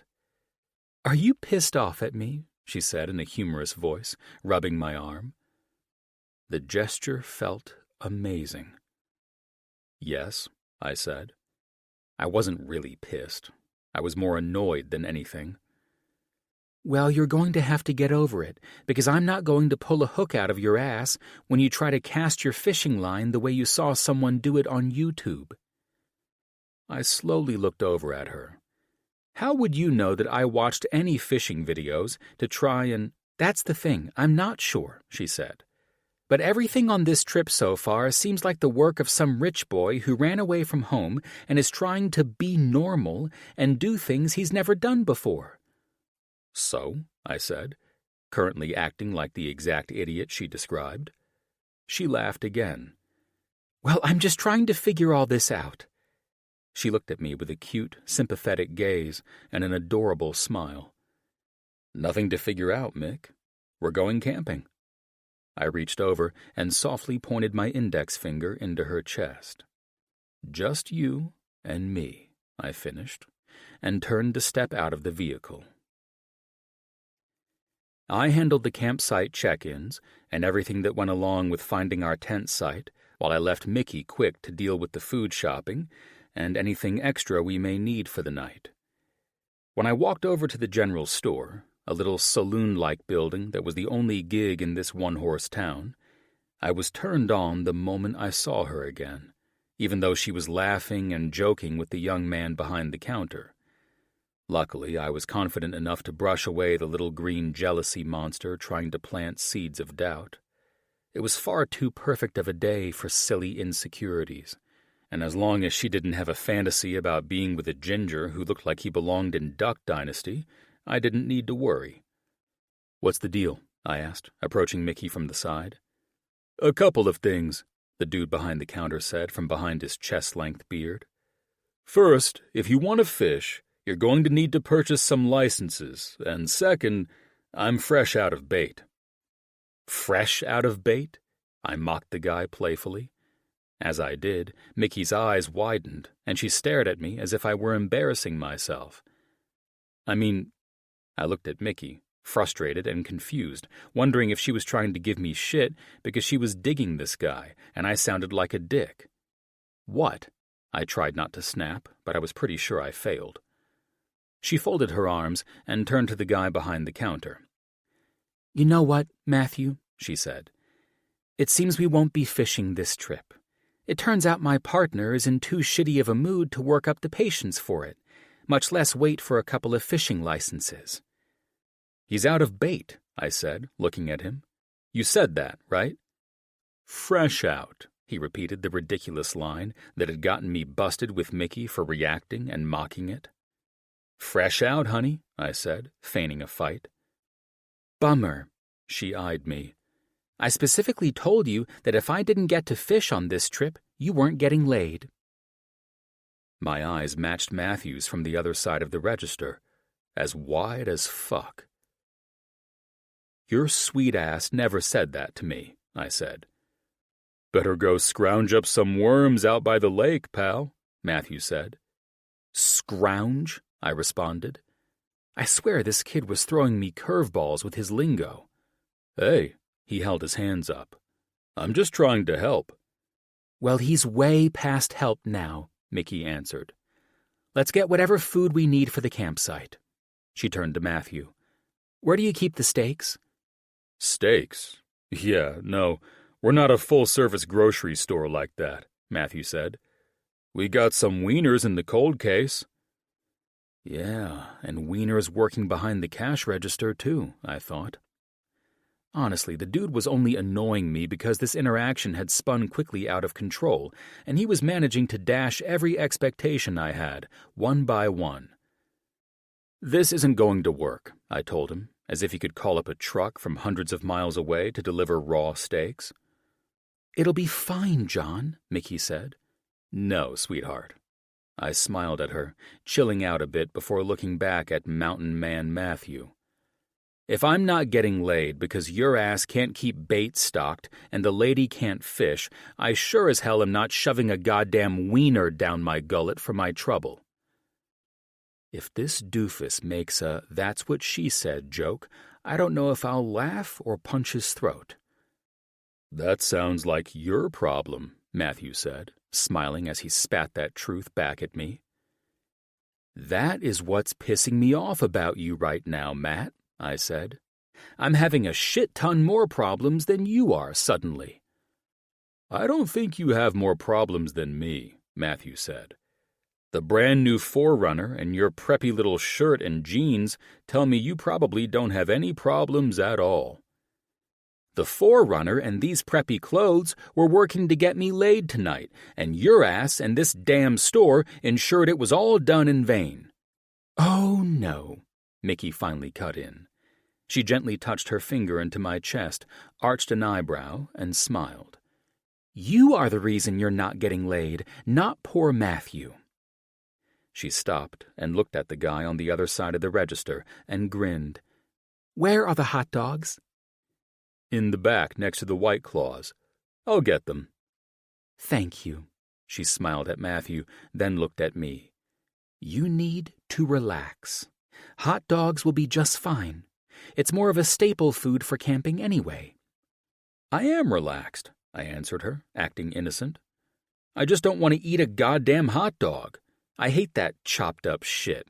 It tastes like ass," I said, honestly. She covered her smile. "That's a good thing, then?" "How is eating ass a good thing?" I said it before I thought about how it would sound, and I couldn't stop myself from smiling and laughing with Mickey. "Don't say it," I begged her. "I don't need to. You already did." "Well, I should clarify that it's not the preferred kind of ass I want to eat." I said that just as Huckleberry Finn's grandpa entered the store. From the looks of the old man, he was the one who'd bought all the bait. He wore overalls that had to have been older than him, a long-sleeve flannel shirt, and a straw hat, carrying a fishing rod and looking like a cartoon character.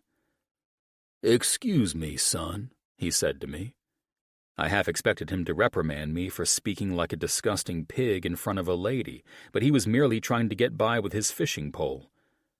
"Hey, Mr. Solomon," Matthew said. walking back with 2 packs of hot dogs. "Did you catch it all?" "All that I could," he chuckled.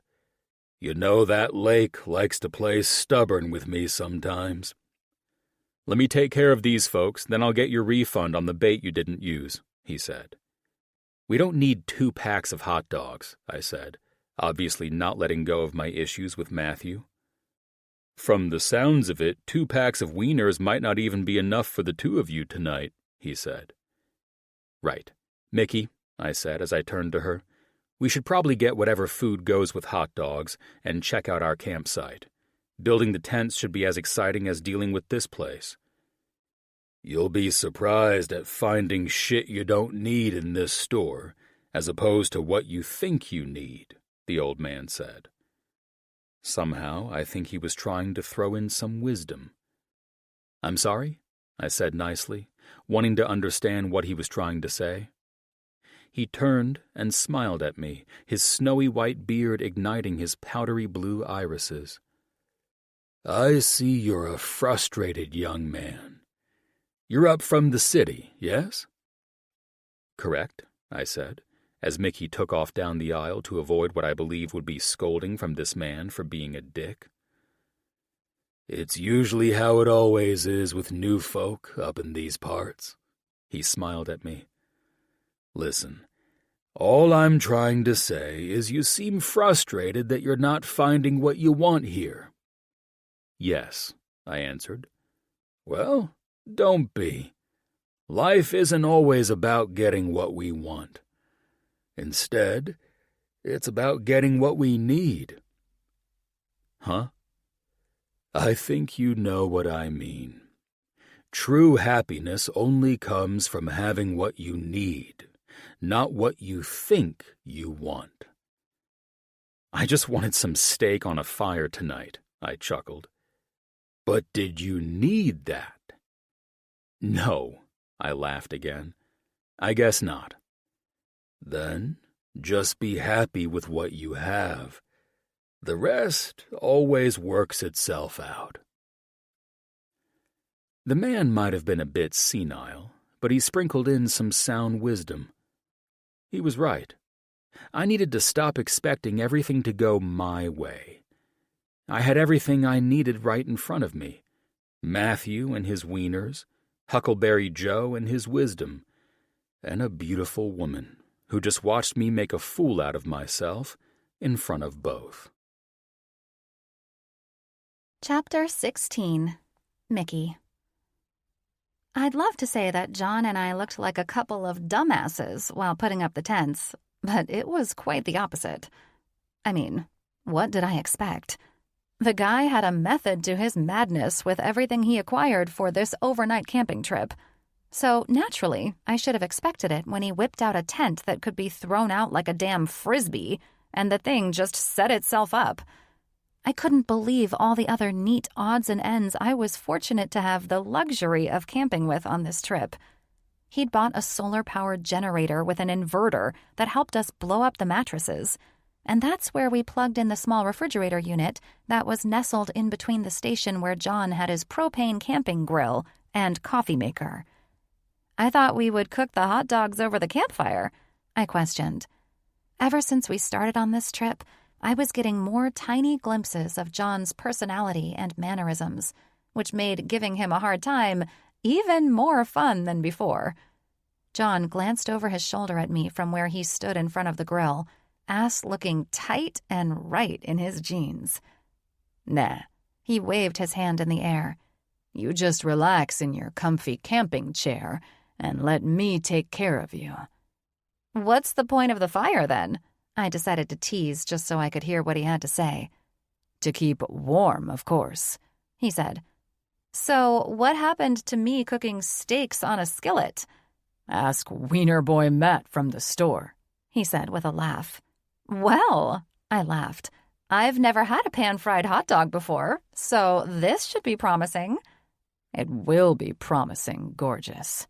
It will be great because I'm cooking it," he teased. "God in heaven," I said, having about enough of this glamorous, spoiled rich boy side of John. I walked over to the makeshift table he'd cleverly made from 2 large round logs and the canvas seat of someone's broken lounge chair that he'd found abandoned beside the trash cans. "Give me these poor hot dogs," I said, plucking them off the table and turning to look for 2 long, skinny branches. "What are you doing?" "Save the propane, sweetheart," I taunted, turning back to him. "Turn that damn stovetop off and follow me." He grinned at me, sending a jolt of excitement through me. "All right, dollface." He turned the stove off and walked toward me, his hazel eyes like liquid in their smothering gaze. "Where are we going?" "To salvage our camping trip by turning it into a semi-real one and getting sticks for roasting these doggies over a fire." "Well, I'm getting a semi just watching your cute ass get all worked up like this," he said. "Easy now, city slicker." I tried, but failed to tease. I was more focused on finding the perfect branches than being funny, and I knew I'd spotted some in the wooded area between campsites when we came in. "So, what the hell are we looking for?" John said. When I looked back at him, it was apparent that he was entirely out of his element. He'd shown that his idea of camping was what most people do in their backyards on the weekend, and it was nothing like what people actually did on a trip to the woods. "Sticks? Long, skinny branches?" I said, scanning the area for where I knew I had seen some. "I saw a pile of the damn things when I was trying to get shit to start the campfire." "But I'd already started it with the fire starters." I grinned at him. "And now that you've had fun being cute as a little happy camper, I'm going to show you an even more exciting way to camp." "You seem like you've camped before." "I used to go all the time in the Smoky Mountains with my parents and their friends," I said, hearing the pine needles crunching beneath my feet and remembering how much I loved this sound. "Well, shit. You should have said something." He chuckled. "I've never camped before." "You don't say," I teased as I spotted the sticks. I picked up a handful, knowing they'd be perfect to roast the hot dogs now and the marshmallows later. From everything I heard falling out of John's mouth, I'd be shocked if he knew what a s'more was. "Well, if you would have told me you'd never camped before, I could have helped you get stuff for the trip. I'd at least have saved you a small fortune in camping vehicles and essentials," I said, arching an eyebrow at him. "Is this all sort of boring to you then?" he questioned, and for an instant, I felt like I'd see some sad little boy version of him. Are his feelings hurt? "No way," I smiled. "It's extremely entertaining to watch you. Although," I smacked the hot dogs into his chest, "I want you to have a little fun. And it's never any fun without a few challenges." "I agree," he answered. "So, we're going to sit in our badass camping chairs, lean over, and roast these hot dogs on that fire. Let the flames do the work while I pick your brain to uncover how your mother let you get away with being this goddamn spoiled." "Sounds like a plan. However, it's probably not all my mother's fault." He glanced down at me with a smile. "If your mother let you play outside as a kid and get your clothes dirty without constant supervision, then I'll agree." He smirked at me. "My mother would have lost her shit if Nanny Isabella took her eyes off me and my brothers for a second. I don't even want to think what she'd do if we got our clothes dirty." "Yup," I chuckled. "Definitely your mom's fault." "In her defense, she does love me," he bantered. "Oh, I have no doubt that your mother loves you. She just spoiled your handsome ass, yes?" "Sort of." "There is no sort of about it. That $80,000 new car purchase for one night in the woods tells me she spoiled you, and so did your father. You're nearly a hopeless case." I poked my hot dog through my stick. "But nothing that can't be saved with my help." "You need to watch how you're spearing that fucking hot dog while stating that with that crazy look in your eyes," he teased. "I'm gonna spear your ass next if you don't get to work, Prince Charming." "Easy now. I might like that," he chuckled. "Just stake the damn dog, wise guy." I focused on the flames of the fire as they danced in orange, yellow, and red hues around the hot dog I held over them. It was funny how such an insignificant act could bring about such a flood of happy childhood memories, camping with my family. Penny for your thoughts, beautiful. I glanced up, grinning at John through the smoke from the fire. I'm damn proud of you, Aster, I teased, using his last name as I would if we were at work and he'd accomplished something there. Don't give me that Aster shit. What are you thinking about over there? Your mind is elsewhere, and I'm just hoping it's not with another man. I subtly rolled my eyes at his constant fake jealousy these days. What if it is? I taunted, not really wanting to get too personal about family life with this guy. Then I'd be forced to abandon this hot wiener I'm roasting and get your mind back on me, he said, spinning his stick like a rotisserie on high speed. I think you're barely managing that wiener. I nodded toward his hot dog. I don't think I should say anything to make you hurt yourself. Funny, he said as his hot dog caught fire, laughing while he shook the damn thing to put it out. Jesus, I said, popping up to help him.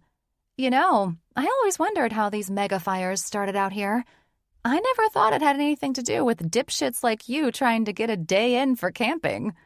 That's not fair, he said, and I blame your cute ass for all of this. I was just fine grilling on my new stove over there. I should have let you, I teased, walking with him to where the buns awaited us. But sadly, I gave you too much credit, believing you could roast a hot dog as easily as you deliver a baby, Doc. Easy, he said, arching an eyebrow at me. So, speaking of delivering babies, what pushed you into this direction of medicine? Meh, I answered, while we put condiments on our hot dogs and grabbed handfuls of chips to complement them on our paper plates. It just seemed rewarding, I guess. I loved the idea of working with women and reproductive health. He nodded. There really wasn't any great eye-opening moment that led me down this path, and I have no great stories to tell that would lead me here either, he said. Knowing what I knew and remembered hearing in med school, many doctors and surgeons did have pivotal moments in their lives that led them toward their different professions. So it was always interesting to see how each of us chose our field. Same here, I smiled, grabbed a Coca-Cola can, and returned to my seat. Do you have any regrets for choosing this profession? I watched him sit down across from me and shrug while taking a massive bite of the hot dog that he was so annoyed about having to eat earlier, thanks to good old Matthew. No regrets, he said after swallowing the bite of almost half his hot dog. Though, I guess if I were forced to say something I didn't like about this profession, it would be that sometimes I don't find it challenging enough. That's interesting, given you are working in oncology, too. He nodded while munching on chips. I'm not saying that it isn't challenging. I just like to be kept on my toes, guessing, and firing on all cylinders in my brain. I chuckled. From the looks of the camping gear, I would never guess in a million years that you liked a good challenge. Ah, he laughed, taking another bite of his hot dog. She burns my ass again. You set yourself up for all the shit I'm giving you, and I hope you know that, I acknowledged. You know that good old boy, Farmer Fred back there? Who the fuck? Farmer who? You know, Huckleberry Joe. No, I didn't name anyone, nor did I hear you doing so. I laughed, wondering who he had given those names to. The old man in the store with the leftover bait, he said, running a new hot dog through with his stick. Oh, that guy? I thought he looked more like a sweet and skinny Santa Claus. I laughed, thinking it was humorous how John's mind worked at labeling people. He looked like a moonshiner who'd been on the job since the 1920s, he said with a goofy grin. It was a good thing I'd already swallowed my hot dog because I almost choked with laughter when he said that. As someone who grew up in Appalachia, I know a moonshiner when I see one, I said, clearing my throat. And you're absolutely right about Huckleberry Joe. I knew it, he laughed. Anyway, he said something that sort of stuck with me. What did he say? I think that's when I took off down the aisle to pick out the marshmallows and chocolate for the s'mores you'll love later on." John was solemn as he stared at the fire, cooking his second hot dog. "He talked about needs versus wants. I'm still trying to put it together and how it should apply to me." I raised my eyebrows in surprise. This guy was among the smartest guys I knew, but it made me think about my dad discussing the difference between street smart and book smart. I think I was seeing what my dad was talking about firsthand. "You're serious?" I had to check if he was joking because John was notorious for allowing you to believe something that seemed genuine, like this, and then turning it on you and laughing at your expense because you were too fucking gullible. "Deadly," he said, half teasing with a cute little wink as he devoured this next poor hot dog. "Well, what do you think he meant?" It was always good to turn the question back onto John when you weren't sure if he was fucking with you. "I have no fucking idea," he said, acting like he was stumped, trying to solve the world's hardest math equation. "What would a statement like that mean to you?" I still wasn't sure where he was going with this. "Well, if a man who looked like a skinny Santa made a statement to me about anything concerning needs versus wants, I would assume I might need to prioritize those things." "Simple as that?" He smiled but seemed confused. "It's that simple because it's not that hard to figure out." "I think it is for me," he said, seemingly in turmoil over this shit. "How?" "All my life, I was raised that the world was at my mercy. I was raised to have manners and to treat everyone with respect, regardless of my status, of course. But my family's wealth made it so that if I ever wanted anything, I got it." "You didn't seem like that was the case earlier, acting like a kid in the candy store after buying that new 4Runner, I said truthfully. "Well, I didn't ask Mommy and Daddy for that. I used my own money for it. I earned that, and I'm confident they wouldn't approve of any method I'd used to purchase it." "But they approved of the Ferrari?" "Ivy League graduation gift." He chuckled. "I don't know. It was just interesting to hear that guy say that, knowing I've never been in a position to need anything." "And you always got what you wanted," I said. I felt sorry for him because it seemed like he was lost, never feeling the joy of appreciating the things you have because they could quickly be gone tomorrow. "Precisely," he answered. "Well," I softly chuckled, "why don't I send your handsome butt off in that direction with nothing but the clothes on your back?" I pointed toward the trail that led through the woods and toward the lake. "And I guarantee you that you'll get yourself a crash course in wants versus needs that only the mountains can give." "I might be acting stupid, but I'm not that dumb," he laughed. "Who knows? It just stuck with me, and trust me, I'm not really in the mood to figure it all out. I guess I just wonder where it applies to me in my life." "Start by taking time to figure things out that make you happy in life." "I'm happy with everything in my life."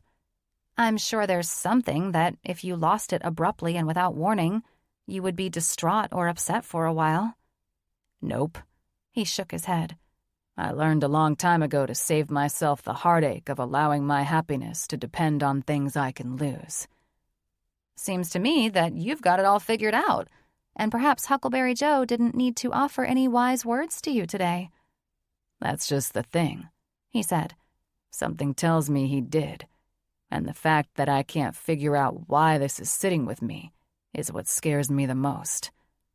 "I think you're reading too much into it," I said honestly.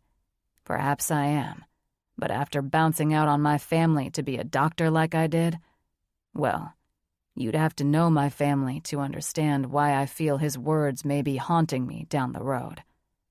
"About your family," I said. "You act like you're some secret prince over here in America, and the royals are coming to snatch up their future king soon enough." "Not so far off on that truth," he answered, staring into the relaxing flames of the fire. The look on his face made me think it might be wise not to push too far, trying to find out more about his family, but I wasn't the type to walk away from a challenge. And I was more curious than ever about who the Aster family was. Chapter 17. John.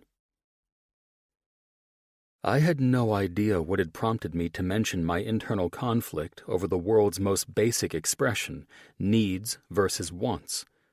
The last thing I wanted on this trip was to get deeper into my family, my upbringing, and the values instilled in me as a child raised in a home of upper elites, yet here we were. No matter what I could do to get out of this, there was no way Mickey would let me off the hook. And by the sounds of the crickets, literally, I was fucked if I didn't divulge a little bit about who I was and where I'd come from. I just had no idea where to start. If I scared her off, she'd be sleeping with the bears out in those damn woods, so I don't think that would be an issue. However, the opposite could happen. Perhaps she became attracted to me because of the money I came from. I knew deep down the latter would never be true. Mickey had never implied that money was important to her, especially after all the shit she gave me about my Forerunner, the camping gear, and Skinny Santa's wise words of wisdom. Who gave a shit, really? If she drew interest in me due to status, she wouldn't be the first, and she most certainly wouldn't be the first I turned down and moved on from without a care in the world. But I still wasn't sure. It felt safer to hold my cards close to my chest. I truly liked the dynamic Mickey and I had. She was cute and fun, and I didn't want to risk losing that by going deep into my personal life. Probably best we stay off the subject of my family, I finally said, looking up while the fire cracked, seeing millions of stars glittering in the black night sky above where we sat. You're a chicken shit, you know that? I smiled at her, calling me out. Trust me, I'm not a chicken shit. Unless your family has secrets like the mob would carry, spill the beans, bud, she taunted. I pulled my eyes from instantly getting drawn into the magnificent universe above our heads and allowed my mind to find more comfort in this feisty woman sitting across the campfire from me. Well, Dollface, I used the name I'd adopted for her, which was growing on me. If you want to get deep with me, we not only have to be eating s'mores, but we also need to start cracking open the beer. Liquor and I don't. We're discussing me this time, I said, standing up and walking over to the camping fridge I purchased to keep my beer cold. Besides, beer isn't liquor. It's beer. And you don't have to worry about divulging anything. She chuckled. What if it forces me to give away more than some stupid comments? Well, if you're implying sex, I won't hold anything against you. Those hot dogs turned my ass on, and I couldn't be happier than to have a little friends with benefits relationship with you, I teased, but sort of hoped it would happen. Good Lord, she said, while I bent to take a few beers from the fridge. Could you please get sex out of your goddamn mind?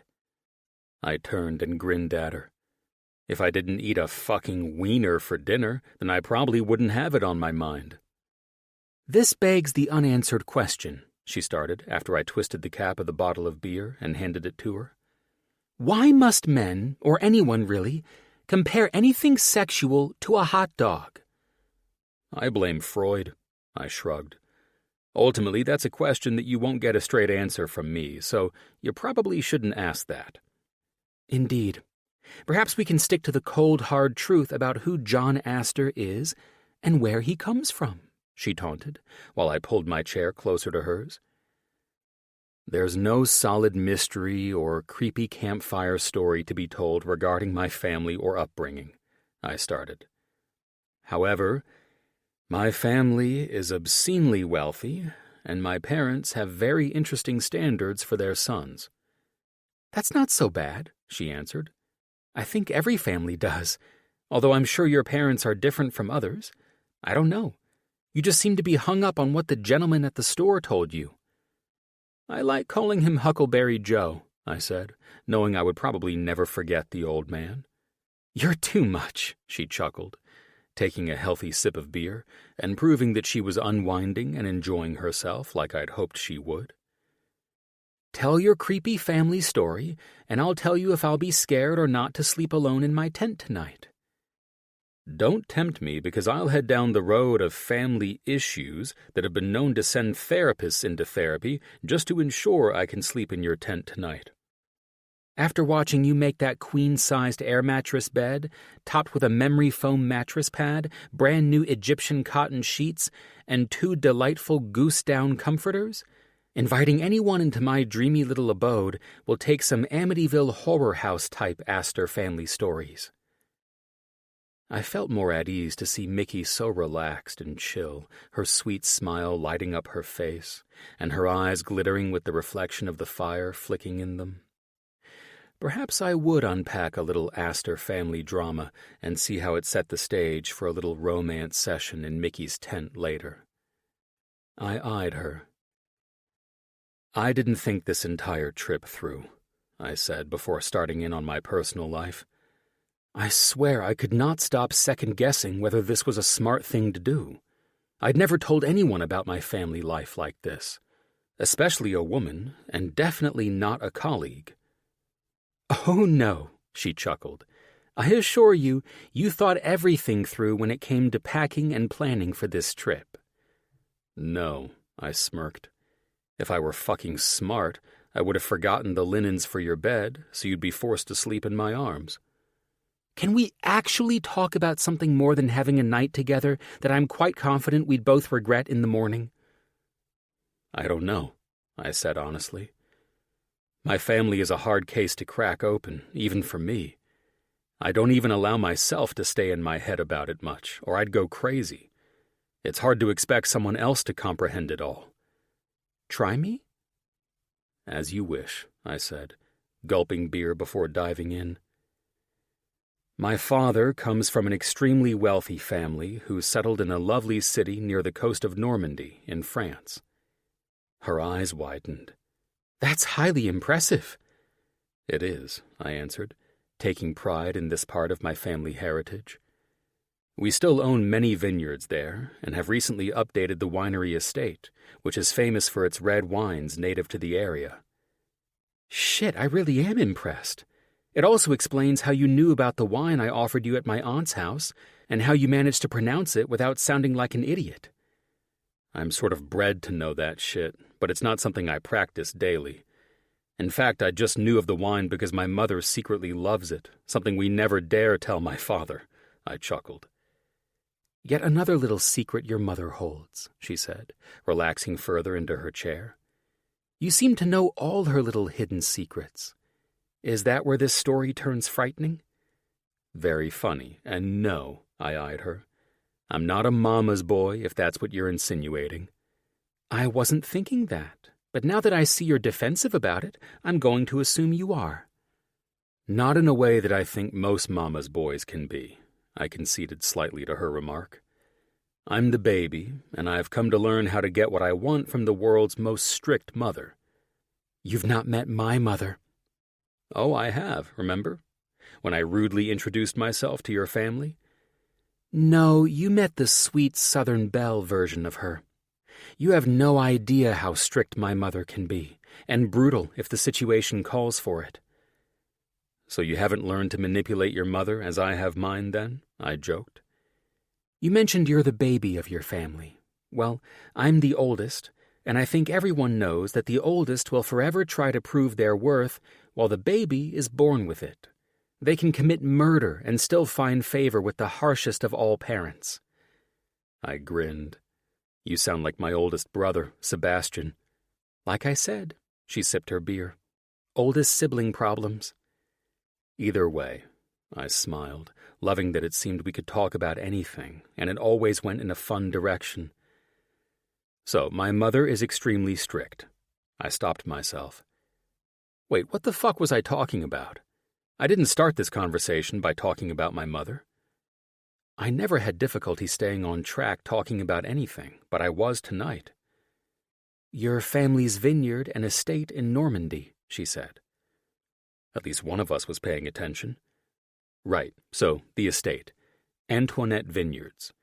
Many centuries ago, my ancestor, Jean-Luc Aster, named his vineyards there after his lovely bride, a stamp on the Aster's net worth that would trickle down through time, growing and multiplying for generations, branching out into more investments and successful business ventures than I can recount, continuing to this day.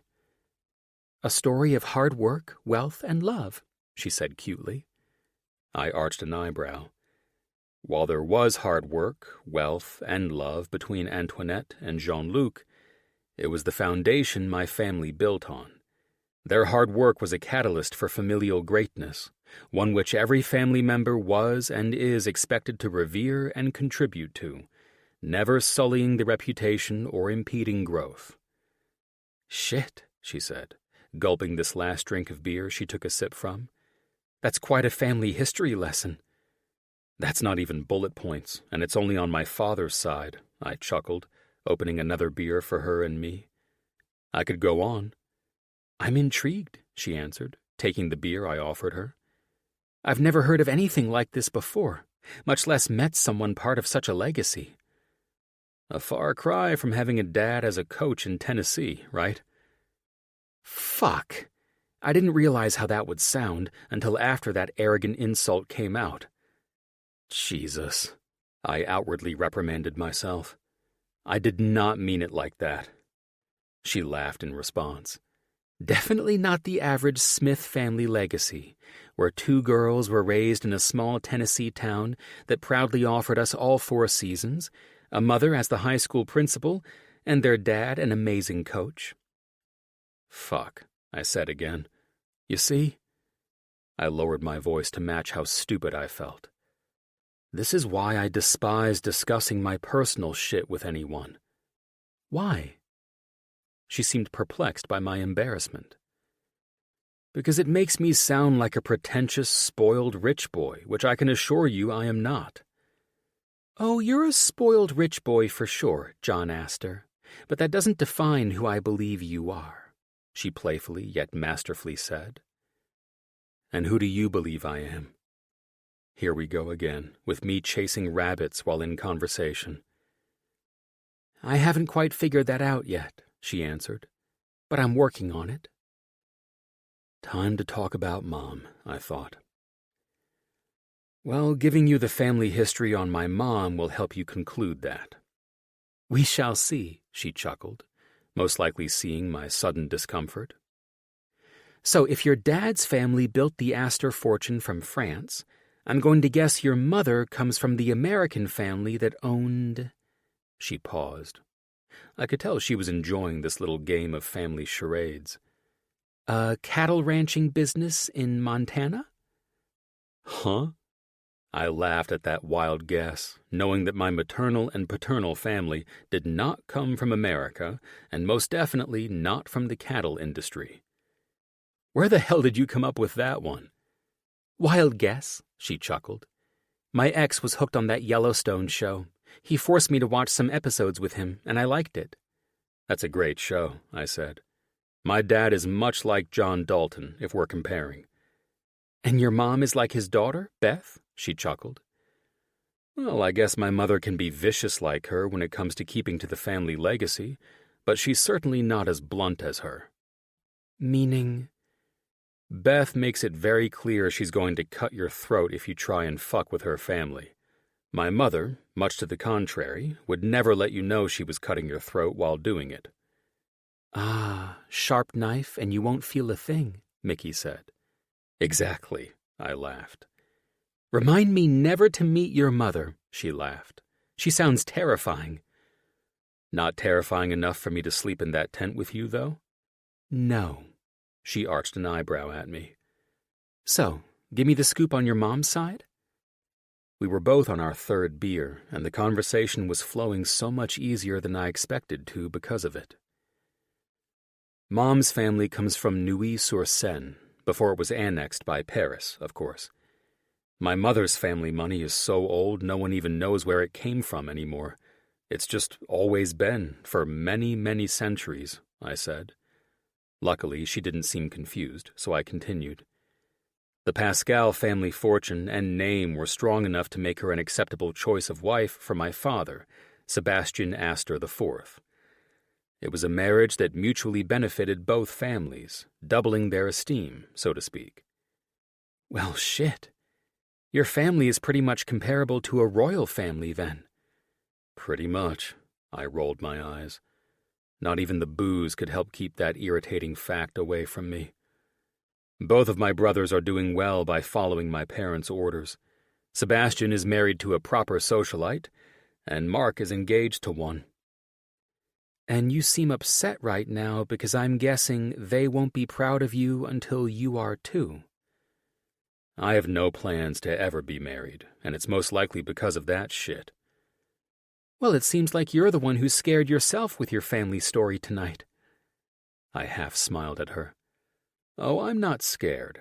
It just sucks to bring it up, realizing that this is what my family believes is a true legacy. You probably don't know what I'm talking about, but they believe it is our duty. And how do they feel about you being a doctor? They must at least be impressed with that. Guess again. No? She said, with justified shock. Nope.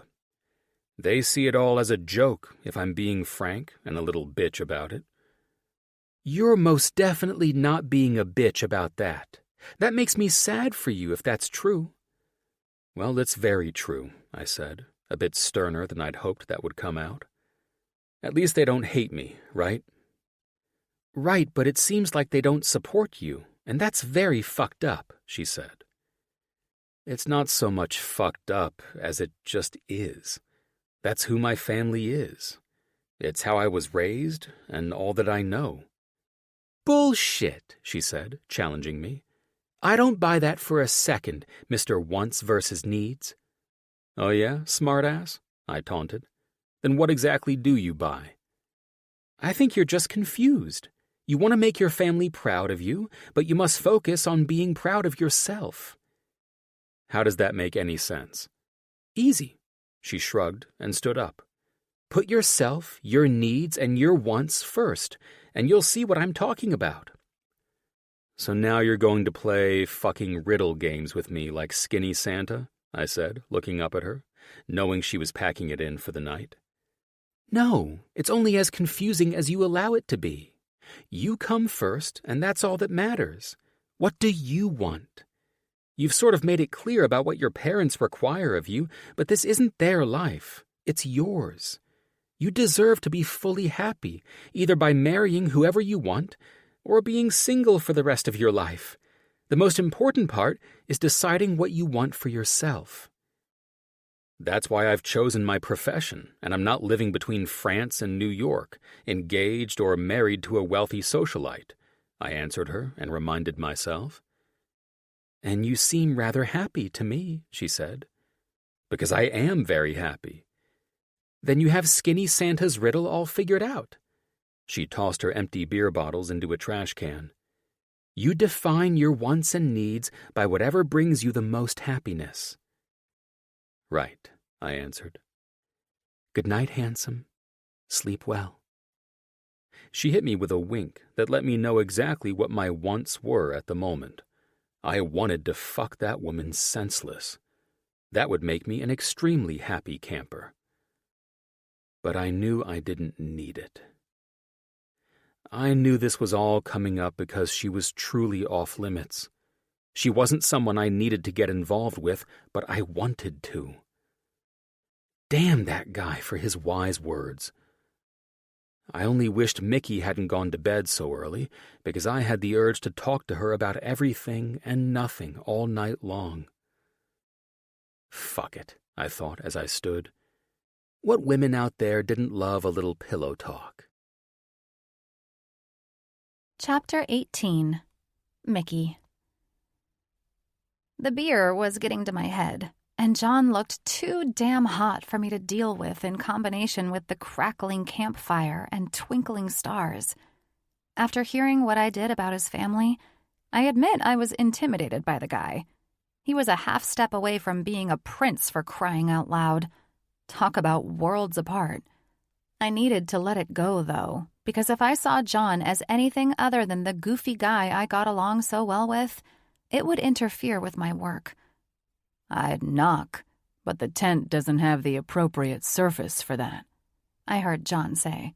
His shadow was present by the light he held, standing in front of the zipper of my 5-person tent. "What's up?" I asked, standing and unzipping the tent to allow him inside. "Did your campfire stories scare you so badly that you need company?" I figured you needed company, he said. "Yeah, no," I said, closing the tent to prevent further chill from getting inside. "A little Aster family history lesson is not enough to frighten me, especially when it reminds me why I won't be dating you." "Sorry," I immediately apologized because it came out harsher than I imagined. "That was a shitty shot." He merely smiled in return. "No, it wasn't," he said confidently. "It's a profound way of telling me you're afraid to date me." "Huh?" I said, knowing this guy was way too confident for his own damn good sometimes. "I'm not afraid of anything. Last I recall, I was almost sound asleep in the comfortable bed you made up for me earlier without a care in the world." His eyes studied mine, only the fluorescent glow from his battery-operated lantern lighting the tent. "No," he whispered. "You weren't even close to falling asleep." "Let's get off the psychic train, trying to act like you know what's going on in my mind, and get back to why you are here." "I was lonely," he said, factually. "In fact, I feel sort of dumb." "Well, you're not," I said, my eyes following where he sat on the side of the air mattress. "You're wildly intelligent, and I'm thankful to work with such an "Let's cut the bullshit for once," Mr. Direct said, cutting me off. "The only reason you're still saying things like I'm such an amazing doctor to work with," he mocked my words with a silly voice, "is because we've hardly talked about anything real." "We talked about your insanely awesome yet intimidating family life," I answered, getting back into bed. My sweats weren't warm enough to stand in a cold tent while dealing with whatever John wanted from me tonight. "That's it. I only have one night alone with you to get to know you better. And that's all we talk about? My fucking family?" "I thought it was fascinating." I shrugged. "The beer made me sleepy, and it seemed like you had a lot to work out internally with Skinny Santa's wisdom, so I just left you to that." "No way," he said. "I didn't buy that Forerunner and all this camping gear just to reveal a little about my family's history. Then have you go to bed because you think I need to unpack some emotional bullshit from my life because Huckleberry Joe hit me with the secrets of life this afternoon." I covered up and piled 2 of the 4 pillows on my bed on the others to create something I could lean against. "Well, I hoped you didn't buy all this shit to get a piece of ass, because that isn't happening either." "My, oh my," he grinned. "Perhaps for the first time in my life, I don't want to get laid by a beautiful woman. And all I want to do is talk." Here we go again. I'm left trying to determine if he meant that or not. "What would you like to talk about, then?" I said, sitting cross-legged and fanning my hands over the goose-down comforter. "Jobs? Job-related shit?" "I want to get to know you better, and I mean it. I opened up to you about my family bullshit, so it's only fair you open up some to me." He said it so sincerely that I had no other option but to believe John wasn't teasing me. "There's not much to know, but let's see," I said. "Being up here reminds me of camping with my parents in the Smoky Mountains as a kid. It was beautiful, and I loved getting out and roughing it a bit." "So that's why we cooked hot dogs over the fire?" "Well, yeah, but it's hardly a family secret because everyone does it. They taste better that way, and that's how you're supposed to do it while camping, big shot," I teased. "Fair enough," he said. "You know, when I saw you eating dinner with your family, I may be wrong, but I think I noticed you're a daddy's girl." This guy and his wild assumptions. "What would make you think that?" I asked, truly curious. "I just saw how he made you laugh, and I don't know, You seemed so delighted by whatever he was saying. Dear God. Sometimes I wonder if this poor guy's parents hugged him when he was a child.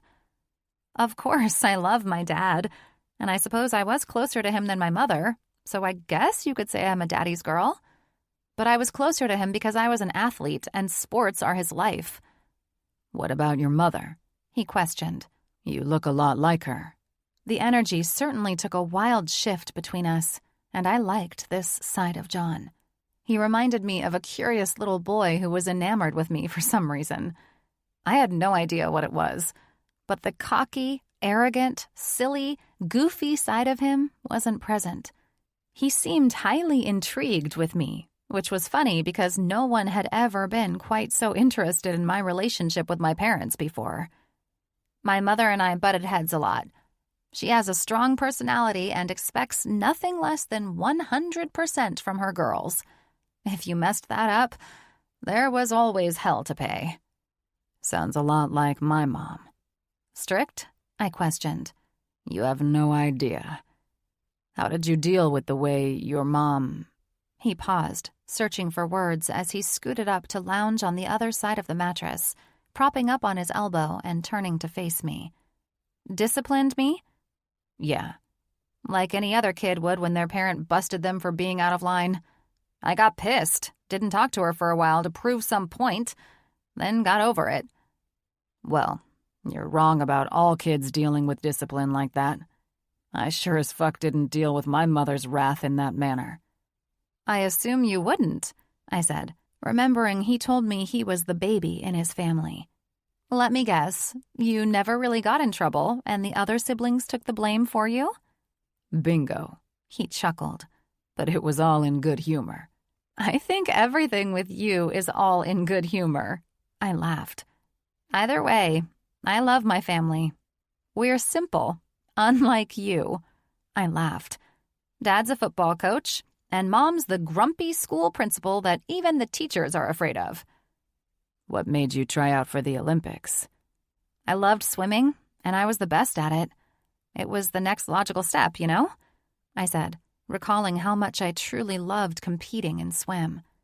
Nothing compared to being in the swim lane and gliding through the water with flawless strides, moving through so fast that nothing mattered but beating every person who dared to race me. How you talk about it. I have no doubt you would have won the gold medal. That was the plan, I said. Let's get off the subject of swimming. I don't like talking about those days. Feeling like your passion got snatched away from you has a way of leaving a sore spot. It honestly gets depressing. I knew my issues were unhealthy, but they were mine to work through. I hated that I couldn't get back in the water and turn up the heat.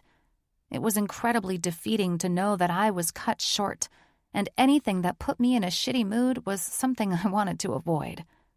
She dodges the subject of what seems to be her greatest love, he said, while the silence filled the tent. She just doesn't like to talk about things that upset her, and since I'm starting to have a great time on our little camping trip, I'm not about to ruin it over rotten things that ruin my mood, I said with a smile. So, what about you? Did you play any sports? Not really.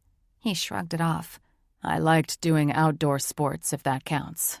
I mean, I played ball, but nothing amazing enough to get my ass onto an Olympic team or anything.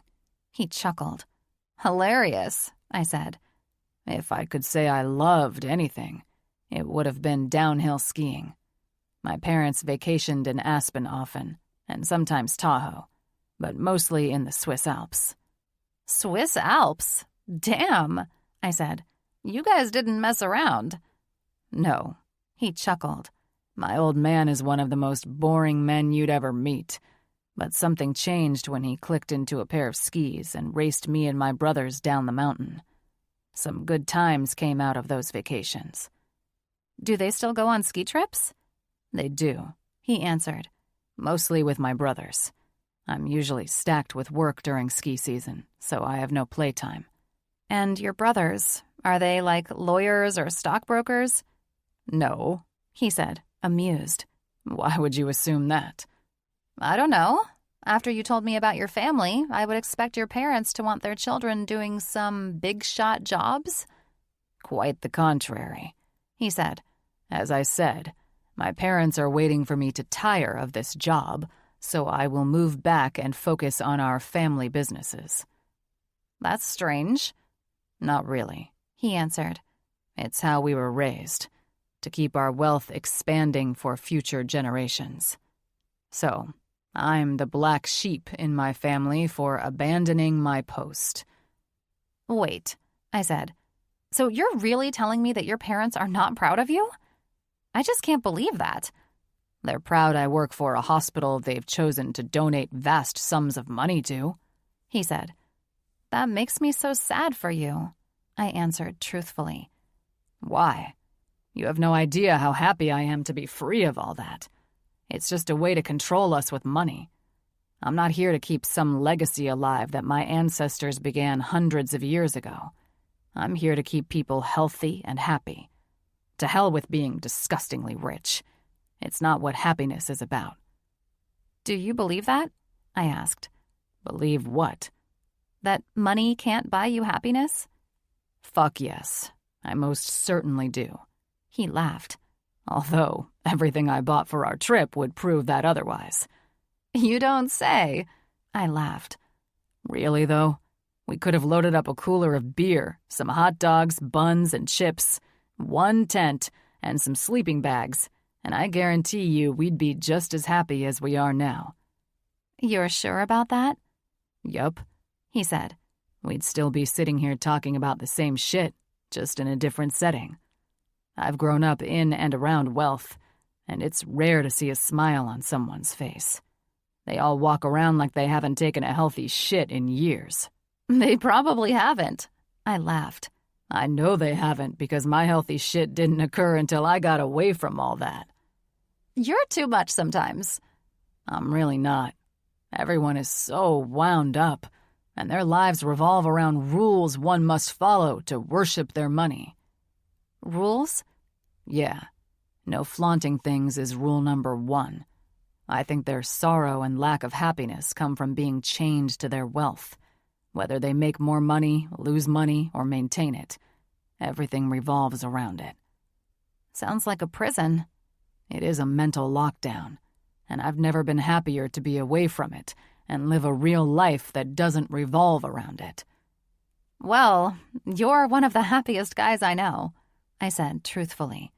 "So, whether your family is proud of you, you made the right choice." "Well, of course I did. I chose myself and my own happiness." "I guess you've got it all figured out then, don't you?" I teased. "Just the important parts." He chuckled. "I must ask you, though, why won't you date?" "I haven't said I won't date. I just said I won't date you." "Yeah, and that's saying you won't date anyone because, last I checked, the only way anyone turns me down is if they're into other women, or not into dating at all."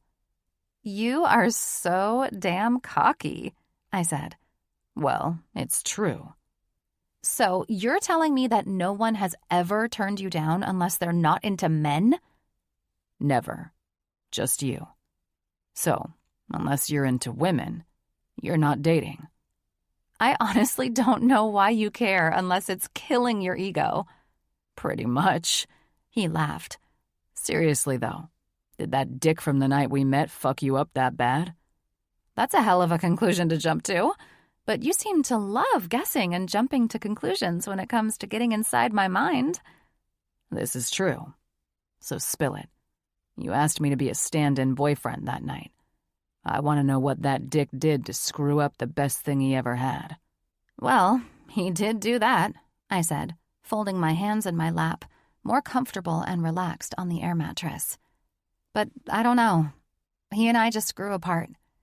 He said he was all in when we met, and then I buried myself in medical school, and we just sort of existed as roommates together." "Fuck," he answered. "There was no getting it back?" "What was there to get?" I answered truthfully. The guy showed his true colors. He wasn't as supportive of my career as he said he would be. When I think about it, he just needed a lot of attention. He was extremely moody when I wasn't there to wait on his every emotional need. Sounds like a little bitch, he teased. He could be a real asshole. I guess I wasn't too surprised to catch him out with another woman while he said he was working on himself. Damn, that does suck. Oh well. I just don't want to dive headfirst into another relationship, and no, I couldn't resist touching my finger to the tip of his nose. I'm not just turning your handsome ass down. I stared at his attractive face. You, however, seem to be the type to love them and leave them. A player, to be sure. Why is that? I'm not really a player, he said. I'm upfront about not wanting a serious relationship with anyone. So anyone who dates me knows it won't be much more than good company and maybe great sex if they want more, and I'm willing. I shook my head. I'd never known a man this arrogant and bold. What a dangerous man to accidentally fall for. Why are you afraid of a relationship? I never said I was afraid. Bullshit. I thought I'd go straight at him like he did me when he entered this tent. Why are you a big chicken shit when it comes to allowing yourself to love? He shrugged. I've seen the struggle, he finally admitted. And I've watched the heartbreak. Why the fuck would I want to go through that shit? Not all relationships end in heartache, though. That's true, he answered. My parents have been married for 53 years. But the thing is, they don't act like they're married. I don't want that. If I'm afraid of anything in a relationship, it would be the falling out of love part. The spark fading? Exactly, he answered. Like, I guess how I'm feeling right now. Or really, since I've known you. I'm excited to be around you. I love it, actually. It's like a breath of fresh air. What if you did give me a shot with you, and all this faded away? Jesus Christ, I answered, shocked at his words. You've actually thought about a relationship with me? No, he answered, as if I'd just caught him. Oh, yes, you have, I teased. Dr. John Aster actually has thought of being boyfriend-girlfriend with the new resident. In my defense, he said, clearing his throat, I've only been able to think about it because you keep turning my ass down. So, of course, I'm going to fantasize about what could be if you'd allow it. Well, some sparks don't fade. My parents are married 49 years, and those two can make people uncomfortable if they're not careful. Still young and in love. Soulmate love, I said. Some people are just meant to be together. Their souls fall in love before their hearts do. And it works. What if you and I have... Don't. I stopped him, holding on to that word. Be a jackass and ruin my cute moment. It's a real thing, and no, you and I aren't destined to be together. Or we'd both know it. Right? You don't know that, he said. I'm being truthful when I say that I've been drawn to you since the first moment you turned me down. That's not destiny, that's rejection. Before we could go deeper into a subject bound to get us both into trouble, a loud crash sounded outside the tent. What the hell was that? I said, jumping toward John. Oh shit, I think it's a fucking bear. Oh no, I said, looking back at him. Did you put the hot dogs in the bear locker? No, I put them in the fridge, he whispered. Jesus, I eyed him. You're supposed to put it in the bear locker. There's a reason they're at the campsites. I figured the fridge would work. A bear will destroy your cute little camping fridge in a hot second to get a taste of food. Let's just call this what it is, he said, calmer than I believed he would be while a bear scavenged through the campsite. And what's that? We're both going to die single and lonely tonight? Ha, never, he chuckled. We're both sleeping together in this tent, because there's no way I'm going out there unless the bear comes in here. It's almost like you couldn't have planned this any better. Oh, you know you love the idea, he answered, pulling me into him. He felt amazing. but I could not enjoy the firmness of the man's chest and abs. I couldn't find comfort and happiness in this, or I was fucked.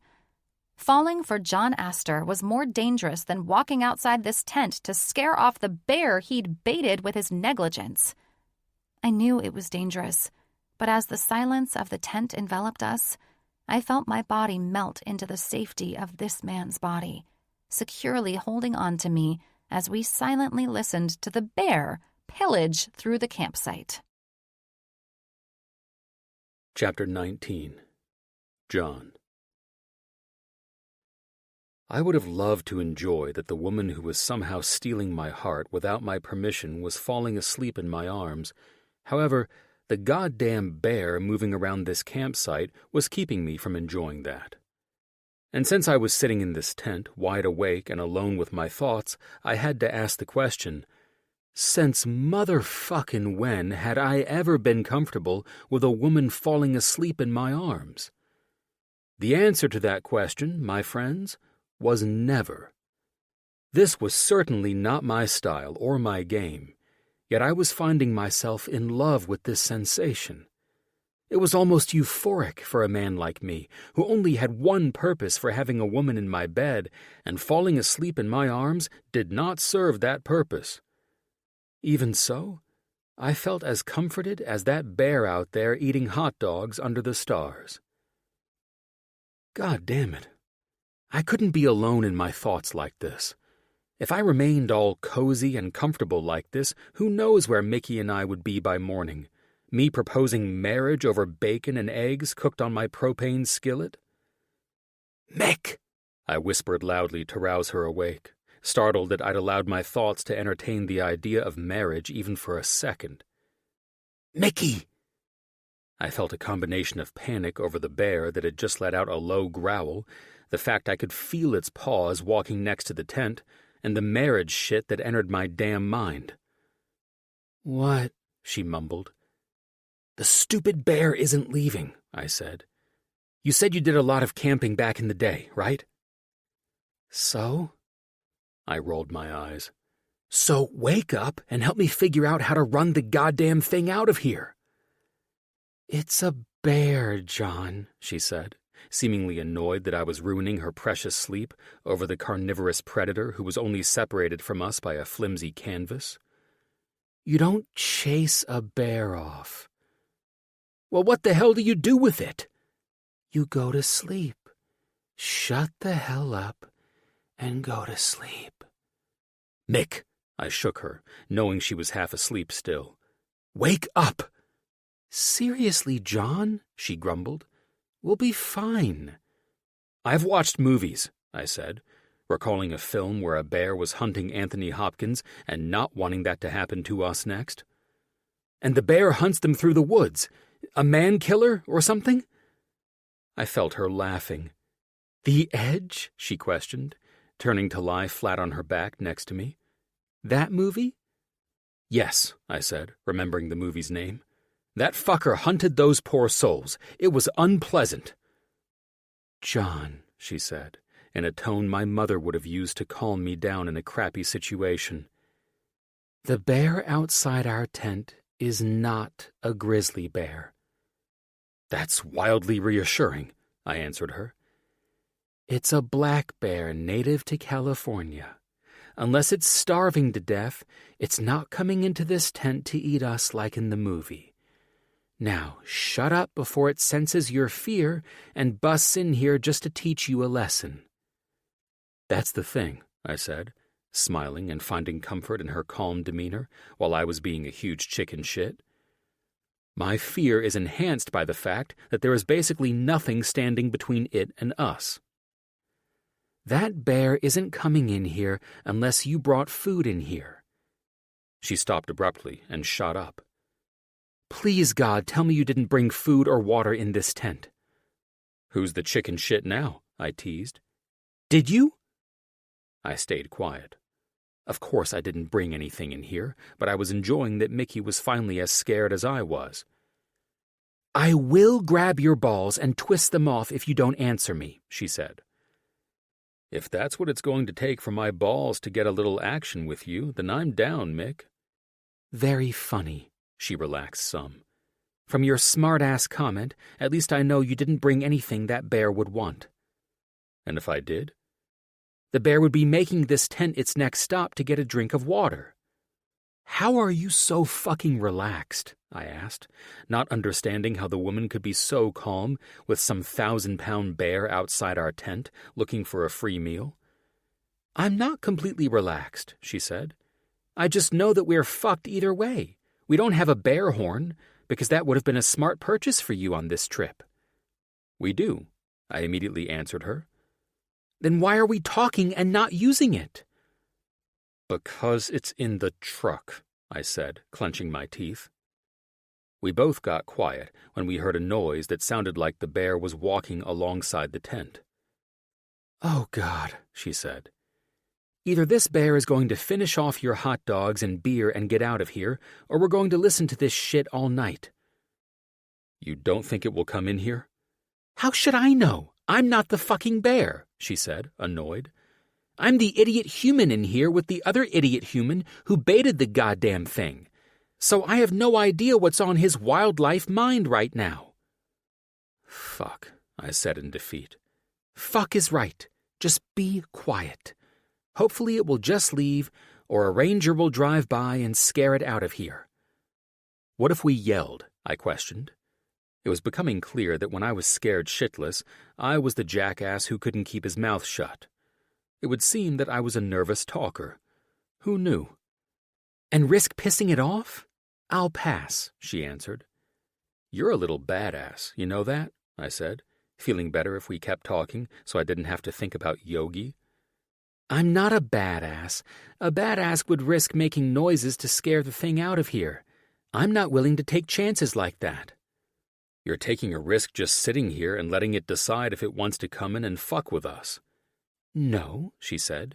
You're taking a risk by not shutting your mouth and letting the thing leave. Well, obviously it's fine with me talking, I stated. It hasn't come in here yet, and that's all I've been doing.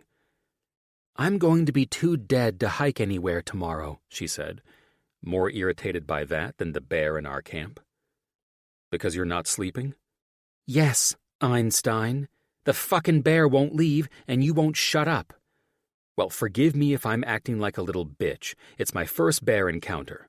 I prefer the Winnie the Pooh variety over this guy. I'm glad you admitted that, she laughed.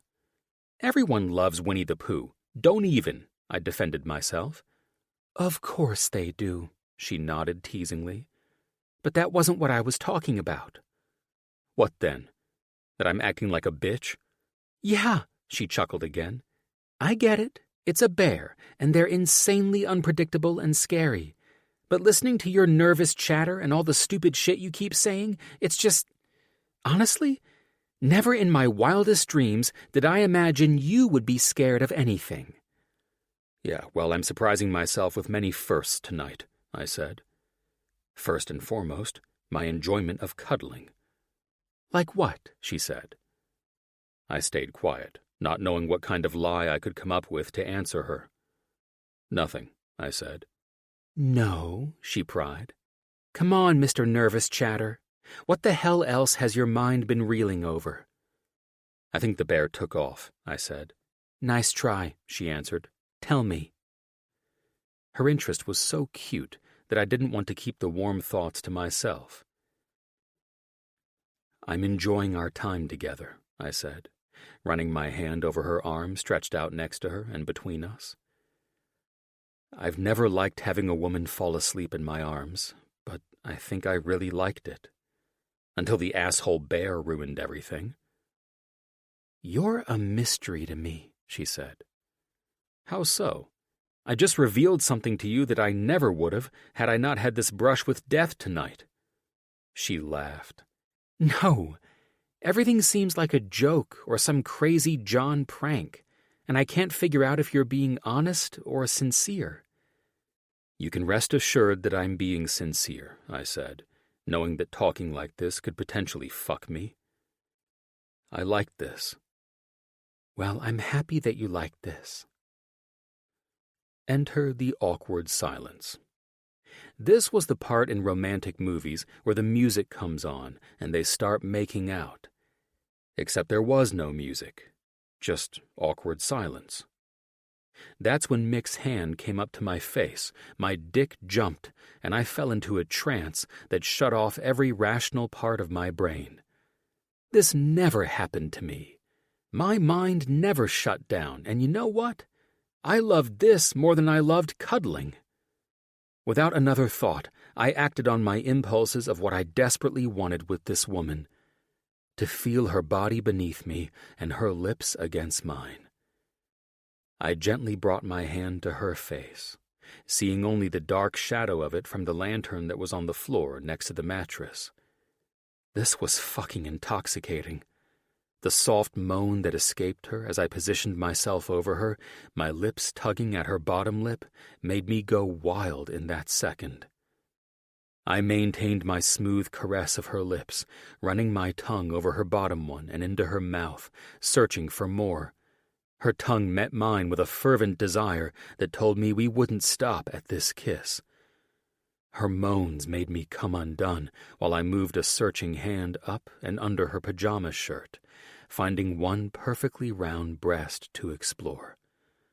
Her hard nipple greeted the tip of my thumb, and her back arched her body into me while her hands gripped my lower back, pressing my hard cock into her. Oh, fuck, I seethed, knowing this shit was going down, and in the best way possible. Honk! Honk! Honk!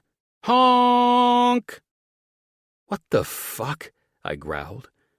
Mickey started laughing while I jumped up, trying to figure out why there was suddenly a cacophony of cars honking their horns and destroying a moment that I never wanted to fucking end. The bear is in their camp, I'm guessing? I had never been so cock-blocked in all my life as we heard pots and pans banging and people yelling. The bear was most likely running back toward our site, and I knew I wouldn't be able to enjoy what I didn't realize I'd been craving so long from this woman. Holy shit, this bear was pissing me off. Chapter 20. Mickey. I followed close on John's heels as we hiked through a narrow dirt trail, through the dense forest, and over rock formations to reach the highest point of this climb. We were supposed to hike out toward the lake, but I didn't argue with John's sudden change of plans. He'd met some camping crew while waiting in line for the bathroom this morning, and after they got off the talk of the bear that kept everyone up all night, the men told him about a beautiful vista hike that overlooked everything, including the lake. They promised it would be well worth the trek if we were up for it. It sounded good to me, even though I was sleep-deprived from horns blasting all night long. Oh, who am I kidding? It was that damn kiss that kept me awake, and the fact that I almost let things get wildly, amazingly out of control with John. "How are you doing back there?" John asked from above me. "Great. I'm just wondering if we'll ever get to the point where we see the view of the valley, because all I've been looking at is your ass for the last hour or so," I said, following him through this never-ending trail. He stopped, and I grinned when he put his hand on his hip and stared down at me, eyes peering over his sexy aviators. "Do not tell me you're not enjoying the view of my sexy ass in these jeans either." "Oh, I'm enjoying it," I teased. I chewed on my bottom lip while I watched him swallow hard with a reaction I knew he wasn't expecting. "I can and will take you right here and now." He glanced around at the surrounding trees. "Without a damn care in the world." "Really?" I taunted, walking closer to him. "Not a care in the world?" "Not one," he said, as I inched closer to where he stood, most likely waiting to see if I would resume our kiss from last night. "What if a bear came while you were, you know?" I teased, but felt a jolt of energy powerhouse itself through me at the thought of what it would feel like to have John inside me, thrusting, and fuck. "Your sudden heavy breathing tells me that you'd like to find out how I would react," he said, I could tell he was in control of the teasing now, and I was falling victim. I needed to pull my shit together. My sudden heavy breathing comes from the fact that we've been hiking uphill for the last hour, I answered with a grin. Interesting. I'm not breathing heavy. That's because your ass probably works out 3 times a day and you're in shape for this shit. I don't, and my stamina isn't exactly up to Olympic standards anymore. He softly laughed as I walked past him, cheeks flushing that I was suddenly scrambling to escape this situation I'd walked into with the world's biggest player. You're as adorable as you are a little fucking liar. You know what? What? He didn't hesitate to pull me into his strong embrace, and his lips covered mine with more power than they had the night before, when the bear saved me from making a dangerous mistake with a man I knew would hurt me. This time, I couldn't pull away. This man tasted delicious. My aching female parts had been internally screaming for this since last night. I molded into him and, once again, couldn't resist moaning against his zealous kiss. My tongue met his with as much power as his as it searched my mouth for more. John's hand went down to my ass, firmly pressing me into his hardness. I was becoming more wet, wanting him inside me, and I knew if I let this go on for another second, it would take more than a bear to keep me from stopping him. I didn't realize I was so damn horny. I also had never believed I would want a man to fuck me if I wasn't in a relationship with him. This was a side of me I didn't know existed, and that sudden discomfort kept my brain from overruling my better judgment. I instinctively pulled away from the consuming kiss, John's perfectly firm body, and all superficial desire of wanting him to fuck me out here in the woods. "Shit," I said, breathlessly. "You're a good kisser. I'll give you that." I made that stupid comment, leaving John to stare after me. I wished I could talk things out with myself for a second to get my head straight. I did want this man, but I swear it wasn't just sexual. There was no good reason I should like to be more than friends, or friends with benefits if that was my sort of thing. I ran my hands over my face, trying to figure out how I would untangle my brain from this sudden desire for him. I knew better than this, yet somehow I'd allowed this to move out of the friend zone and into the I want more zone. Why the hell did this shit always happen to me? I was doing just fine, keeping us as friends. Why couldn't I be like my aunt and sister, learning to play the player and just enjoy this? "Mick," John said, his voice sterner than usual. "What is it?" I glanced over at him, and all I could do was shrug. There was no way I would admit to having some feelings for the man, and I was suddenly terrified of them and him. "We're going to miss the view," I said, looking away and scanning the brush scattered around this dusty spot. "Well, we wouldn't want to miss the fucking views of all the dirt, would we?" "I'm not the one who decided to take this route," I snapped back. "You and your new friends from the showers said the views up here were amazing." "So that's why you're running away from me?" He was clearly pissed, which irritated me. And that was a good thing. If I were annoyed, I wouldn't be horny and make stupid mistakes that I would have to blame on the altitude later. "I'm not running away from you, dipshit," I said. "I'm trying to do what we came up here to do." He planted both hands on his hips while I fumbled to get my bearings. Then the bastard smiled at me. "You're scared." He said that truth like he was the big bad wolf and proud of it. "You're goddamn right I am," I said, still trying to act confident and mad, but failing. The gorgeous man in front of me knew it too. "Why?"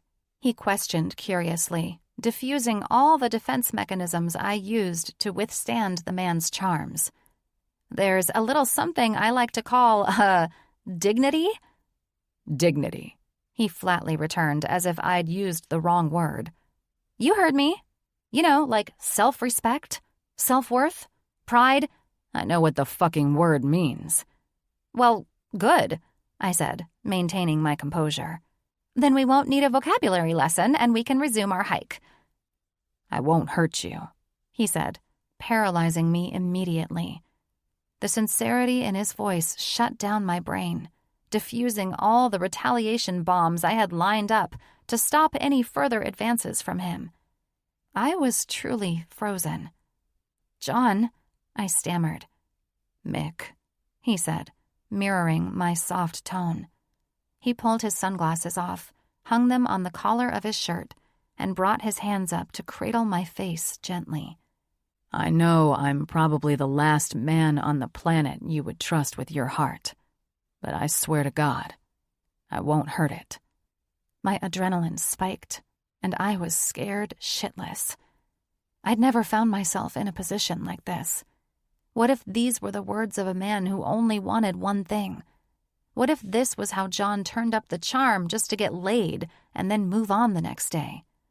What if I wanted this no matter how bad it all sounded, and then he switched gears and changed his mind after he got to know me better? "How did we find ourselves in this position?" I softly asked. "I have no fucking idea," he said humorously. "We can't do this, John." "Yes, we can," he answered, his thumbs caressing my cheeks. I stepped back from him. This was too overwhelming. "Jesus, Mick," he said, frustrated. "Just give me a chance to prove that I'm just as blown away as you must be about this." I shook my head. "Honestly, I think you're high on this fresh mountain air. I don't understand where any of this is coming from, if I'm being honest." "Well, since you used the word honest twice now, I can trust you are. However, I'm not high on anything. I want to give us a try." I didn't know how to respond. "Why don't we just finish our hike and go—" "No," he said, standing there and practically staring into my soul. "I'm not asking for anything more than for you and me to be exclusive." I laughed. "Exclusive? As in, I better not date anyone or else?" "Precisely." He chuckled. "Well, there's nothing to worry about there," I said, needing to get out of this somehow. "My only dates these days are due dates." "You know what?" he said, lifting his chin like he'd conjured another plan. "I'll back off. For now, at least. But I will make you mine. In fact," he reached for my face and cocked his head to the side, "I'll make you beg for me. Crave me." I sucked in a breath at the way he said those words. It was mysteriously beautiful, and my desire for more of him was already terrifying. "That's right, gorgeous," he said, most likely reading me like a book. "I get what I want, and I want you." I didn't know if I should take that as a challenge to be on guard and protect my heart, or if I should have been flattered. So, instead of getting swept away in the fantasy of a gorgeous player suddenly wanting me as his one and only, I kept a level head. John and I were here to hike and get to know each other better as friends, and so far, I loved the chemistry between us. He was so fun and easy to get along with. However, the man had women practically begging to have their hearts ripped out by him, just for a night of passion, with or without regrets. I wasn't that girl. If I was headed down the relationship road again, I wanted to be with a man I enjoyed. And John ticked off that box easily. The red flag was his impulsive decision to want a relationship with me. I wasn't a trial relationship kind of girl. Coming out of a tough breakup, I understood that relationships take work. You don't just give them trial runs. I had no idea what John had cooking in that wild brain of his, but something told me I was about to find out. Chapter 21. John. Once I'd gotten home and unpacked, organized all the camping gear into color-coded bins, and stored them on the shelves of my 3-car garage, I studied the immaculately clean area and smiled. This house made me happy as hell. It was a beautiful home, and I wondered if Mickey would like it. My place was about 19 miles from hers off Sunset Drive in Bel Air. I was slumming it with the rest of the fresh princes over here, and it was lovely because we all hid behind our privacy fences and gates. It was funny that we all loved living in the city, yet we chose our homes to keep us far away from what the big city boasted: people. Either way, it was private, and I enjoyed my little hiding spot. I say little, even though the damn thing sat on nearly an acre of land full of massive shade trees and manicured lawns, all surrounded by sizable, ivy-covered privacy fencing. Anyone who came to my home saw me in the place. When pulling up to the contemporary home, you were greeted by a place that screamed douchebag billionaire bachelor pad. I didn't mind, though. The sleek architectural lines, black concrete steps leading to my front doors, and the massive wall of glass doors that opened to the pool area were welcoming, and they were sexy as fuck. I'd always loved this place, but as I walked into the house, greeted by high vaulted ceilings and a backlit bar along the side of the entryway that led toward the living area, it felt cold and uninviting. I could never bring Mick here, I said to myself, looking around. She would hate this. I walked up the polished mahogany steps that led to the second floor, where my master suite and a shower the size of a room greeted me. What was happening to me? There was no way I would change my life just to please a woman. However, I wondered if something had to change to get her. For the first time, I felt lost. I had no idea where to start, but I knew exactly what I wanted. I wanted this woman in my life. I wanted the feeling I got when I was near her. Being close to her was like taking a breath of fresh air, and being without her now made me feel starved for oxygen. Jesus Christ, I growled, once these thoughts entered my mind and consumed me. I need a shower. I can't even think right. And now I'm starting to talk to myself. I needed to get things straightened out in my head. Everything had been spinning since I first kissed her, and my dick wanted more. Maybe that's what was wrong with me. Perhaps I just had to release this pent-up energy, and then I could process what was happening to me. Washing up from the camping trip was exactly what I needed to get my ass straightened out. After I dried off, changed, and went downstairs, I walked over to my bar and poured myself a scotch. I opened a medical journal article on my phone, and after reading the same paragraph repeatedly for the last 10 minutes, I knew I was fucked. Call Mick, I ordered my phone. The phone rang while my eyes drifted to the relaxing fountain that fed into my indigo blue pool. Hey? What are you doing tonight? I asked. I'm in bed, getting ready to catch up on sleep after last night. Cute.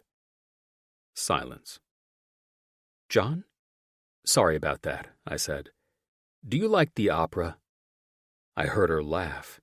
I do, she said through her stifled chuckle. How about I fly us to San Francisco and we catch a performance? I heard her sigh, and it made me smile. When do you plan on squeezing this in? Before or after our on-call shifts? I'll find a way, I promised her. We work a lot, but we don't work that much. I just needed to know whether you were an opera girl. And I'm guessing you're an opera guy, then?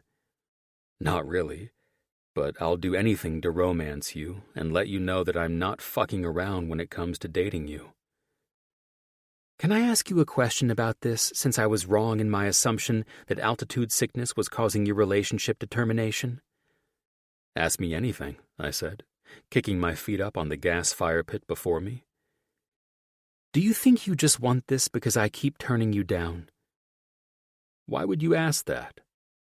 You've made it very clear after more than one rejection that you've never been turned down. I'm just curious if I'm suddenly some crazy challenge of yours. Nothing like being straightforward, I laughed. But no, I don't think it's that. The fact that you don't think it's that is what concerns me, she said. You should probably understand now that I'm not some toy for you to play with. I'm not either, I said, somewhat irritated she would feel that way.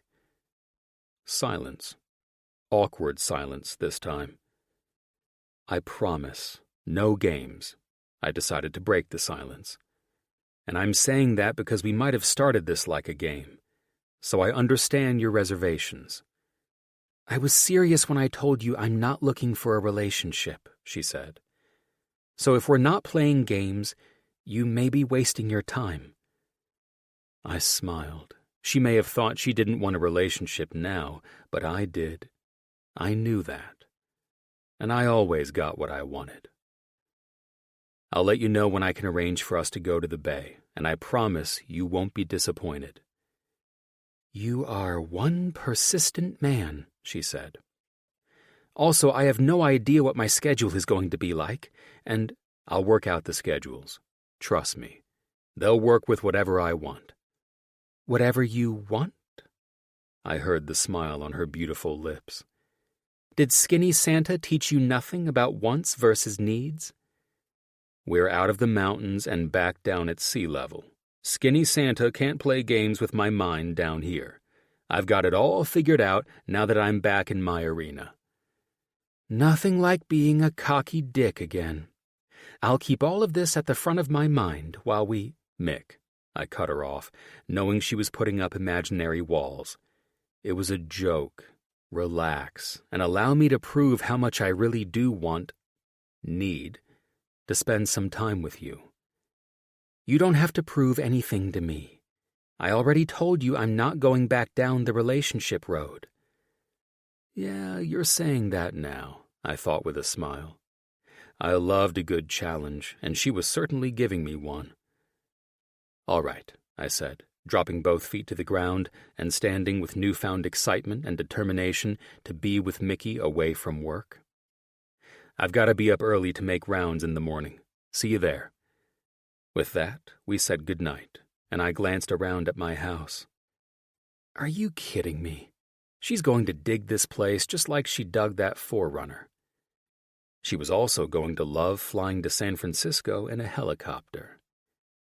I had this in the bag and was excited to go out of my way to impress this Amazonian goddess. Now I had to figure out our schedules, make arrangements for dinner and chopper rides, and a hotel room if I played all my cards right. Chapter 22. Mickey. I practically tripped over my feet, stumbling up the stairs while rushing to get to the hospital's entrance. I was late after my car broke down on the freeway. The damn thing overheated 3 lanes in and gave up the ghost. The commuting traffic was thrilled to see my car was the reason there was 1 lane less to use, causing a lot of people to be late today and many bosses to be pissed off at their employees. You missed out on all the action, Yashi, one of the maternity ward nurses, said as I rushed through the maternity ward, heading to the lockers. Great, I answered, pulling my hair into a ponytail while holding my badge between my teeth. I pulled the thing out, clipped it on my scrubs, and looked at her. John will give me shit for this. I already know that. Never, she chuckled. I think the doctor might have a little bit of a crush on you. Let's not get crazy. I eyed her as I planted my foot on the locker room bench, prepping to change my shoes. Dr. Aster and I had fun camping, but that's as far as it went. No, you don't understand, she insisted. That man does not date anyone at this hospital. He may flirt and take us out for drinks or dinner, but it's all good fun. He's different with you, though. I glanced at the adorable young nurse fresh out of college and working here with her brand-new degree. How long have you been working here? I questioned. I was remarkably late, but I didn't want to walk out and start my day, which was already off to a hellish start, with a bunch of side glances from the staff, as if I'd snatched the gorgeous doctor and was the only woman who could do so.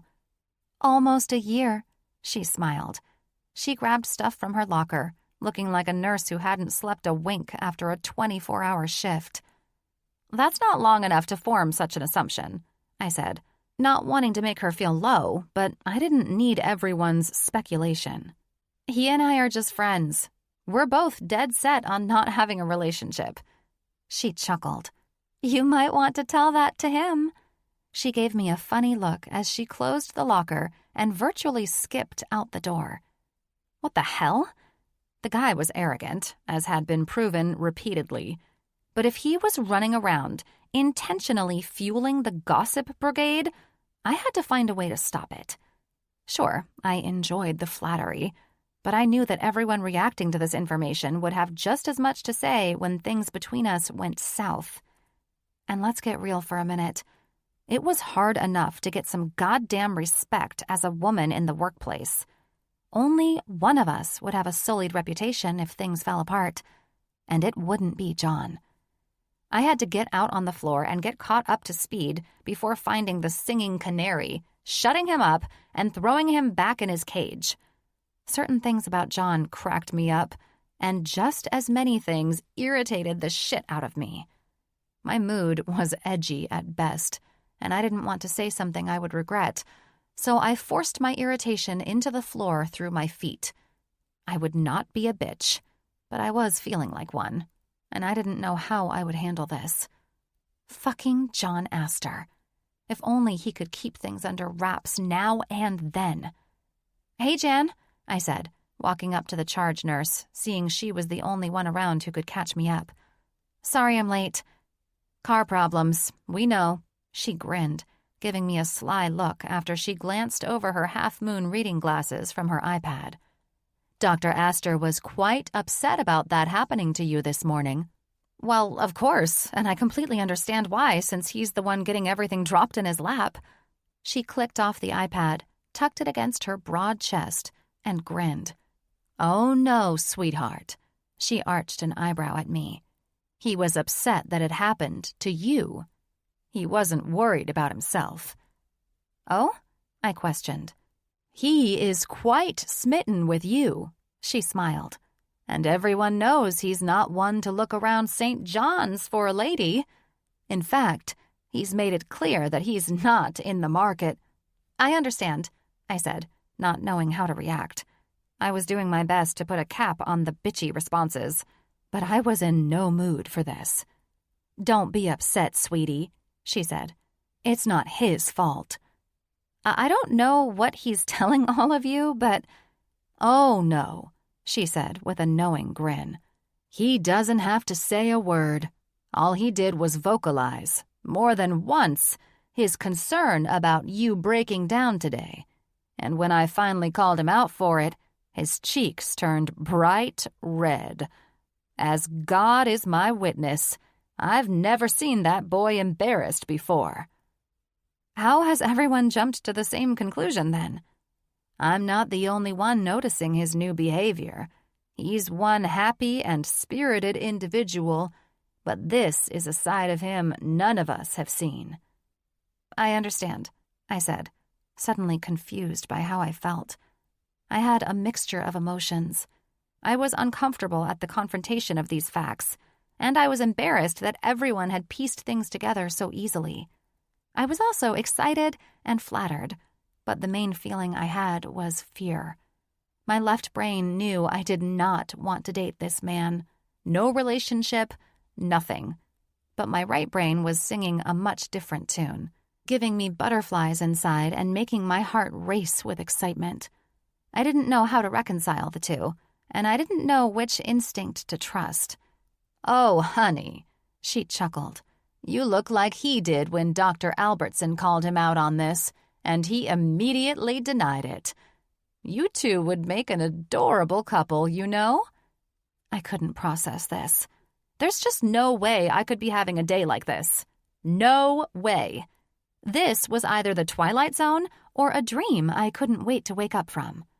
Just then, John walked out of patient room 3 and headed toward me. Nothing seemed different about the guy. He wore the same smile today as he did every time he brought a new life into the world. I had to shrug it off and call it what it was. The strangest morning from hell. That's it. I had to get out of my head and back into the real world. "Sorry about being late," I told John, focused and ready to roll. "Not a problem," John answered, distracted by signing paperwork that had been handed to him. "Your patient, Olivia Johnson, is in room 4. She's still only 3 centimeters dilated, and I feel some drama coming from that one. Otherwise, everything is caught up." He finished and handed his paperwork to the nurse, turning back to me and crossing his arms. "Oh, and your patient, Brandy Hightower, delivered a healthy little girl just a few moments ago." "Okay. You're acting a bit strange," I said. "I'm still waiting for you to tell me that I owe you lunch or dinner for this, or even that you're a little bit pissed." He frowned. "Why would I be upset? Your car broke down, gorgeous." He smiled. "I know, but you give us hell any time you're put out. All good humor, of course, but you don't let us off that easy." "Well, I won't be putting any sugar in the salt container at lunch today," he teased, referencing a silly prank he'd pulled on an intern a few weeks ago. I stared into his eyes, trying to analyze why he was so calm, and I quickly realized I shouldn't have. His hazel eyes had an electric effect on me these days, and now I was feeling my adrenaline spike, wanting to feel his lips on mine again. God, he was so beautiful. "Perhaps I should fill you in on the drama going down in room 4 with Mrs. Johnson and her family?" "Yes, thank you," I said. "Is everything caught up so we can—" "Everything is caught up, except your brain, apparently," he said with a humorous voice. "Seriously, let's get a coffee and I'll catch you up." "Get a coffee? I just got here 3 hours late." "You can thank me and my amazing skill for staying 10 steps ahead, and Mrs. Johnson for only being 3 centimeters dilated." He guided me away from the nurse's station. "We're heading to the cafe. I'll catch Dr. Smith up to speed there, and we'll be back in 30 unless otherwise paged for an emergency," he said to the staff before we made our way to the small cafe just outside the maternity ward. "You know, you're going to get yourself busted for this shit, and I'll be right behind you," I said. "We can't just walk out when I'm so late and use the excuse that you're catching me up." "We can when there is no emergency, and when doctors on our floor do it all the time when they need their breaks," he said. "That's the thing. I'm late. I haven't been here." "Relax, Mick," he said, walking up to the counter. "Coffee or pumpkin spice and everything nice latte?" "Well, you're in a fantastic mood," I laughed. "Pumpkin spice sounds festive." "I'll have that," I said. I loved when it was fall, and my favorite flavor was back in the seasonal coffee lineup. "What is it with everyone and pumpkin spice?" he questioned me, then the barista, who grinned. "It's just the time of year," she answered. "Everyone loves it." "Pumpkin and spices should be far from anything coffee-related, but hey, you do you." "Then you'll be having regular coffee?" "Yes," he answered. "As black as my soul." "Stop trying to ruin our fun," I said so the barista could finish the order. "You ladies can drink your pumpkin drinks and dream of sugar plum fairies. I'll take a knee on that nonsense and continue taking my coffee black." He led me to a small round table near the counter, where we waited for our drinks. "So, what's going on with my patient? Is she the only one in?" I asked. "All of the others apparently didn't want you delivering, so I handled that, and they're off in recovery with their little precious ones." "Okay." I rolled my eyes. "What's going on with Olivia? She's a sweetheart," I said, remembering the vibrant young woman and how excited she was to have her first child. "I hope she is comfortable in the suite she and her husband requested." "That's the thing," he said, grabbing our coffees as soon as the barista held them up in our direction and returning to the table. "The suite is perfect, as they always are for those fortunate enough to afford it." "Is she struggling with the pain? She was induced at 7 this morning, correct?" "Yes, 3 hours ago, and the contractions kicked in after that. She's a bit stalled out right now, and I think her water could be broken around 3 or so if you want to deliver for her by 10 tonight." "You always have this stuff figured out like clockwork, but sometimes the baby comes when the baby comes." Pitocin says different. He chuckled. That should kick it up as well. So that's the issue? Her laboring is just lagging a bit? He shrugged and rolled his eyes, then leaned forward toward me. The husband is a tremendous dick, he said. The husband has a what? I said, confused by what he'd said. Not has, you perv. Is. He is a dick, he said, his tone alerting me that I'd misheard him and responded loudly. You've met him, right? He never came to her appointments because he was at work. That's not abnormal, though, I said. Well, he pranced into her room like a peacock. What does that have to do with anything? I just like to see these mothers get as much love and support as they deserve during labor and delivery, he said, looking put off.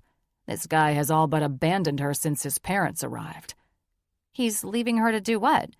The dude left his mom with Olivia and her mom, then took off with his dad to go outside because his dad was irritated the delivery was taking too long.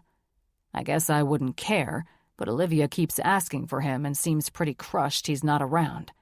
His mom keeps informing her that men don't need to be in the delivery room anyway. One of those, I said, rolling my eyes.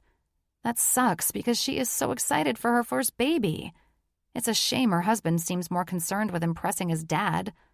Exactly, John said, as if I'd finally gotten the hint. I think it's messed up.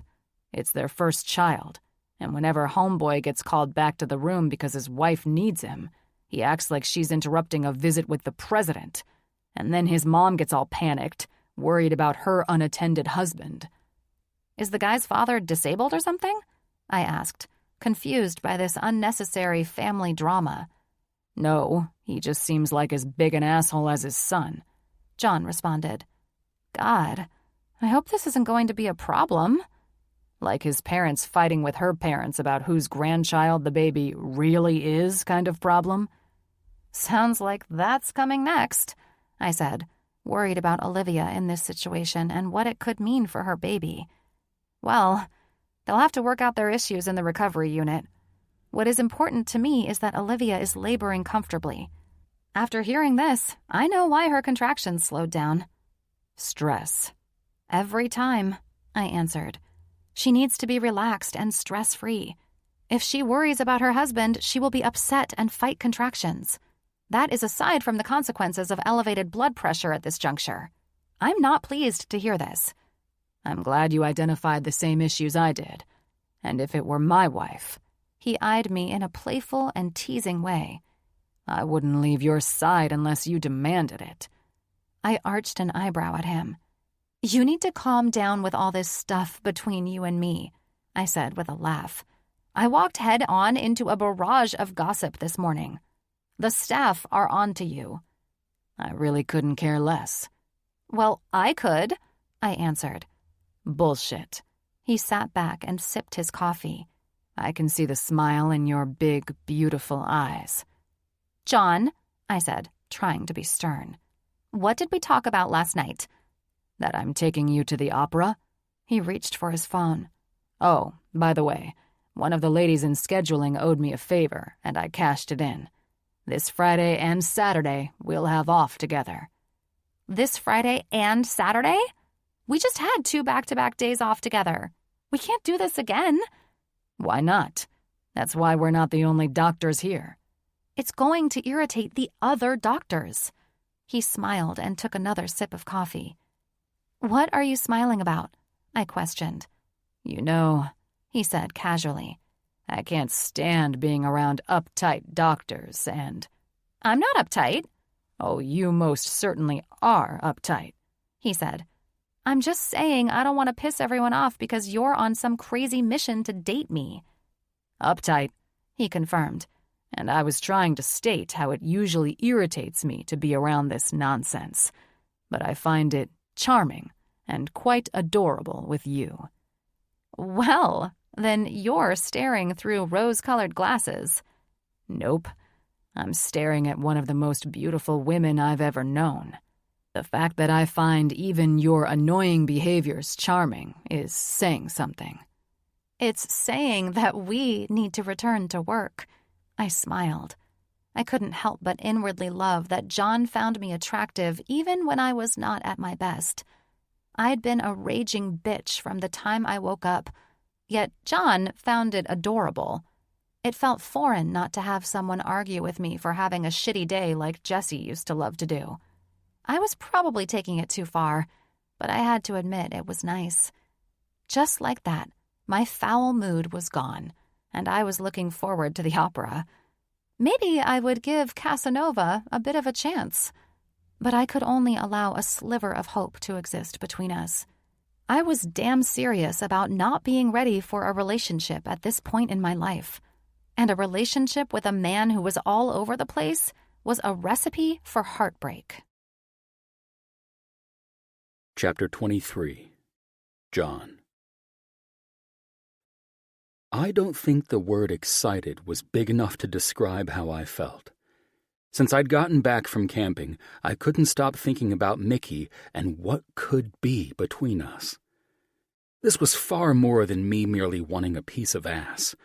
I really, really wanted this woman in my life. I wanted her eyes gazing into mine.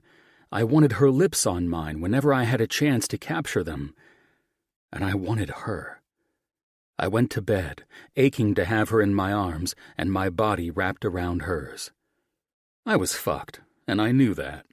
The best part was that I didn't care, even though my brain was trying its hardest to intervene and put an end to what my heart and soul were longing for. I knew this was crazy, considering what my family expected of me. But when hadn't I done crazy shit? My career was initially more than my family could handle, but look at them now. They were fine and focused on my brothers being the good, submissive Aster children, doing everything required of them. I had to thank God I was the youngest, because I knew very well that my parents would never approve of Mickey because of her background. But for me, they'd let it slide, and I knew it. I always managed to get my way with whatever I wanted, and right now, all I wanted was Mick. As the Uber driver pulled into her driveway, I nearly bounced in my seat. I got out of the car and hurried to ring the doorbell. "Good evening, gorgeous," I said, when she opened the front door. "Good evening, handsome," she said, our eyes locking for long enough for me to want to scrap this whole opera idea and take her here and now in her aunt's lavish home. Ever since we got back from our camping trip, Mickey joined me in the heavy flirting at work. The locked eyes and the way neither of us seemed to be able to resist whatever the hell was developing between us was electrifying. "I love that you call me that, and not just because it's true either," I said, following her into the house and heading to where her bags were packed and ready to go. When I turned to acknowledge her response, my breath was taken away. "God, you're beyond stunning," I said, my eyes drinking in the essence of her beauty inside and out. She wore a long black gown that draped over her every perfect curve, curves I'd never had the privilege of even being close to seeing. Her skin was beautifully tanned, accentuating her naturally toned and flawless figure that this dress highlighted in the best ways. Her tall, striking figure was always enough to make me dream of her on my arm these days. But now? Holy shit. What the hell did I do to deserve the attention of this woman? "You like it?" she questioned with an excited smile and a quick twirl.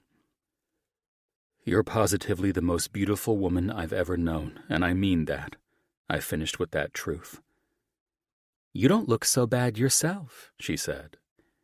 Her voice made her even more appealing, and I had to put some sass into this conversation, or we wouldn't make the helicopter sunset flight I'd arranged to bring us up to the Bay Area.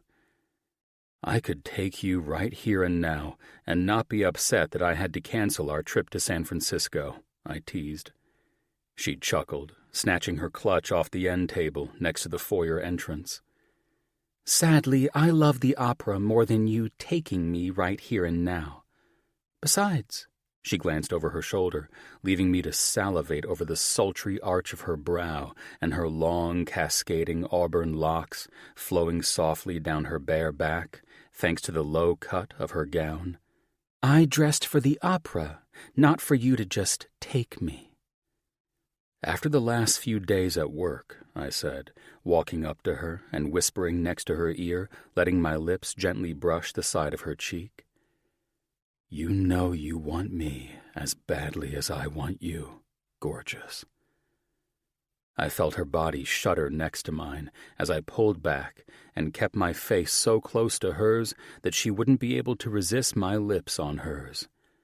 She didn't flinch or step away, and that's how I knew this would be going in the right direction for the next 2 days. I brought my hand up to caress the side of her face, my thumb gently brushing over her perfect, full lips that I so eagerly needed to taste. Her eyes never once left mine, our souls somehow locked in, working together to bring this relationship to another level. If there was one thing I knew for sure, I wouldn't be the only one suffering and longing for this night together. I would ensure this woman wanted me as desperately as I wanted her throughout the night. My lips gently brushed over hers, and although I wanted so much more than this right now, I had to pull back. I needed her to want me as badly as I wanted her. Trust me, I whispered, my lips moving toward her jawline after she parted her lips to welcome more of my kiss. By the time we arrive at the hotel, my fingertips ran down the center of her back, and I remove this dress. I kissed along her collarbone. You'll be begging for all of me. I stepped back because my dick was so fucking hard that I thought it might start speaking too. And there will be no fucking bears to stop us. When my eyes returned to her hypnotic ones, I smiled in victory. This woman had no idea what I planned on doing to ravish and taste every part of her tonight. She said, licking her lips. Maybe it's best if we... I chuckled. Go? Yeah, that, she answered. I kissed her forehead. Let's do this, dollface. The helicopter banked toward the left, lending the perfect views of California's glorious coastline, lined with rugged cliffs and immaculate beaches. This was the ideal way to get to the opera, if I did say so myself. A flute of champagne, my darling, I teased, giving my best Cary Grant impression. Why, thank you, kind sir, she readily responded, prompting me to smile. So, I pointed toward the window on her side that lent views of the coast. Down there is Big Sur. The beaches here are reminiscent of certain parts of Greece and Italy, aren't they? I've never been, so I wouldn't know, she softly laughed, taking a sip from her flute. But it is much more beautiful here than farther south, in my opinion. Well, if you've never seen the beaches of Greece or Italy, I'm going to have to take you there next, I assured her with a smile. She looked at me and grinned.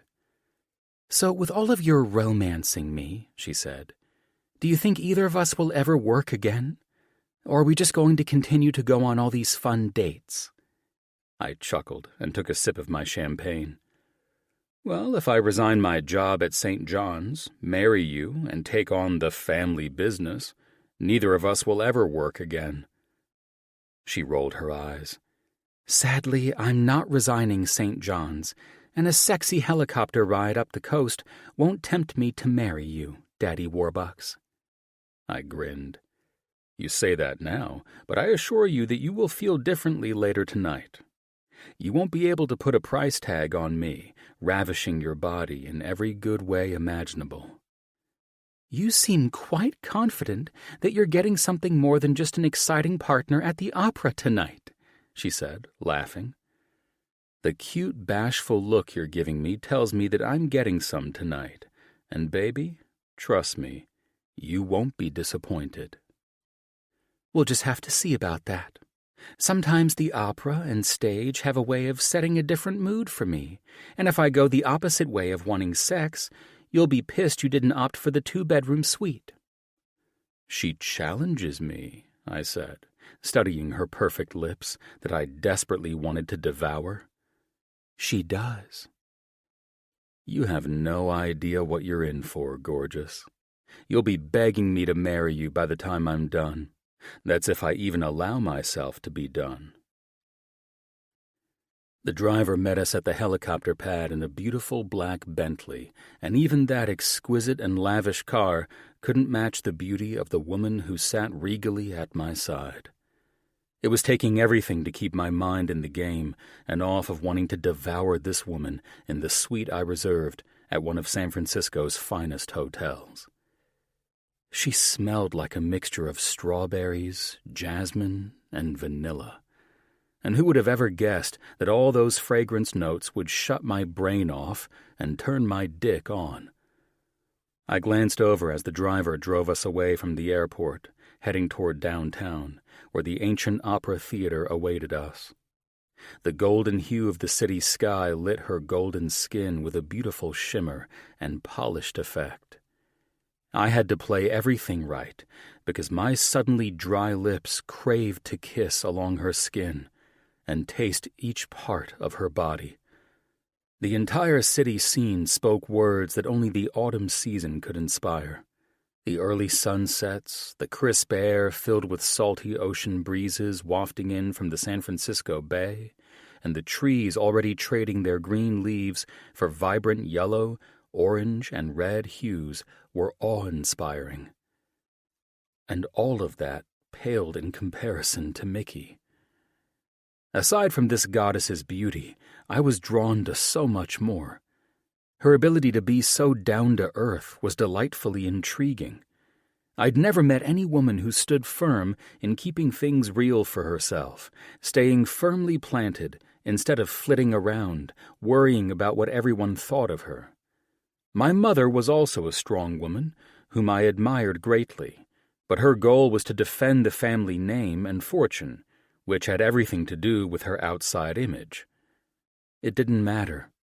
No matter how much I admired both women's strength, Mickey was nothing like my mother. It was apples and oranges when it came to comparing the two. I loved being pulled farther away from the life I grew up in. I loved being with Mickey. She felt real, normal, and genuine. She led the life I wanted and craved when I was dead set on leaving for college and going after a life that, in my mind, real people lived. "Oh my gosh," Mickey said, as the driver pulled up to the front steps of the War Museum Opera House. "This speaks to my soul." She covered her hand over her heart. I smiled. I feel the same. Its architecture speaks for its history. She smiled at me. "Looks like we might have a few things in common." It only took a trip to the opera to find out. Once we were seated in our lavish box seats with a fantastic view of the stage, the lights began to dim, and the room's atmosphere vastly changed in that instant. I watched, mesmerized, as Mickey grew silent, her eyes taking in the imposing room. I loved how beautiful she looked underneath the incandescent lighting. Her eyes were wide with wonder, and her posture was perfectly erect, like the Olympic-caliber athlete she was. She looked like she belonged in this beautiful place, and it was just as fulfilling to my soul to look at her as it was to absorb this ambiance. I had to find a way to pull my eyes away from her and allow the opera to perform their show, The Elixir of Love, and try to remain focused. Only my family knew that I had loved the opera since I was a kid. My family frequented operas and ballets, and when we showed up, we did so with gusto. The number of tuxedos, gowns, gloves, and golden binoculars in my family home was probably unrivaled. This time, though, it was different. I'd brought a woman to a performance, hoping we could move in a relationship direction. I liked how natural this was. I loved that I could envision enjoying more than one visit to the opera with Mickey, seeing how much she seemed to appreciate it. As the opera began, I didn't stop my mind from drifting or embracing how enchanting this was for me. After numerous glances at Mickey, seeing she was utterly lost in this performance, I realized that perhaps I had found a woman who could enjoy the lifestyle I'd grown up in, and maybe she could even embrace time with my family. It's almost as if she was tailor-made for me. These thoughts should have frightened me, but they didn't. They excited me. This was more than right. This was my destiny. I knew that now. Mickey didn't just come to St. John's on a fluke. She came to St. John's to meet me and for me to meet her. I was not going to mess this up, and the idea of not wanting a relationship with someone was a thing of the past. Chapter 24. Mickey. As the final notes of the opera lingered in the air, I sat in my seat with tears streaming down my face. I didn't give a second thought to anyone around me or their opinion of my emotional reaction. I was absorbing the music that had unraveled every thread of emotion I had, weaving a tapestry of joy and sorrow. It was a visceral feeling that had always drawn me to the opera since Aunt Bev took me as a little girl. The resonance of the soprano's voice echoed in the depths of my heart, awakening feelings I hadn't known were lodged within me. The applause of the audience surrounded where I sat, staring at the closed curtain, lost in the poignant beauty of the performance and the cathartic release of feelings that had overtaken me. I wanted to stay in this moment forever, absorbing the emotions it seemed I'd buried as a defense mechanism, always scared to feel them until now. I couldn't put into words how moved I was by the performance and how cracked open to the core I felt. "Are you okay?" John asked, his hand massaging gently over the bare skin of my back. The tingling sensations of his warm and sturdy hand grazing over the cool skin of my back jolted me out of my emotional state. I sniffed and took the handkerchief he offered me. I couldn't resist the urge to smile at him. His expression reminded me that some people are moved by the opera, and some just endure it. It seemed we were both moved by it. "You definitely know what you're doing," I sniffed while blotting my wet cheeks. "Oh? How so?" he said, smiling at the elderly couple exiting our shared box. "I assume this was all part of your plan to get laid tonight?" He chuckled as his face returned to its natural, mischievous expression. "Well, if I'm honest, that's been my plan since the first night I met you. However," he paused and shrugged, "I think it's obvious that's what I want, given that I have an amazing hotel room waiting for us once you're ready to leave this place." I stared at his flirty and cocky grin. I wanted this man more than ever, with or without a relationship. I didn't care anymore. My hormones were raging, replacing those intense feelings the opera had stirred moments ago. "That's interesting," I started with a smile, standing with him, "because I'm not horny. I'm inspired." He took my hand and placed it in the bend of his arm, leading us out of the area. "Inspired? That might be a good thing for a little late-night hotel room fun. I like it." I think what had me falling for John was his cocky but playful personality. It's like he was a big kid who wanted to play and live life at full throttle all the time, yet he was serious when the situation called for it. I loved the way he weaved all of that together. However, right now, this was the playful side of him, the excited side that believed he was about to get something. And I loved that I could play around a bit and watch his expressions as I deflated his balloon. I responded thoughtfully. "That's not the inspiration I'm talking about."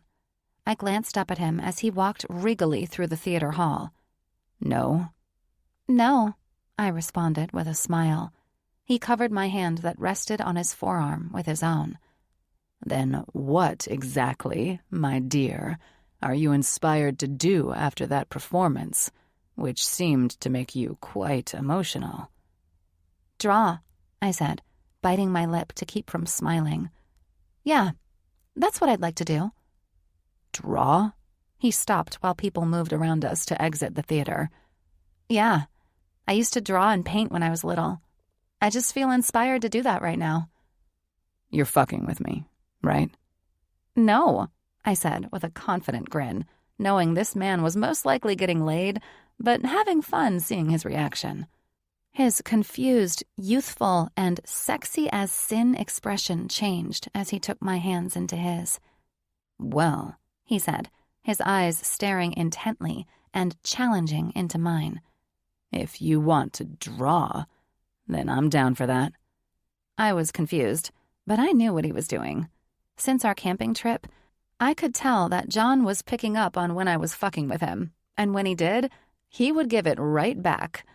I had to be careful, or I wouldn't be getting laid tonight, and he would intentionally play this out to the very end just to call me on my bullshit. Something inside me wanted to enjoy this, though. I wanted to see how far John would take this little game. Really? His eyes glistened under the fancy chandeliers where we stood. Absolutely. What if I want to draw right now at the hotel? Then we'll stop at the next art shop and pick up whatever supplies you need to make that happen.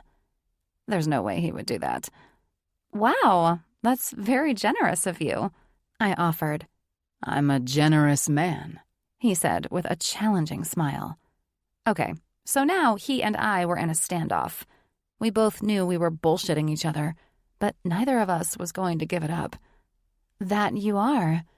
But what are you going to do while I draw? Depends, he said, taking my hand and calling for the valet. What do you want to draw? He pulled out his phone and started to Google places to purchase art supplies. Damn it. Should I let this play out or just let him win? I couldn't draw a fucking stick figure, much less know what to buy from an art supply place. I'm not sure, I answered. Well, it's rather simple.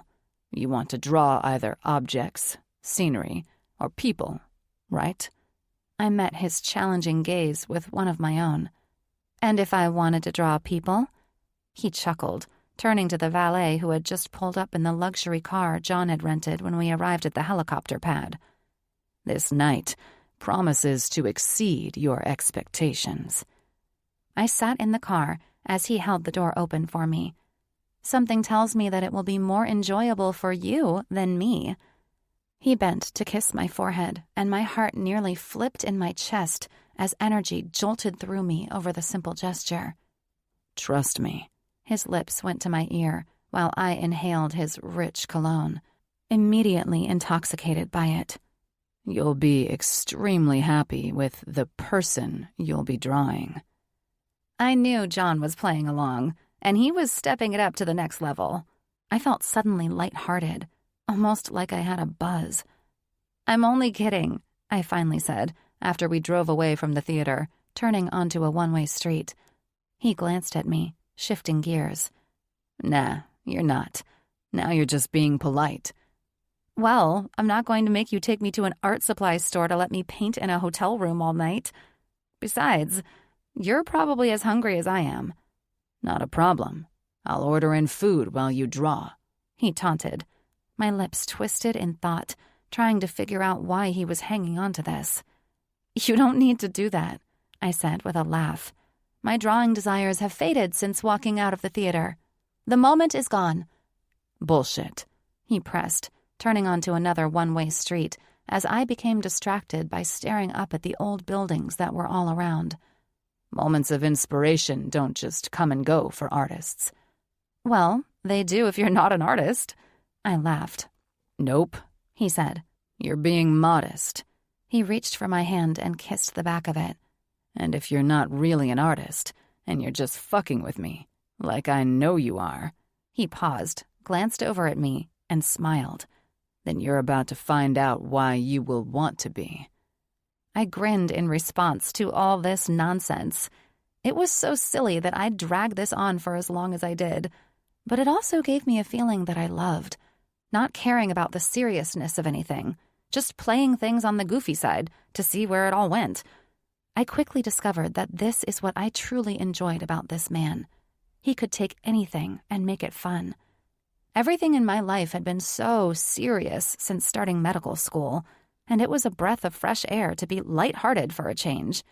Stepping out of my comfort zone and letting loose in a funny way now and then would prevent me from going gray by the time I turned 40.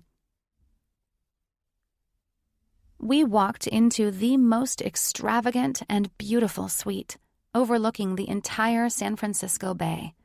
Without exchanging glances, I silently ended our banter, which started at the art supply store and continued until my eyes became fixed on the floor-to-ceiling windows that spanned the entire length of the room before me. I walked through the stunning entry, stepped down 3 steps into a living area, and walked directly to the walls that became the focal point of this hotel suite. If John hadn't told me about his family fortune, I'd wonder how he could afford this opulent room in one of the most expensive cities in California. "Gorgeous views," I heard John say from behind me, in a tone that made me feel like being in a room like this was standard for him. "But screw that bridge. I'd rather take in the views of you enjoying it." I smiled and folded my arms together. The Golden Gate Bridge has always been quite a sight to see, but from this vantage point, God, it's breathtaking. John's arms reached around my waist, and I eased into the feeling that this was completely normal. Except I knew it wasn't. We acted like a couple that had been together for years, enjoying these fun little getaways. I knew I could easily attach myself to this feeling and swim in the comfort of it all night long. That's why I knew I needed to be careful and avoid getting swept away.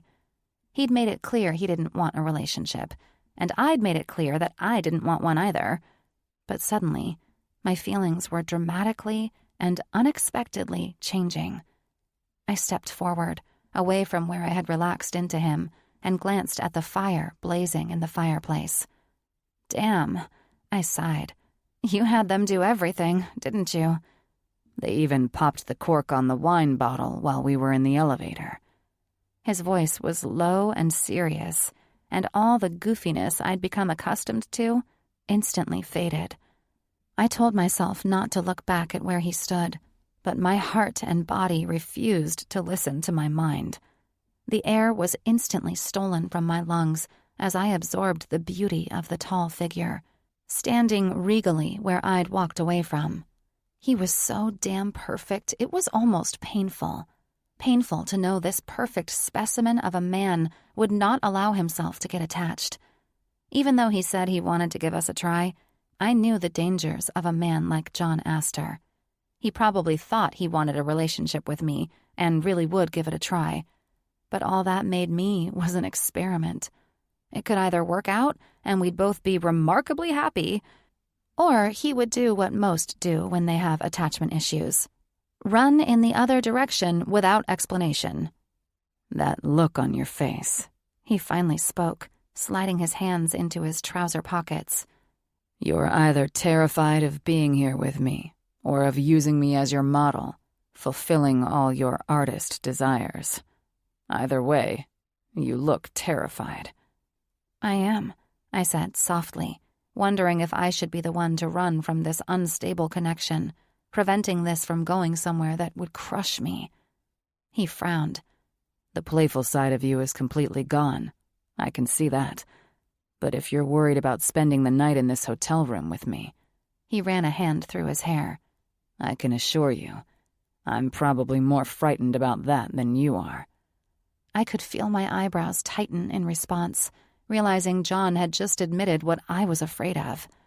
"We shouldn't play around with our emotions like this," I said. "We definitely shouldn't," he said, walking toward me. "I'm serious," I answered. He took 3 quick strides and brought his hand to my face. "I am too, dollface," he answered, his thumb tracing over my bottom lip. "What happens when you wake up tomorrow and regret all of this?" "It's a risk I'm willing to take. You're my greatest weakness," he said with a tiny grin, his dark eyes searching mine. "I have never felt this way about anyone, and I'm unsure why I feel so drawn to you. I want more with you, Mickey, and if that says anything, I hope it is enough for you to take a chance on me.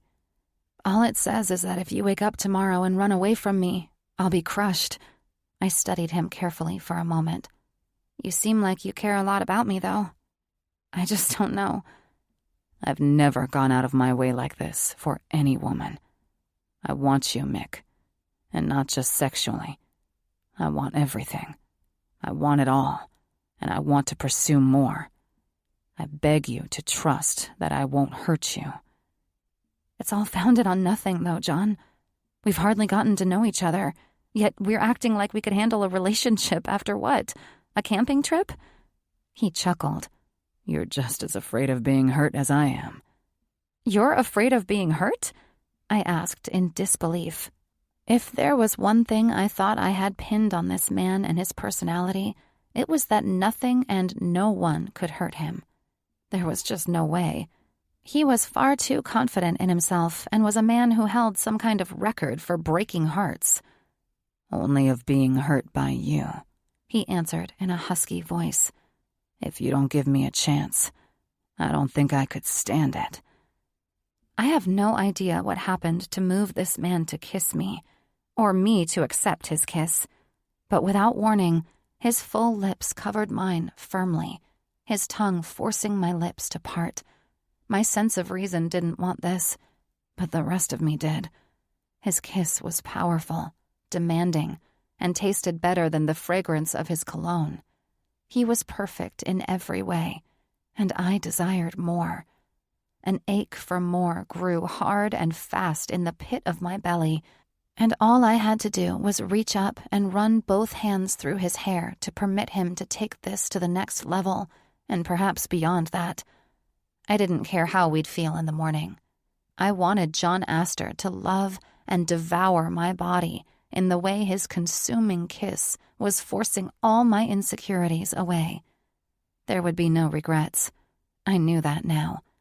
It was clear that John and I wanted this more than anything else, and there was no way I would fight it anymore. Chapter 25. John. Walking down the long-ass hall of this too-large hotel suite, carrying Mickey in my arms while kissing her, desperate for more, made me think what a stupid idea it was to show off with a room like this. I'd give anything to be in a roadside motel just to have made it to the damn bed by now. Oh, fuck it, I thought, setting Mickey's feet on the ground, pressing her perfect body back against the wall of the never-ending luxurious hallway.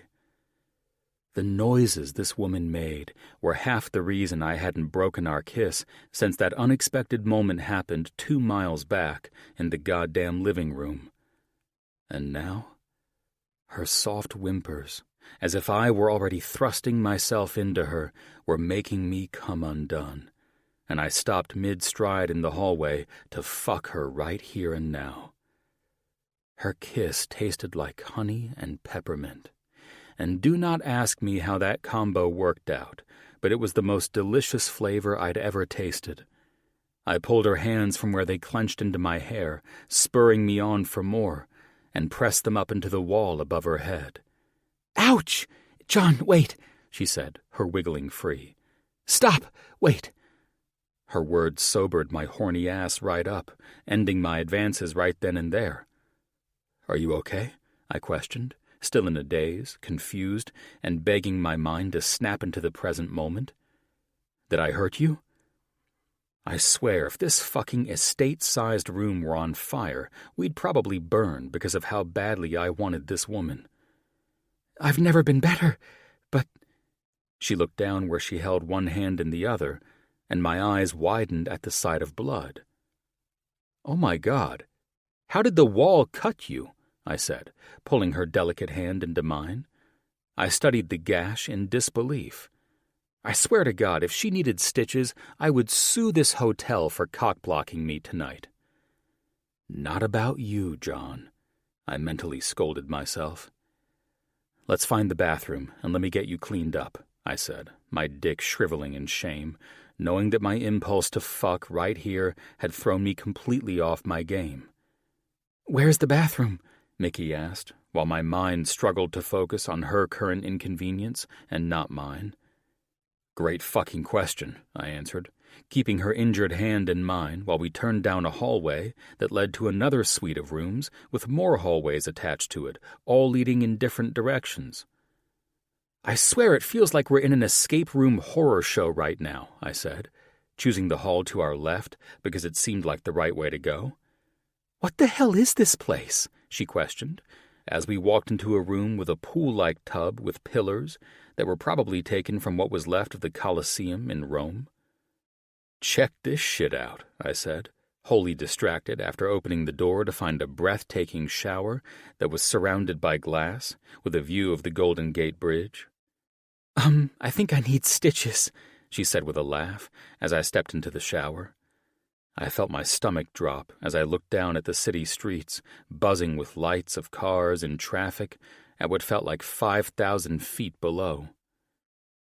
"You need to see this, Mick," I said, waving her over. "You need to see this," Mickey answered, while my brain maintained the age of a 6-year-old boy in a dinosaur museum. "John!" she urged with a humored laugh. "Oh my God, yes, I'm sorry. Yes, your hand," I answered, snapping back to the reality of why we were in Cleopatra's bathroom in the first place. "What the hell caused this? Was there a fucking knife in the wall?" I questioned, seeing the large gash that probably wouldn't stop bleeding unless we had some stitches to close the wound. "I think it was the glass-framed picture. My hand caught the edge," she answered. "Fuck, I'm so sorry," I said, grabbing a washcloth and wrapping it around her hand. "The wound is deep enough that it's going to need at least one stitch to stop the bleeding." "How the fuck did we manage this?" she chuckled. I kissed her forehead. "Sounds like a sick joke, doesn't it?" "What, 2 doctors trying to screw in the Taj Mahal of hotel rooms, and 1 doctor needs stitches as a result?" I rolled my eyes and pulled her into my arms. "The worst part is that we both can stitch people up, yet I'm getting ready to call an Uber to haul our asses down to the local emergency room." "Well, if they could get us a sewing kit, then—" "Not a chance," I said, guiding her out of the bathroom and back through a large sitting room. "As badly as I want you in my arms right now, proving my love to you, there's no way in hell we're going to act like we're on some reality television survivor show. We'll get you stitched up, and then," I said, eyeing the open space of the hotel room that I officially regretted booking, "I'll be rebooking another hotel room somewhere else." She laughed. "I think it's a beautiful room, and I would love to see how comfy the beds are, since this place is fit for a king." I picked up my phone and opened the Uber app. "That's the thing," I said. "I intentionally booked this hotel and room because I was going for that." "To be treated like the king you are?" she teased, her eyebrow arching in a way that made me second-guess ditching the sewing kit idea. "No, gorgeous," I said, kissing her hand, the one that wasn't forcing us out the door and down to an Uber that would be here to collect us in 5 minutes. "For a king and his queen." "Ah," she said, stepping into the private elevator. "Well, maybe it is karma getting even before you could hurt me. You know, like after we've had sex and then you realize that's all you wanted." I smirked at her after we climbed into the back seat of the Uber, acknowledged the driver, and confirmed our destination to the closest emergency room. "You see," I said, settling back into the seat, looking over at her, "I've already hurt you." I reached for her right hand with the gash on the back of it. "And karma is taking my ass to a local ER instead of a luxurious bed where I could prove all night that I want sex and breakfast in bed and a relationship to follow." The Uber driver's attention was caught, and his eyes drifted back to the rearview mirror more than once as Mickey and I decided to have this particular conversation in the back seat of his car. My night was fucked anyway, so we may as well have some fun with this poor bastard. "But damn," I lowered my voice, sounding breathless. "You do look so fucking hot right now." I said that truth with a smile, but Mickey's eyes looked as though she were embarrassed. "Don't," she mouthed, with a playful expression that I found adorable. I can't resist. I mean, I paused, and the driver's eyes quickly darted back to the street from the mirror he watched us through. Omar? I called the name that was listed for his Uber services. Yes, sir, he answered after he cleared his throat. How long would you say it is until we arrive at the hospital? I'm sorry? His voice was strained with shock, as if I were about to commit a sexual act in the back seat of his Prius, which I wasn't, obviously, but it would be fun to see how long I could drag this out to keep my mind off the fact that I couldn't believe we were on our way to a goddamn hospital. The hospital? How long? I said, my eyes meeting his in the rearview mirror. GPS says arrival time is in 15 minutes. I smiled at Mickey. 15 minutes? I arched an eyebrow at her and reached for her thigh, which she abruptly pulled away. Have you lost your damn mind? Mickey questioned, nervously. If she thinks I'm going to do something in this car, then she must have lost more blood than I thought. Perhaps I have, I answered seriously. I mean, Omar? Yeah? He answered too quickly to allow me to believe he wasn't falling for this bullshit. If you had a hot woman up in your hotel room but got screwed out of getting lucky, wouldn't you take advantage of a situation where you were forced to do nothing but sit in the back seat of an Uber and think about it? I don't... It's okay, Omar, Mickey rolled her eyes. Nothing is going to happen in your car. This man is my brother. Your brother? I mouthed in disbelief that Mickey would come up with something that wild after it took her a minute to catch on that I was just fucking around. Brother-in-law. I settled into my seat, twisting some to face her and eye Omar's reaction through his mirror. A lovely family, I suppose, Omar said. It was, I answered dramatically, until my brother stole my girlfriend 15 years ago, and I decided to return the favor by stealing his wife. You didn't steal me, Mickey said, as if this were a true story. I decided that prick could kiss my ass after he told me that I didn't keep the house clean enough for him.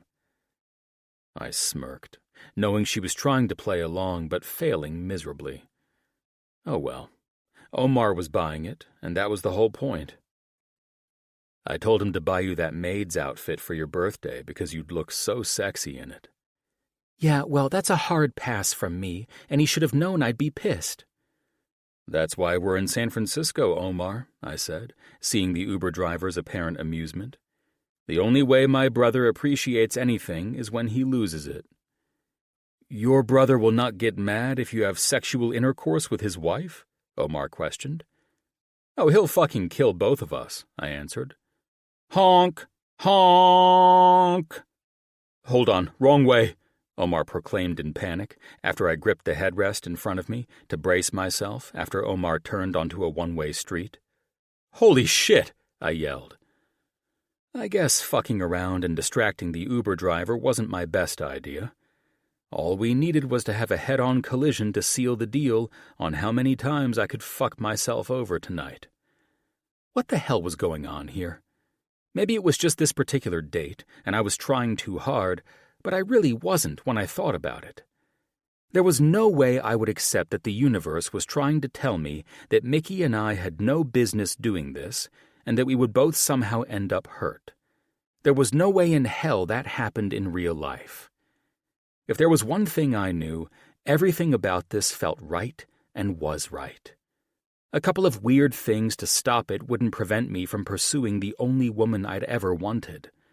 This was going to end well, and one way or another, Mickey would end up in my arms, and all this bullshit trying to stop us would be something we laughed about tomorrow. That's if Omar didn't get us killed first. Chapter 26. Mickey. It was more of a blessing than a curse that my and John's intimate scene was cut short by my hand being rammed into that glass picture frame. Something told me we were going too fast for where we were in this relationship, and maybe we weren't ready for that level. I had plenty of time to think about how it could have absolutely wrecked me if we'd had sex, And the following day, he wasn't interested anymore. I knew how players played, and I'd watched my friends get crushed by emotionally unavailable men. That was not a road I wanted to haul my ass down. There was no closure when that happened. Nothing. It was just grief, and it was devastating to watch my girlfriends bounce out of that. I didn't know what to expect from all this, but the fact that I had all this doubt and confusion was enough to make me think I was in a better and safer place after arriving at this hospital for stitches than heading into rounds and rounds of glorious pleasure with John Aster. "Thanks, man," John said humbly as we stepped out of the Uber. It was easy to see John felt like shit after his silly charade in the back seat of the Uber sent poor Omar up a one-way road and nearly into multiple head-on collisions. "I promise. The tip will prove how sorry I am for messing around with you." Omar nearly peeled out of the hospital, rightfully never wanting to see John again. "Well, that's awesome," I said, holding my aching and throbbing hand. "You've officially pissed off the Uber driver. Now he's going to tell all his friends, and we'll be walking back to the hotel." John placed an arm around me and gently guided me through the automatic doors of the emergency room. "Once he sees his tip, he'll have no complaints. Besides, we're not going back to that cursed hotel room." "Cursed hotel room?" I said, looking at him while we stood behind 4 people waiting to check themselves into this place. "Maybe it's us. Maybe we're the cursed ones." "Don't get all superstitious on me," he said, eyeing the people in front of us, most likely trying to assess their needs compared to mine. "All we did was suffer a mishap because we got a little too excited about where it was all going." I smiled at him. "Well, I think it was a blessing in disguise." "I agree," he answered, smiling at me. "Because now you will get to know me better as I support you through a doctor's visit to the ER. It's like we're a real couple already." "Don't get ahead of yourself," I answered, stepping up to the window to fill out the forms. "Well, perhaps." "See?" he said proudly. "All we need are outings like this, without sex, for you to appreciate how deep my feelings are for you." That could be very true, given that we'll both probably be sitting in this crowded ER all night, without sex, only to realize I might not need stitches after all. This will test your patience and your mood. He rolled his eyes as he led me through the jam-packed ER to stand against a wall, since there were no available seats. "I'm the most patient man you'll ever meet, and my moods don't change based on getting a piece of ass." "Oh, God." I rolled my eyes. "We'll see about that. In fact, I'm excited to watch you push down all those emotions when 3 a.m. rolls around and I still haven't been seen yet." "Watch away, gorgeous," he taunted. "Clock's ticking, and my mood is just fine. And you should know, if I were going to throw a temper tantrum about not getting laid tonight, that would have happened when you cut your cute little hand on the mirror, right before you climaxed." My eyes widened, and I nearly choked on my own saliva. I had no idea he realized that the aggressive way he was kissing me, his hard cock pressing against me, and the low growl that kept erupting from his chest had nearly made me come without him even touching me there. My cheeks felt flushed, and I was starting to ache, in need of that feeling of pleasure that I craved from this man. And now I was back here again emotionally, not caring whether John and I formed any kind of a relationship. I just wanted him inside me. 2:30 a.m. "Ms. Smith," my name was finally called after having my vitals checked 3 hours ago. "That's me," I said, standing up from where I sat in this ER that continued to fill with more people. I had no idea where John went, but at around 2 a.m, he said he was going to find out what the holdup was, as I could have bled to death by now. It made me laugh because his need to have things neat, tidy, and perfectly structured kicked in about an hour after we had gone through old pictures on his phone of his family at their various French estates. I didn't know if all this sitting around had put John in a bad mood, or if seeing his family was the reason he went out for fresh air, but he'd been gone for 30 minutes. And after seeing his perfect family and the dark eyes of his pretentious parents, I welcomed the break. That family wore wealth and wore it well. I couldn't imagine having them stare down their noses at me if I'd ever met them in person. I could easily say that if a woman didn't look like her family owned an entire country, she most certainly was not worthy of an Aster. John's brothers were as handsome as he was, and the women on their arms were beautiful, but I could sense a hint of sadness behind their smiles. I didn't get it. Overly wealthy people never seemed happy. They always looked serious and calculated, but John had a bright, beaming smile in those photos. He was different from them somehow. Who knew what the story really was? It was late, and my mood had gone to shit 2 hours ago, so I wasn't one to judge. "You seem too young to have graduated from medical school already," the handsome ER doctor stated while he injected the anesthetic into my flesh. "Well, Dr. Melvin, I'm not, and I'm quite—" "It's Blake," he said, his piercing blue eyes meeting mine in a flirty way. "Call me Blake. In fact, if you're comfortable with it, and single, I'll give you my phone number, and you can call me whatever—" "Good God!" I heard John's voice break through and cut off Blake's attempt to hit on me. "Don't they teach you ER folks any new tricks to hit on women? Or are you all that slow to catch on?" Blake frowned and stared darkly at John, entering the room unannounced and berating him immediately with back-to-back unnecessary insults. "I'm not sure I follow you," he responded, looking at me for explanations for John's rudeness. "Just ignore him," I said, not wanting the doctor who was about to stitch up the back of my hand to be pissed. "Well, of course you don't," John taunted, a bit of humor crossing his expression. "Because if you did, you'd realize that you're trying to hit on my lady, your patient, and I'm not okay with it.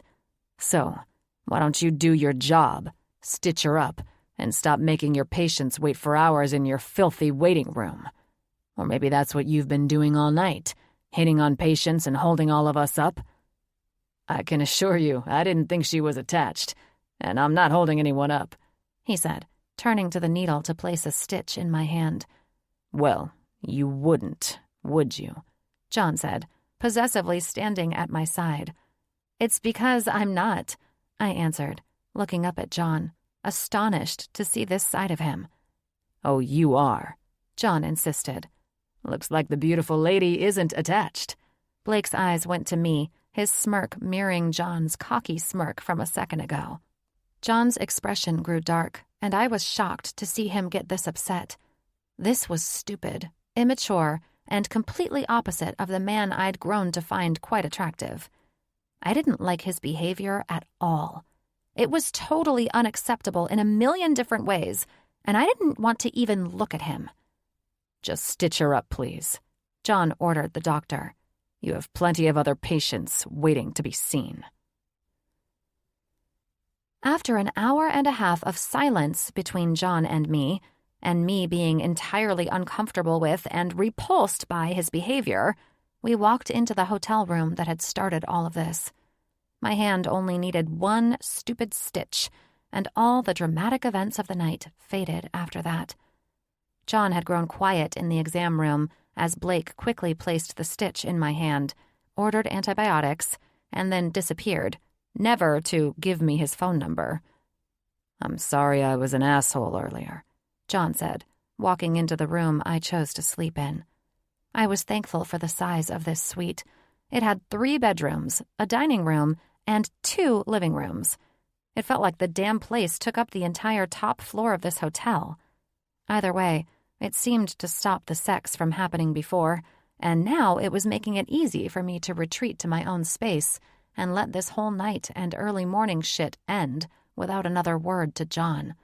"Don't apologize to me. You were a dick to a doctor who was just trying to do his job," I said, walking into my room, trying to close the door behind me. "He was hitting on you," John answered. "So what?"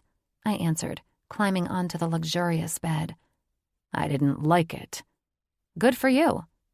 Mick, he sighed, sitting on the bed where I'd turned away from him. I'm sorry I behaved that way. Like I said, you insulted him, not me. I think I did insult you, he said softly. Trying to claim me? I said through a yawn. That's less of an insult and more of a nail in the coffin, because I don't do jealousy. But I suppose it shouldn't bother me because we're not a couple, and I don't have to worry about it when you throw temper tantrums out of jealousy. I swear to God, I think I'm falling in love with you. And that's an excuse? I closed my eyes in annoyance. You're not falling in love with me, John. You're just jealous. No, he said in a tone that caused me to turn and face him. He seemed to be upset about this, as he should have. Fucking ridiculous reaction. That's the thing. I don't get jealous. It's not who I am. Well, your red flag bullshit would lead me to believe otherwise, I said. I'm not the woman who finds territorial men charming.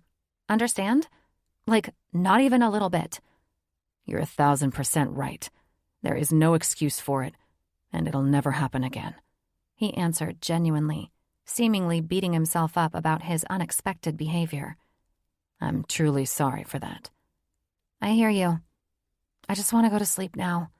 Our fun opera night turned into a fiasco, and There is no way in hell I can let you go to sleep with these opinions of me, he said, prompting me to sit up straight. If there was any time to address this behavior, it was now.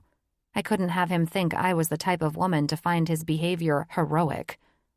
The only opinion I have about you is that I think you're adorable sometimes, but I despise how you behaved toward that man tonight, and I hope to never see anything like that from you again, I said, as he nodded in agreement.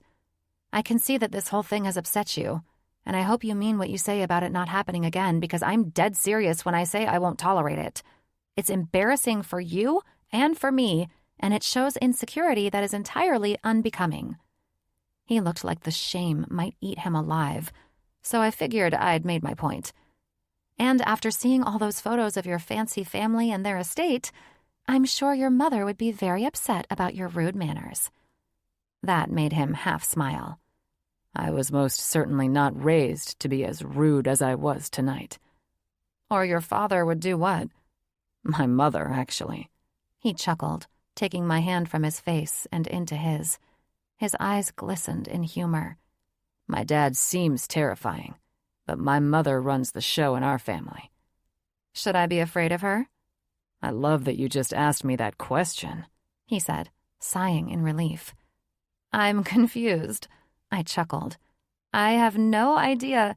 It means there's still a chance, and I didn't blow all of this up by acting like a 14-year-old dickhead tonight. A chance at getting laid? I don't think so. No. He shook his head and ran his fingers through my hair. A chance at maybe having a relationship with you. I couldn't care less about sex right now. I want you, not just your body. I swear to God that I'm in love with you, and I'm honestly trying to figure out what to do with that and all these emotions I've never felt before. I smiled. Why don't you kiss me and allow me to show you where you could start with these foreign emotions of yours? That was all it took, and the fervent and powerful kiss that had landed us in the ER tonight had returned. My body nearly spasmed with pleasure as John maneuvered me to lay back and covered my body with his own. Chapter 27. John. Every regret I had from moments earlier faded when Mickey accepted my kiss. She tasted like honey and strawberries blended to perfection. She was delicious and consuming every part of me as she ran her fingers through my hair. The woman's daring nature was delivered to me through this intoxicating kiss, drawing me in for more. Her long dress, which made her highly desirable to me while watching her grace the ER in it with her elegant presence, was now preventing me from accessing the one thing I wanted. While remaining locked in a passionate kiss that was pulling me deeper into this trance, I reached for the back of her dress, fighting the clasps to free her breasts for me to see for the first time. Fucking hell. This goddamn dress was the essence of beauty on her earlier, and now it was my Everest as I tried to peel it off her. Her moans kept me focused on pursuing more, but the dress was begging me to rip it to shreds and frustrating the hell out of me. I was smoother than this, and I knew it, but I'd also never wanted a woman so much in my entire life. Shit, I growled under my breath, hoping Mickey didn't hear my frustration. Don't tell me you're already there, Mickey said, prompting me to stop and look at her for a second. She was so caught up in ecstasy that she thought I'd come before her. Would you, I started, my lips moving under her jaw and along her throat, hate me? Fuck, I was breathless because I wanted this so bad, and my hands, which were pinned between her back and the bed, were still struggling to remove the gown. Fuck it, I said, not giving a shit about the dress anymore. Her body thrusting against my aching cock had decided for me. I'd buy her a new one. God, yes, she said, as I heard the dress tear and her full breasts were freed for my taking. In desperate pursuit of this woman's perfect, full, and hard nipples, my lips instantly covered one. I closed my eyes as my tongue licked and swirled around her hard nipple while I settled my cock between her legs. My hands drew her arms up and around her head. Releasing her arms from where I had them pinned, she unbuttoned my slacks. I thanked everything in life when she reached inside from my dick and went to work stroking me. Fuck. That's it, baby, I said, my eyes rolling back, while I brought my attention to her other breast. Feeling her firm hand using my pre-cum to massage up and down my cock was practically mind-altering. I exhaled, moved my hips to her hand, and groaned in satisfaction that Mick knew precisely how to massage the ache of wanting to immediately fuck from my cock. I wanted inside her warm pussy, and I would be there. But right now, this pleasure was beyond rewarding. Like that, I said, guiding her hand to pull along the tip of my dick. I felt like I was on the best drug of my life, the sensations of bliss washing through me, even though I wasn't inside her yet. I'd never be able to explain it, but this felt like the most natural thing in the world. Mickey massaging my dick while she groaned in pleasure, and my lips and eyes drank in the perfection of her breasts. That's when I realized I was getting off on the most perfect woman I'd ever been with. There was no way I would selfishly take from her. As much as this turned me on and made me want more, it also forced me to give her everything. I gently moved her hand away from my dick and kissed her perfect lips and then her nose. You're coming first, gorgeous. I'm going to watch you come and beg for me to be inside of you.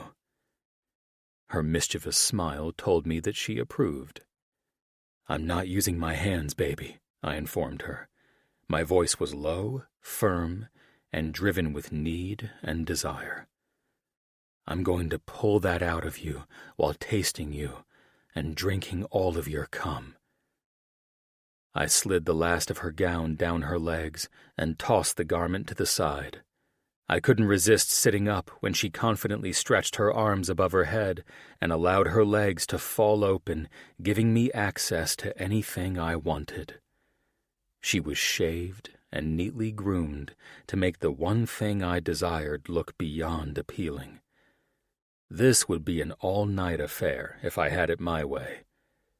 She closed her eyes after my hand went straight to the moist heat between her legs.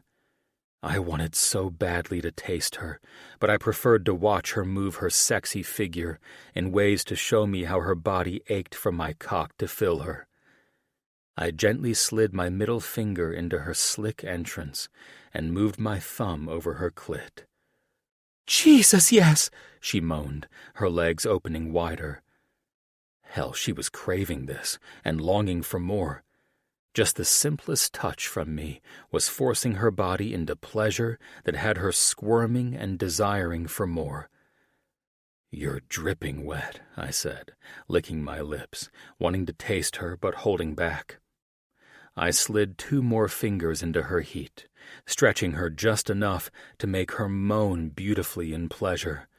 Her entrance was dripping wet and slick, and I wasn't going to be able to stick around long enough to engage in this sensual foreplay if I wasn't careful.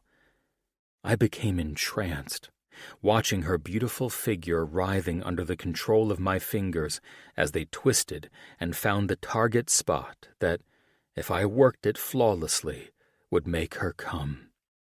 Her perfect pussy would tighten in spasms to welcome my throbbing and soaking wet cock.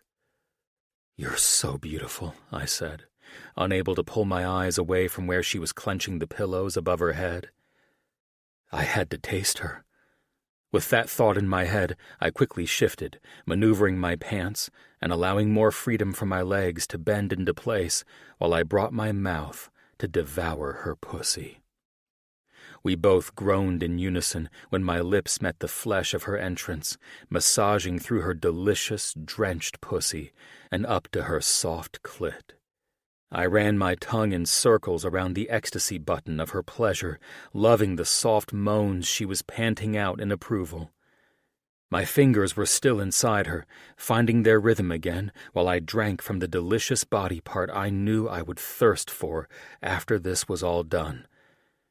She tasted like dripping wet sweetness, with a hint of salt to make me thirst for more. My tongue went into a frenzy, moving along the inside of her lips, rolling around her clit and back where my hands continued to pull on her G-spot. "I want it all beautiful," I begged, my fingers pulling hard against the inside walls of her most sensitive spots. "You're going to be perfectly ready for me to come in you when I'm done." Her heels dug into the bed as her feet pushed against my upper thighs, pinning herself between the bed and my mouth, which was working hard to free her stubborn orgasm. "Fuck, I'm right there," she said, as if she were in pain. "Let it go, baby," I said, as my teeth nipped at her clit. Then a gush of fluid covered my hand, drawing her orgasm and cum from her. Fuck. This was the most beautiful thing ever. When a woman gave you her cum like this, she was fully releasing and letting it all go. There was no holding back, and I loved the confidence she was giving me from the moment she exposed her beautiful body to me. "Fuck yes, baby," I encouraged as she whined in pleasure. "Give me more of that." I felt her pussy clench in spasms around my fingers. I needed to be in her to feel this. If I wasn't, I was going to come all over this fucking bed. Breathless and dripping with desire, I lined myself up and positioned my dick to slide into her tight entrance. I gripped her shoulders as I braced myself to hold still while she continued to orgasm. This shit was beyond amazing. She was still going, and I was feeling the tightening of her pussy, drawing my cock in for more. "John," she said, slowing down, her hand snaking up behind my neck and bringing my lips down to meet hers. We met in a fervent kiss while I moved into her, gently pushing in while she softly whimpered as she accepted me moving deeper into her. I wanted so badly to ride her hard, and with every ounce of passion I'd felt while seeing her come so hard, but there was no way I was fucking up the pleasure I could feel she was experiencing in just this kiss. I eased myself in and out of her, and her moans and whimpers as she licked herself off my lips made it clear she was building up to release another orgasm of pleasure. I could only pray I could keep up with this if she went more than a couple of back-to-back rounds. I'd had some wild sex in the past, but I hadn't met a girl who'd rode the orgasm train back-to-back like this. She gently gripped and bit my shoulder, and I wanted to go deeper. I wanted to fuck her until she begged me to stop, and even then I wasn't sure if I could. I pinned her hands just above her head, her breasts rubbing along my chest as I dug my knees into the bed and thrust deeply into her. Her devilish smile and daring eyes begged me for more, and I accepted the challenge with more power than the orgasm that was driving this out of me. "Fuck yes," I said. Mickey was good. She felt good and tasted good. It was all so fucking unbelievable, and I never wanted this sensation to fucking end. As I pinned her harder with both my hands and my dick, I heard the whimpers I was craving. "Are you okay?" I breathlessly questioned. "Fuck me harder," she growled.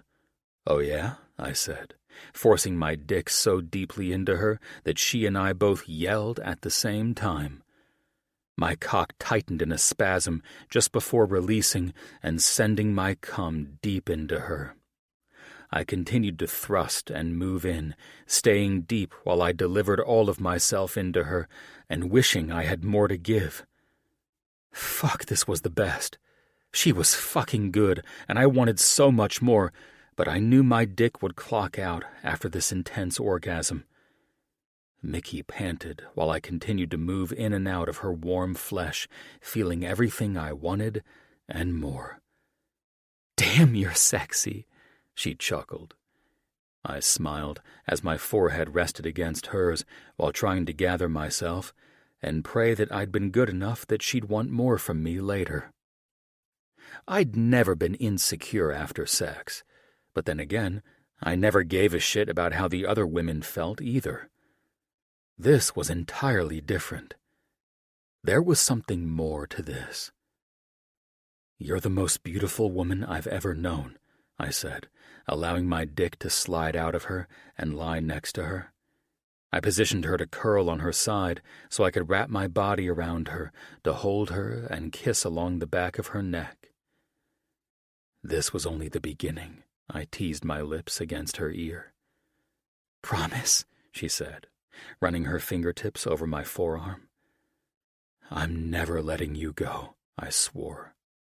And then I felt restless again, my hands sliding between her legs. She softly moaned, gently reopening her legs to give me access. At this rate, we'd extend this room for another night and call in sick for work. I had no idea the driving force behind this, but for the first time in my life, I was enjoying life and loving everything about being with a woman I loved. Chapter 28. Mickey. I woke up from the nap I'd taken after John and I conquered another round of glorious sex, and I knew at this rate we wouldn't be making it to work tomorrow if we couldn't detach long enough to check out of this hotel room. But I couldn't move. This felt so safe and comfortable. I was in John's arms, with his strong hand pulling my ass against his abdomen, and I couldn't resist rousing him awake, as I'd done 4 other times since we attempted to rest. I shivered internally, longing for all the sensations I felt with John inside of me. I'd had great sex before. I came out of my shell whenever I was intimate, and John was quickly learning that about me. But sex with this man was off the charts in every way. It was like those hot, steamy sex scenes in movies that make you wish sex was really like that in real life. The stuff where the woman isn't even touching herself, and the man is just pulling an orgasm out of her with his dick. That was pretty much what was happening to me every time John was inside of me. I sighed, feeling my belly swarm with a warmth that reminded me of the sensations I'd been reveling in since we began. I couldn't resist rubbing my clit as soon as that energy resurfaced and began throbbing for need and desire. To my greatest delight, John's lips were on my neck, and his cock started to harden under where it rested against my ass. "You want more, gorgeous?" he asked. I swear I had no idea what was happening. It's like we'd ignited some strange sexual appetite in me that I never knew I had. I lifted my chin to allow his lips more access as he situated himself to retake my body. The heat in my legs told me that I would be dripping wet and ready for him to go another round within seconds, and the electric energy resurging into my pussy told me that this would be as great as every time we'd done this since it all got started a few hours ago. "I've never wanted sex this fucking much," he stated, his cock lining up and moving into me as if this was something we did all the time. My eyes rolled back into my head as John's bicep tightened where I laid on it like a pillow, and I groaned in pleasure and satisfaction when he stiffened and started putting more and more pressure moving in and out of me. I felt that feeling that I was learning fueled my appetite for John, and I started panting wildly as it began to overcome me again. "Fuck yes, I want you," I whined, practically begging him for it harder and faster from behind. I moved my ass in circles, feeling his length even better as he kept a steady in and out rhythm. I'd had plenty of G-spot orgasms in my life, but the orgasms I was having while John came with me were 100 times more intense. They were otherworldly. I swear we were connecting on some supernatural level that had us both feeling the same intense pleasure the other was feeling at the same time. This had to have been the reason all of this was happening. I mean, who wouldn't get addicted to this shit? I wanted it all to last longer, but it was too hot, intense, and too good to hold back. And guess what? Just like every time before, John was coming with me, and the explosive orgasms we were sharing on some crazy energy levels were igniting things throughout my entire being, making me cry out in pure ecstasy and delight. "Fuck," I said, growling the word, my hands twisting into the pillow I'd reached for to brace myself with while I rode out this intense pleasure. John cursed and growled, proving it was an experience on another crazy level. I smiled, knowing that I was in sexual heaven. I mean, was there such a thing as finding the only person on the planet who could bring out sexual sensations that you never knew existed? Because that was precisely what had been happening between the two of us since the wee hours of the morning when we jumped on this crazy sex train. "We're never going to leave," John said with a laugh, giving me one last thrust before pulling out and rolling me onto my back. "But we do have to at least come back into the land of the humans and eat something." "This is intense," I said. It was the first words he and I had shared other than fuck, yes, and deeper since we started this. "No shit," he chuckled, kissing my nose. "Who knew that your sexy ass was my sexual soulmate?" I smiled at him. That's one way to describe it. I've never felt anything like this before. I covered his confident smile with my fingers. Don't get a big head about it, but I'm serious. This is wild. "I aim to please," he teased. "We need to get up," I said, pulling myself from the mattress of love and running my hands through my tangled hair. "I need a shower. I don't even know what time it is." "The day that time stood still," John said, lying flat on his back as I climbed over him. "Your jokes are officially cheesy and lame. I'm getting in the shower." "And I'm joining you," he said, slapping my ass after getting out of bed behind me. "Shower sex?" I teased as he walked into the bathroom with his tight, dimpled ass looking ridiculously gorgeous. "Might as well," I laughed, seeing the Golden Gate Bridge now that the fog had burned off it and moved out of the bay. "The marine layer has lifted, so it's gotta be at least noon." "Well, there's nothing wrong with an extra night's stay in this room. God knows the hotel was about to refund me my money for that bullshit picture cutting you. Either way, I love this room, this place, and I'm going to come out and say it whether it scares you or not. I love you, baby." "You just love the sex," I teased, stepping in front of him and cupping my hands to catch the warm water as my body acclimated to it. "No, gorgeous," he said, encircling his arms around me. "I love you." John and I had been back to work for 2 weeks, and we'd be lying if we tried to act like our entire worlds weren't flipped upside down during our trip to San Francisco. The first couple of days back at work, I struggled to get the man out of my mind. It is a hard enough thing to do when you work together, but this was so much more than that. His smile touched my heart and soul differently, igniting a passion and fire that I didn't know could exist between two people. Thankfully, I was able to focus on work, because if I couldn't do that, I'd need to quit my job and live on that damn vineyard in France with him and drink wine, staying drunk and in love for the rest of my life. Being consumed like this was out of character for me, and adjusting to these potent feelings took all my concentration. It felt like someone put a love spell on me, and it was potent as hell. And she drifts off in thought of the charming Dr. Aster once again, my RN friend Brenda said, as I scrolled through social media and tried to act like I was absorbed by it. I grinned and looked up at her as she started in on her 4th slice of pizza from the hospital buffet station. "How do you fit all that into your tiny body?" I questioned, perplexed by where the food this woman always ate went. She shrugged and laughed. "I think it's my magical Korean metabolism," she said, swallowing another bite and blotting the corners of her mouth. "But I'm pretty sure it'll catch up with me someday. The hamburger was delish, by the way. Thanks for giving it to me. You missed out."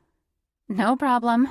I'm not too hungry these days, which is odd since I'm not one to skip a meal." "Ha!" Brenda chuckled as her partner, Victoria, walked up and joined us at our table in the corner of the beautiful restaurant. "You're newly in love, so your appetite is going to be toast for a while." "Hi, Victoria." I acknowledged the sweet and beautiful woman who always made time to meet Brenda on her lunch or dinner breaks. "Hey, Mickey," she said. "So, you finally landed the one doctor who—" "We're not doing that." I kindly interrupted her with a smile and a laugh. "Trust me, I've heard all about every GQ model doctor in this hospital, and the story seems to be the same with every single one of them." "And what's that?" Brenda said, moving her pizza platter over to Vicky. "Well, they're either in love with the one woman who finally settled them down, or they're still playing the field and leaving broken hearts in their wakes." "True," Brenda acknowledged, licking her fingertips. "However, Aster is different." I tried not to roll my eyes at that statement. "Why? Because I managed to land him?" "Not really," Brenda answered, picking at the pizza toppings she'd tried to stop eating moments ago. "John typically only dates outside of the hospital, and he makes it clear that he will never get married. He also makes the reason very clear to the people he's close to." "And that reason is?" "His family," she answered. "Have you met them yet?" Some weird, fearful feelings washed over me, and I didn't like them. I was suddenly afraid that John would keep me a secret from his family because of their obvious wealth, and when he was done playing around with me, he'd discard me. Fear stirred another feeling that was foreign to me, insecurity about the woman I was and that I wasn't good enough for John. What the fuck am I doing? I questioned myself aloud as if I were begging for advice on how naive I was behaving. I knew better. Until now, I'd never let a man dictate how I felt about myself, and I sure as hell didn't allow my feelings for a man or his feelings for me to dictate my self-worth. I had been in foreign territory since I trusted a relationship with John Aster. This tall, dark, and handsome man with soul-piercing eyes seemed to be changing the person I fundamentally was, putting me on a crash course to relationship hell. "You're dating a man who is head over heels in love with you." Brenda's voice interrupted my panic. "Nothing is wrong with that." "There is something very wrong with that if the man won't so much as introduce you to his family," I responded like a spoiled child, or soon-to-be ex-girlfriend if I didn't get this nonsense under control. "Okay," I stood up before my sudden insecurity created further damage. "I need to review some charts with John." "And break up with him?" Brenda asked with a chuckle. Maybe?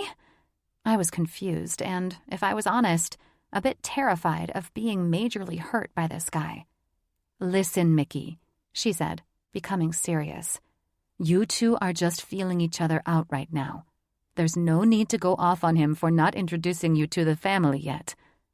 "You're not wrong at all," I answered her truthfully. "And that's the thing. I'm way over my head with a coworker, and I'm not thinking clearly about this. Normally, I don't have feelings like this when dating guys. I never have, and I don't plan to start doing so now." "Okay, we'll see you later," Brenda said as Vicky waved goodbye.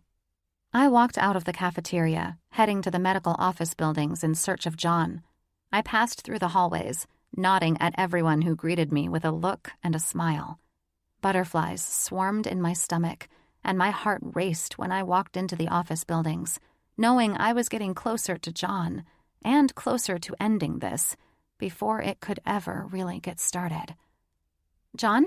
I questioned, walking up to where he stood, passing charts over to a nurse practitioner he was working with for one of his oncology patients.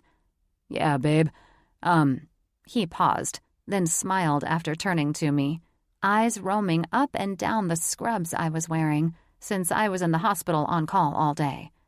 I mean, Dr. Smith," he said with a wink, placing his pen into the top left pocket of his medical coat. "How are you on patients?" "I have plenty of it when it comes to you, love," he said, smiling at me and ignoring that talking like this around everyone in the office still made them uncomfortable. I liked that he didn't care what any of them thought of us being in a relationship. However, I wasn't sure his brain was functioning well in all of this because mine sure hadn't been. "Patients? As in people you're seeing? Not your state of mind, jackass," I said, under my breath, turning him by his elbow to guide him across the hall and into his office. "Jesus," he said, with my abrupt actions. "What's going on? You're acting like you need me to help you hide a body." "Not funny," I said, redoing my ponytail. "John, this has to end." "Has to end?" "Yes, all of it. Right now." I'm perplexed. What has to end? Your panicked behavior? "Yes, exactly." His humored expression faded, and he reached for my face. "Mick, you don't look well at all. What happened?" "I'm not well," I said in frustration and sadness. "You and I can't do this." "We can't?" he responded, guiding me to sit in one of the oversized leather chairs where his patients sat in consultations. "What's wrong?" "I don't know what's wrong with me, and that's the problem. I can't explain my feelings, but I can tell you that I don't like them." He smiled and ran his fingertips along my cheek. It felt so amazing, and instantly, as if he controlled this damn love spell himself, my entire being calmed. I exhaled. "Mick," he said, leaning back against his desk and facing me, using his finger to lift my chin and bring my eyes to meet his. "I know what you're going through, and this panic of not being able to control my feelings for you is something that I've already gone through." "Good. Then you'll understand why we can't keep screwing around like this. You and I are just a fling. We think it's more, but in reality, it isn't." "Oh." He crossed his arms and arched an eyebrow at me. "It's more. It's 1,000,000 times more than we think it is." "How can you say that?" I questioned, confused. "Because there's strong feelings. We're both having them, and we're both terrified of it. The first night you and I were together, and the fact that it nearly took an act of God to pull us away from each other, was something otherworldly." "It was us being horny," I said. "No fucking way." He chuckled, as if he'd gone through these challenges, cracked the code on them, and was going to coach me through this now. "There's no way it was us just being horny. I know what it's like to be horny. Fuck someone to get it out of my system, and then move on to the next. This is nothing like that. The best way I can put this is that I never believed a day would come when I'd meet a woman who'd make all other women non-existent." "Okay, If he wants to act like he's got this figured out and be cocky about it, I might as well scare him off. Well, I'm not feeling it that way, I said. I'm having thoughts that are unlike me. To be expected when you're with the best man you've ever known. John, be serious, please.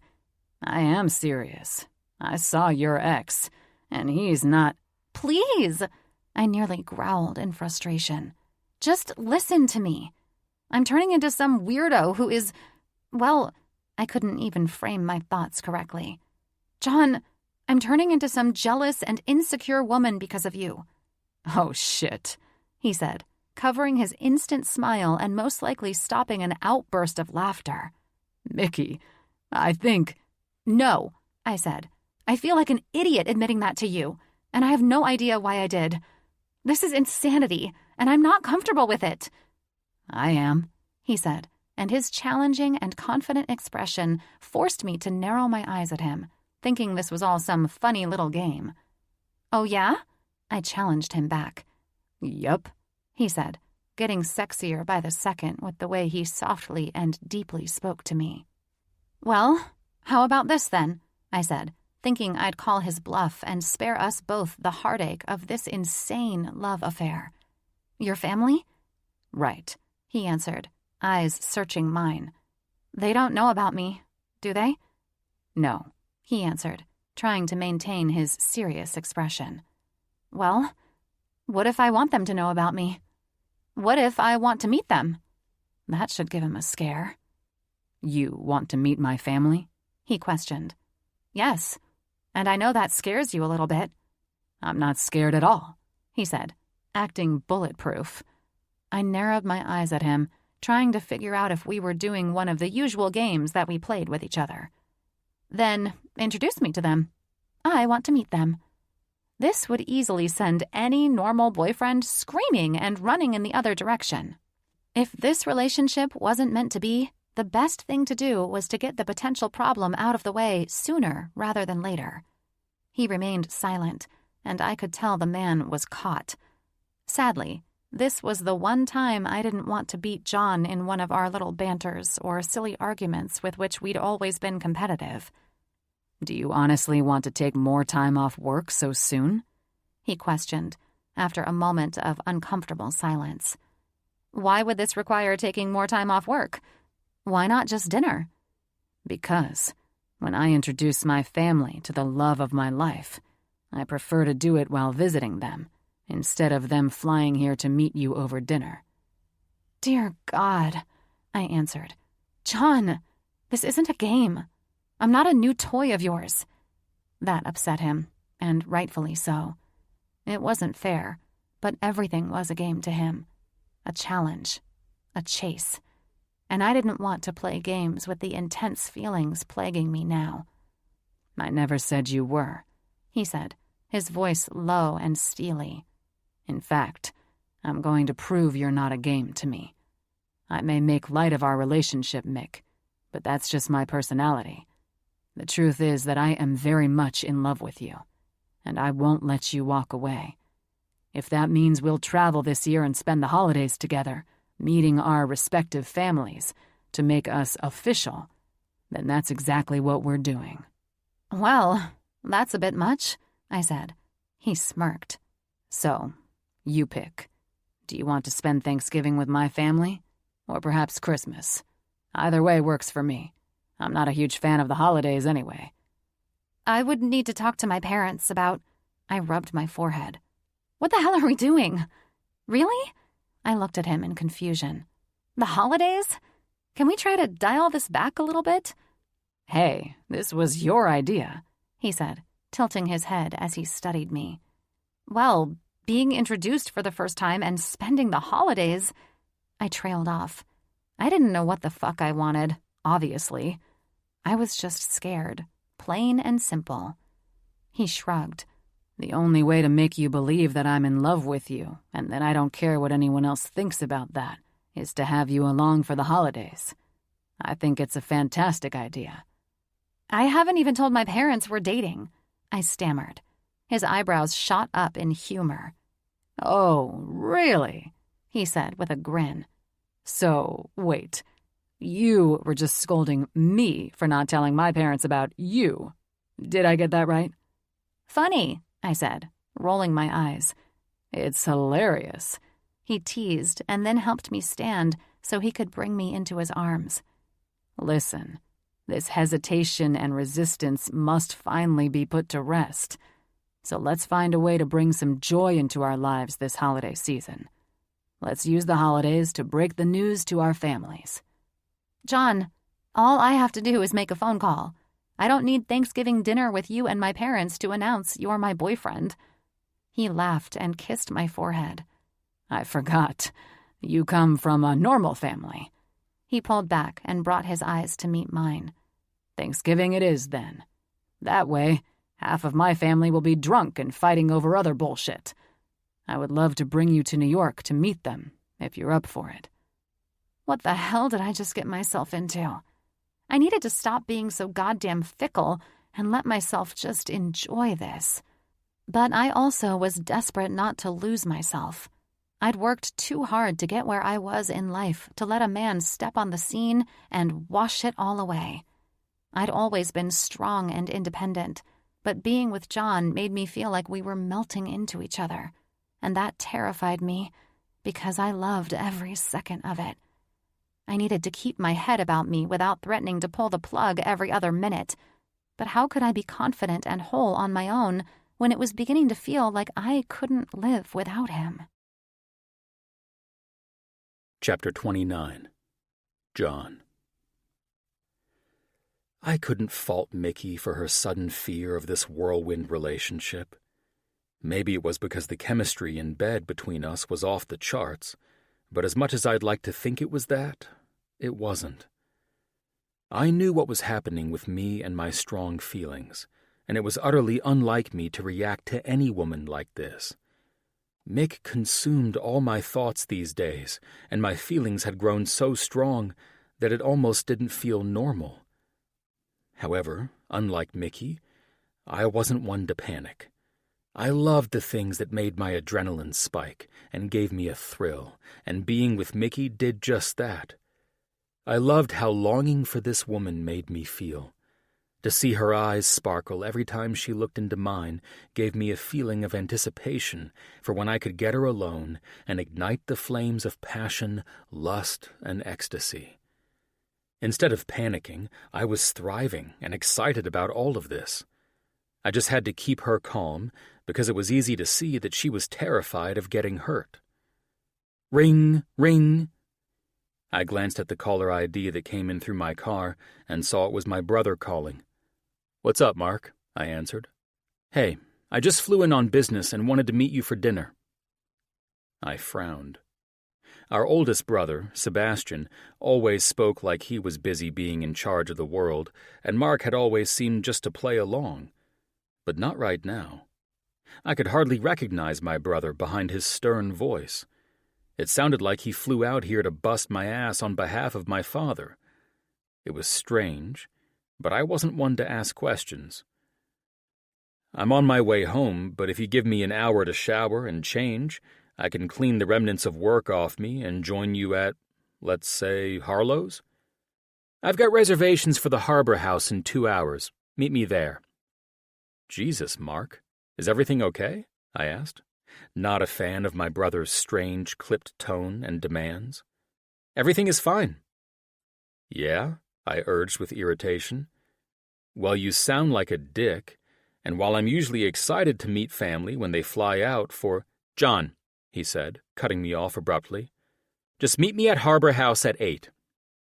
He hung up the phone without another word, sending my mind in a million different directions. Who knew what his problem was? He was probably crumbling under pressure from my father, trying to prove his worth as the middle child in this family. All I knew was that I wouldn't let it kill my vibe. The guy sold his soul to be in the upper circles, remaining a dutiful son to the Aster family. And I didn't. The way my brother behaved was why I flew the coop in search of a life of my own, and why I was who I was. That life changed who you were.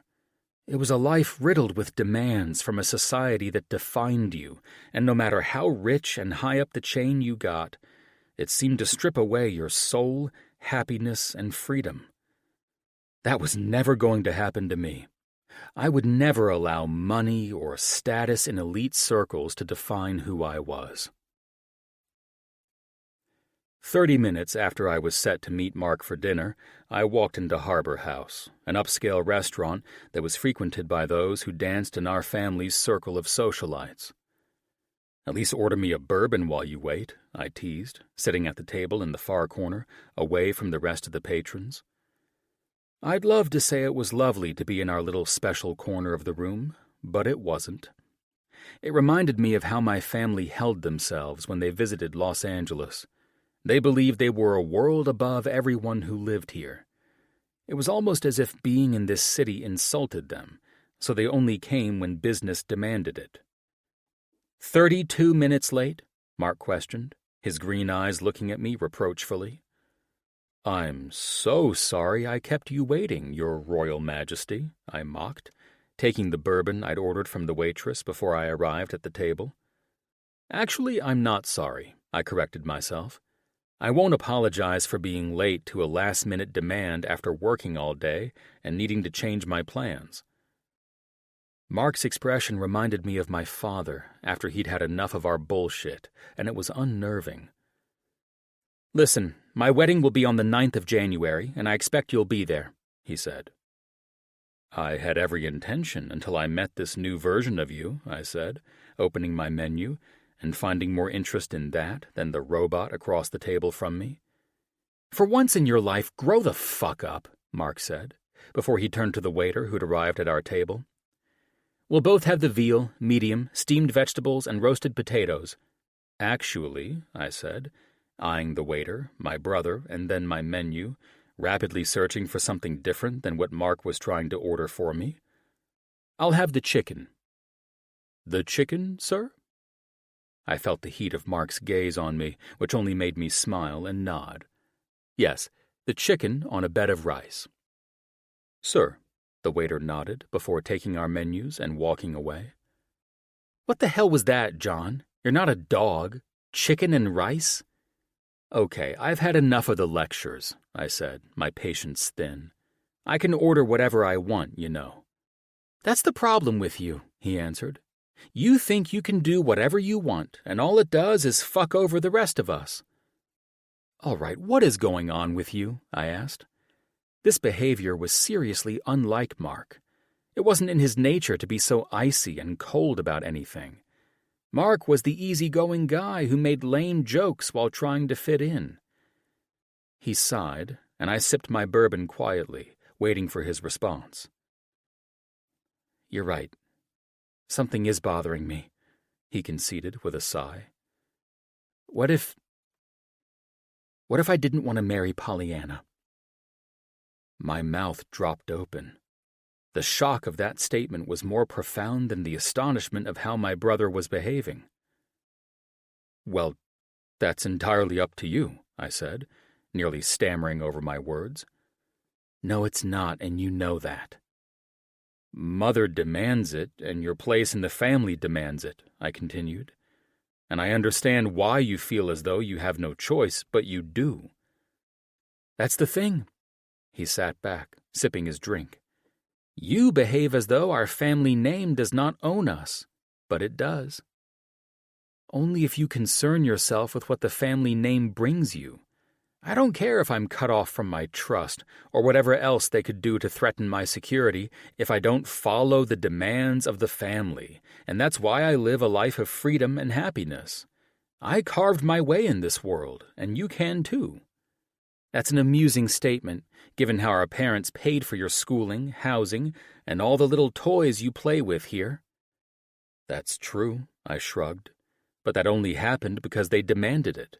They also donated a fortune to my hospital because that's what they do.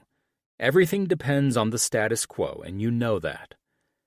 "Yeah, but what you didn't think of when they did all that was that they will eventually hang you on it one day. They own you, John. They just haven't called in their debts yet." "And they won't so long as you and Seb are paying them for me." I winked, but that humor fell dead against the stone-faced expression my brother wore. Games are over. I can easily see our parents growing impatient with your life out here. If I decide not to marry this woman, whom I do not love— Let me stop you right there, I said, getting a little anxious about where this was headed, with Mark's suddenly cold feet. I need to know why you're frightened of this little— I paused, searching for the proper term for my brother's pending nuptials. Well, let's call it what it is. Your arranged marriage to Pollyanna. I watched as Mark tugged on his collar, most likely feeling his tie beginning to choke him. I can't go through with this, he said, and I understood. Then don't. You don't understand. I will send Mother into an early grave if I don't marry the heiress to the Melton fortune and unite our families. Mother will get over it, I assured him. She's also made it clear to Father that she intends to have you home within the next year, Mark added, eyebrows raised. I narrowed my eyes at him. She can intend all she wants. I love our mother, but I won't be in an arranged marriage like her other two sons. There's no fucking way. That's the thing, Mark said, shaking his head, obviously disturbed by this. Our parents are getting uneasy, and I guess I'm just buckling under the pressure. Are they dealing with any financial losses anywhere? I questioned, knowing that money always drove my family's moods. I have no idea. Seb seems to be working great under our father's iron fist, but I feel like I'm suffocating. It's the control and the demands, I said. You're just feeling the pressure of having someone else dictate your life. It's funny how people envy our lives, not knowing that they actually aren't ours. I just wish I could push out the date wedding, I said. Give yourself some time to step away from it all. I tried that already, and Pollyanna nearly went into hysterics. She called our mother, and now I'm not to speak another— Wait, what? I questioned. She did what? She's not the woman I thought I was marrying.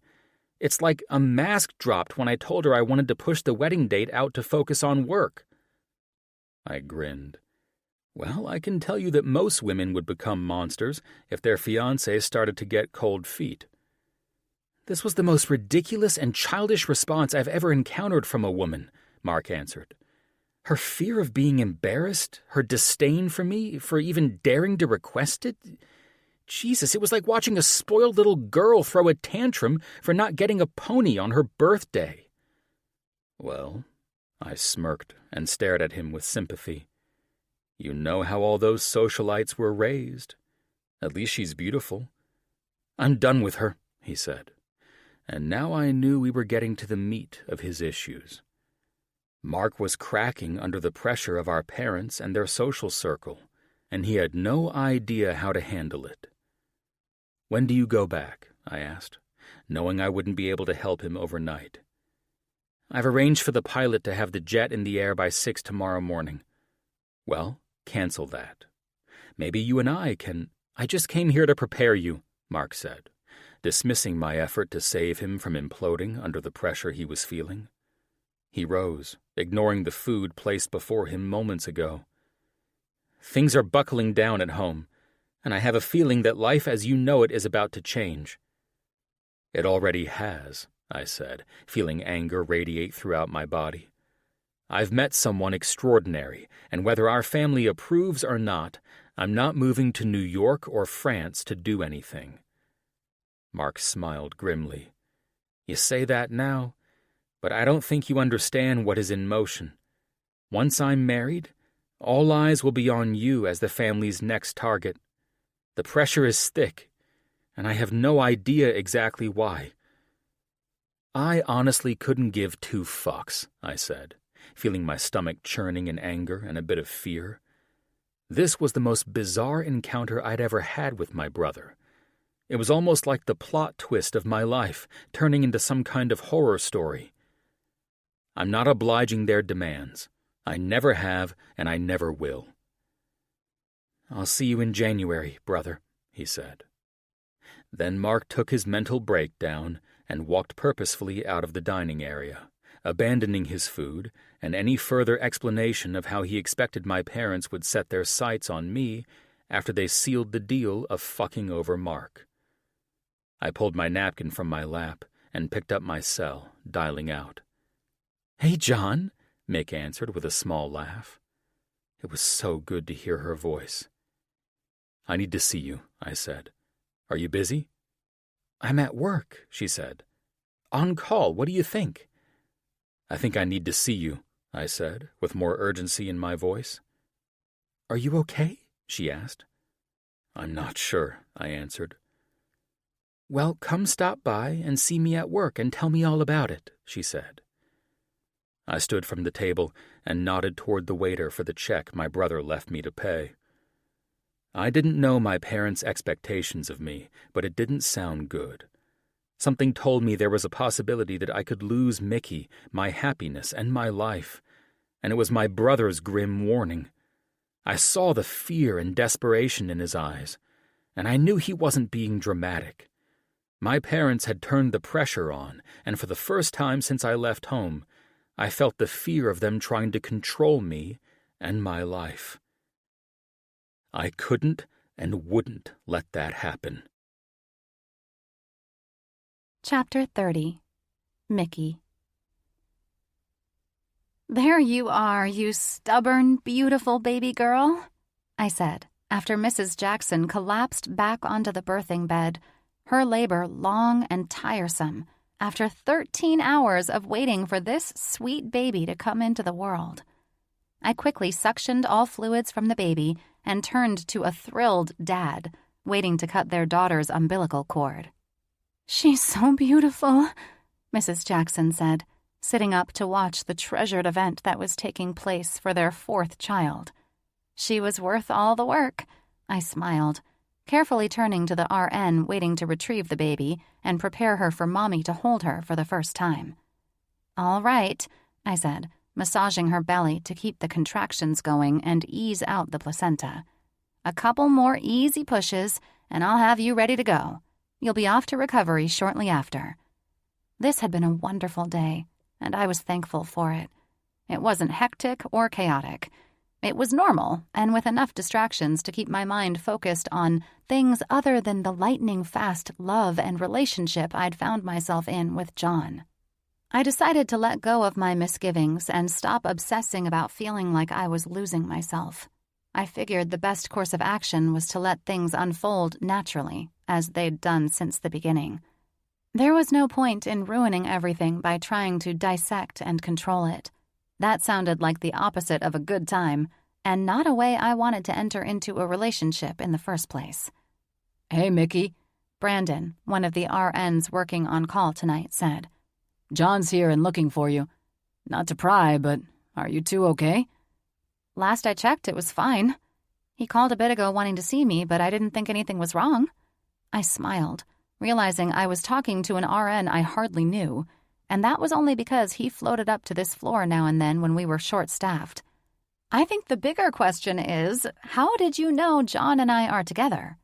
The last thing I wanted was a hospital soap opera work environment. I guess more people were watching us than I had expected. Either that, or people were just really bored in their downtime. "Well, word travels quickly at St. John's." Brandon shrugged. "Besides, everyone is surprised that Dr. Aster is actually interested in someone who works here, since he always goes on and on about never settling—" "Brandon, I'm so sorry," I interjected. I didn't want to be rude, but I'd had enough of the general shock and awe that the uncatchable John Aster had been caught. "I don't mean to cut you off, but I have 2 patients who were 5 centimeters dilated about 30 minutes ago. I imagine I'll have to deliver back-to-back within the next hour, so I should probably catch John and see what he needs." "Yeah, of course. Go. He seems pretty upset," Brandon confirmed. I rushed down the hall to find John and set my mind at ease. Ordinarily, I wouldn't think much about him showing up and wanting to see me, but the look on Brandon's face made me wonder if something bad had happened. I only hoped that maybe Brandon was just terrible at giving people news, and everything was fine. "John's waiting for you in the vending room," Allison said as she passed me, chewing on a Snickers bar she'd gotten from a vending machine. Why the hell is he in there? I thought, remembering all the rants he'd gone on about processed food. "Hey," I said, walking into the room. He sat on a bench, staring at the paper cup he held with crappy coffee from the day-old coffee pot sitting in the corner. "Good God, man. You look like I did a couple of days ago." John never looked up. He stared blankly into his cup of coffee, as if waiting for it to reveal answers to his lifelong questions. "John?" I questioned softly. Something was off. I could feel the weird vibe coming from him and his silence, as if it were a black, ominous cloud waiting to burst open and rain buckets of water onto the two of us. "Do you ever fear your future?" He finally questioned. "Fear my future?" I said, confused by the question and his grave tone. "I think everyone fears their future." I kept my distance because I honestly didn't know what to expect. "I understand that," he answered, still staring into the cup. "But do you ever really fear it?" He looked up at me. His bright hazel eyes, usually filled with cheer and excitement, were clouded with bleakness. "I try not to get too far ahead of myself in fearing anything, if I'm honest. When it comes to the future, or my future, I might get a little fearful if I don't see things turning out the way I expect them to, or that I worked hard for." "That's the thing," he said, frowning and staring back into his coffee cup. "I do fear my future." "I would have never guessed that," I answered him honestly. "You always seem to take life by the balls and do whatever makes you happy." He flashed a smile of disgust. "That's usually how I feel about things. But my future, what should be my life, is an entirely different story." "Is this about us?" I thought I'd just come out and ask it instead of dancing around the topic. "Yes," he answered, and I felt a pang of dread in my abdomen. I figured this would happen the moment I let myself get comfortable, I thought. I should have known better, but I wasn't going to crumble. "John, I understand—" "Don't misunderstand me. I won't let you go," he said, interrupting me. He looked up at me, set his cup on the counter next to the microwave, and stood. His tall, commanding frame walked with purpose across the room in 3 strides, and before I could blink or question anything, his lips were on mine. I nearly melted at the delicious taste of bourbon notes coming from his kiss, and instead of trying to figure out what the hell was going on with this man, I embraced it wholly. Here and now, this was the most comfortable place on earth, being in his arms, feeling his lips on mine. All of it. And by the soft groan from him, I could tell that John was feeling the same comfort as I. How could I question John or this relationship because it didn't follow the unwritten book of relationship rules? I did, however, have to pull back and end this kiss because if I didn't, there would be no one to deliver the 2 babies that were on deck. "I have 2 deliveries in the next 45 minutes, and once you and I get started down this road," I eyed him with a smirk. "We can't seem to think about anything but that. And I'm still working." He smiled, and this time it finally reached his eyes. "Let me take you down for dinner?" "Like I said, I have 2 patients on the cusp of delivering." I chuckled. "I'm not going to be able to eat until after that." He took my hand and led me out of the vending room. "Let's grab a decent coffee from Beans, then." "Beans closed at 7. It's 8:30.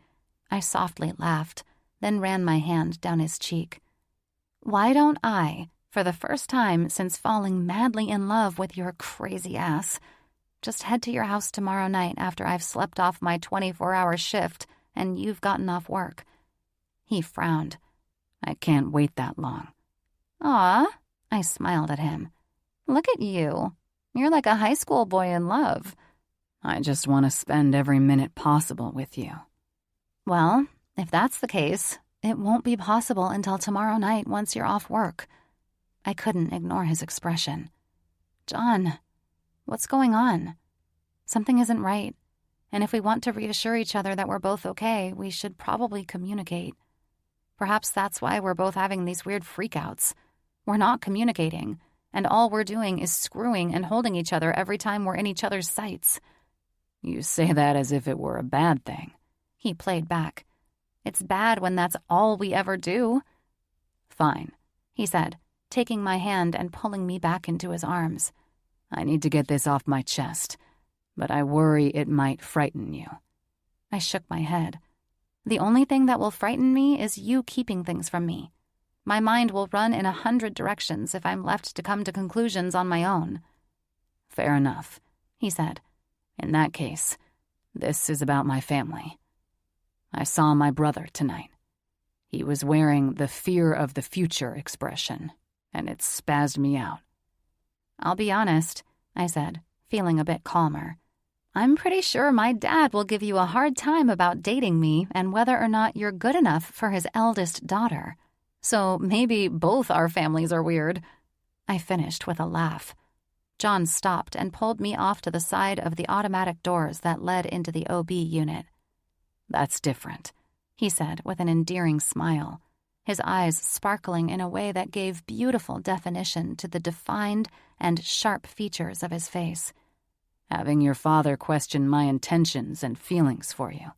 His face twisted in some concern. That's normal, and I'm prepared for it. However, what's not normal is my family in its entirety. He seemed more annoyed than worried now. That bad? I questioned. John's expression grew darker while he slid his hands into his pockets and stared down the empty hall. He went to talk, then bit his bottom lip as if to hold something in that he was too afraid to speak about. I have a feeling this is all my fault because of how I acted the other day when I was worried about you not introducing me to your family, I said, knowing that this had to do with John's fears. Listen, I tugged on his stiff arm. We're hardly a serious item. We're just enjoying each other in an exclusive relationship. We spent one weekend together, and then I flipped out, acting like a crazy woman and wanting to be introduced to your family. He chuckled and looked back at me. That is a bit of a fatal attraction red flag for me. When you think about it, I laughed. It is extremely bizarre for me to insist that you prove your love for me by introducing me to your family. Let's just pause on that. You and I are getting to know each other. The sex is off the charts amazing.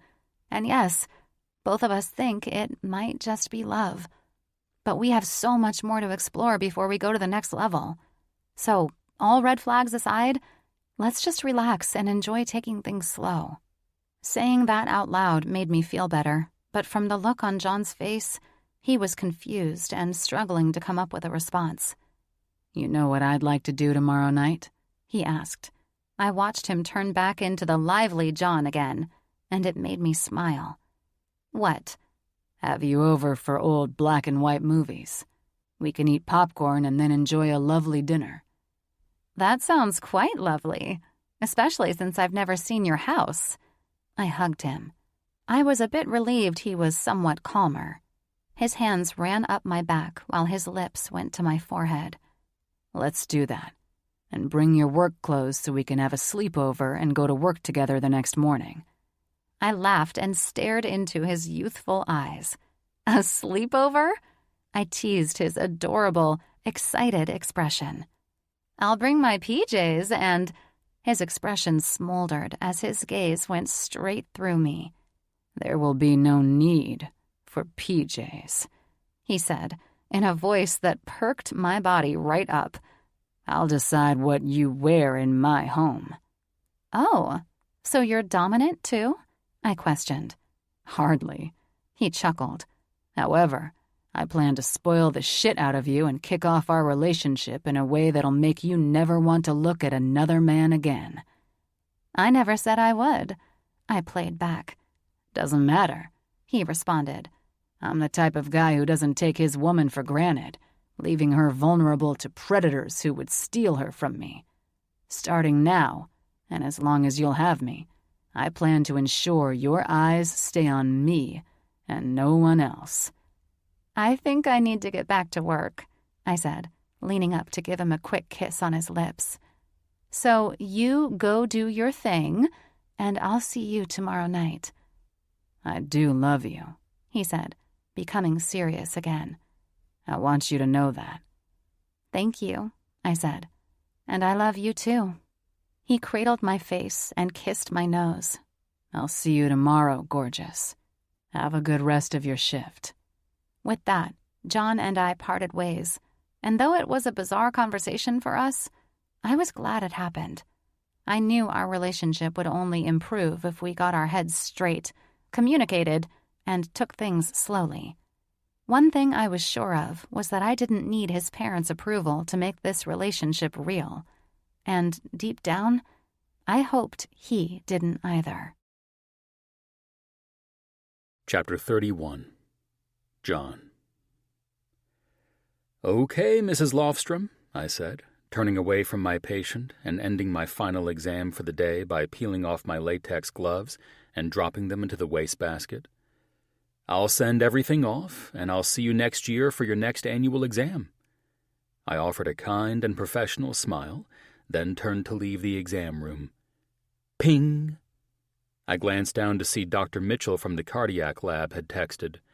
Instead of immediately checking to see what he wanted, I finished the last of my work before I allowed my mind to free itself up, ready to enjoy the rest of the evening with Mickey.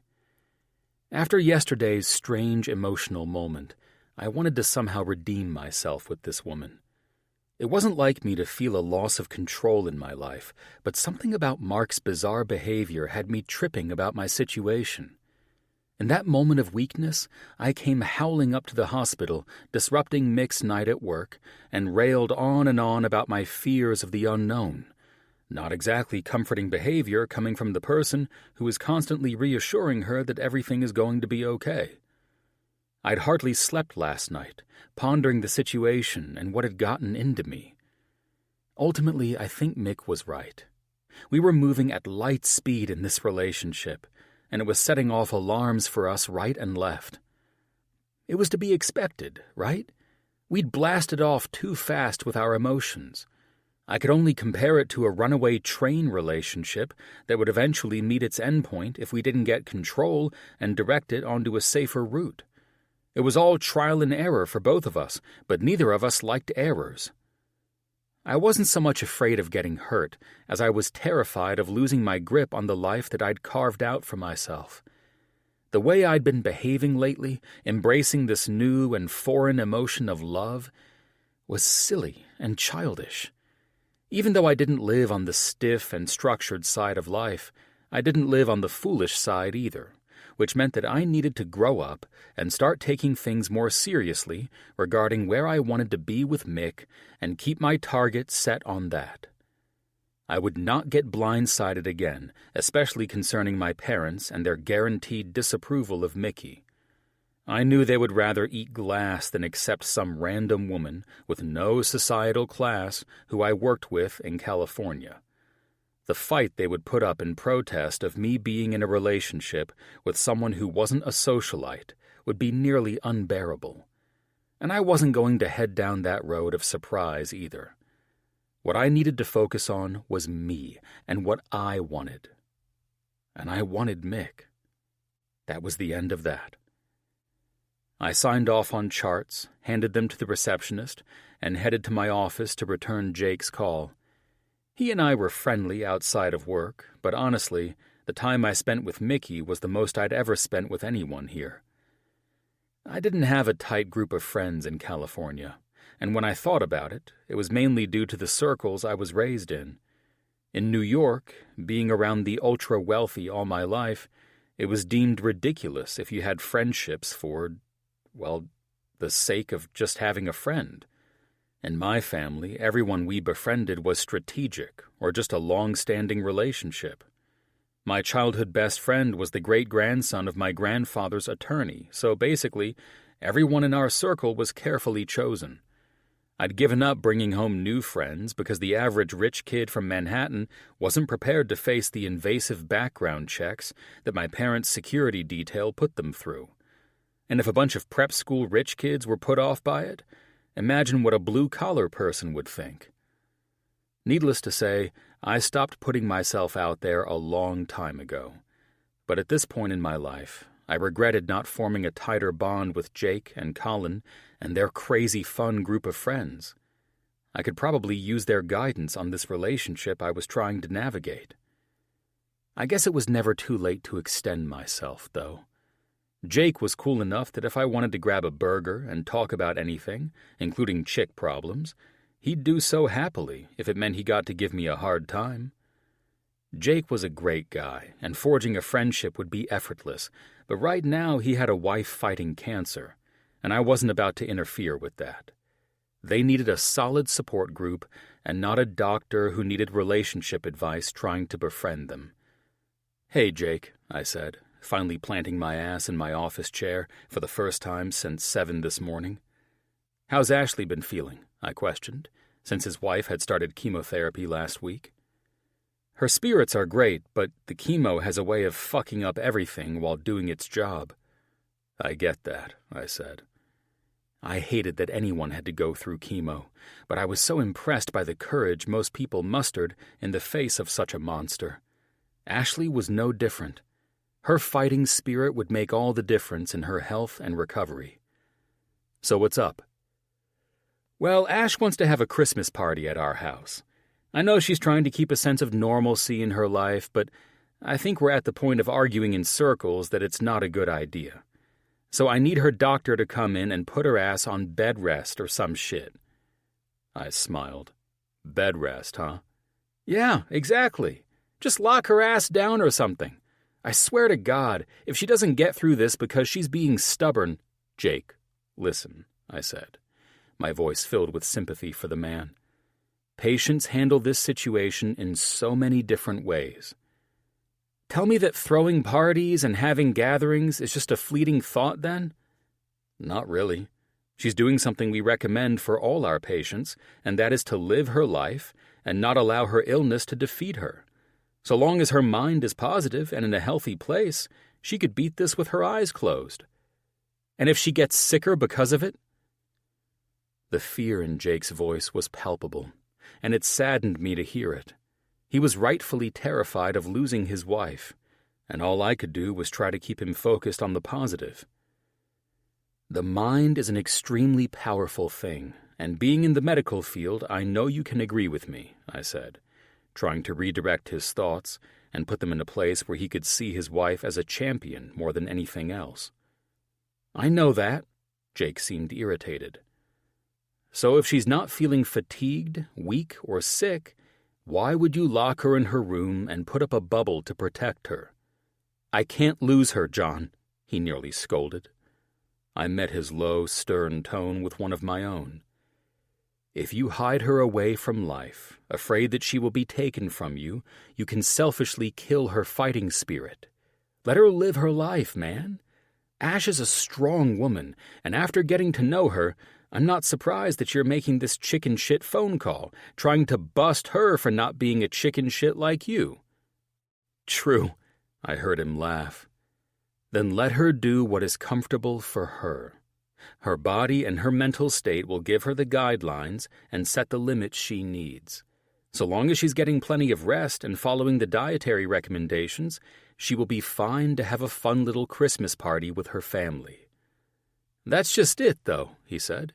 "It's not just some small family get-together. She wants to take a ski trip to Aspen, and she wants to invite you and your +1 since word has spread that you're dating your coworker." "Yeah, not happening." I immediately shut down that idea. "It's the weekend before Christmas, so you and your lady can enjoy your first holiday filled with spiked eggnog under your—" "Jake," I interrupted him with a laugh. "There's no way we're going to get the time off together to head to Aspen for Ashley's private Christmas ski trip."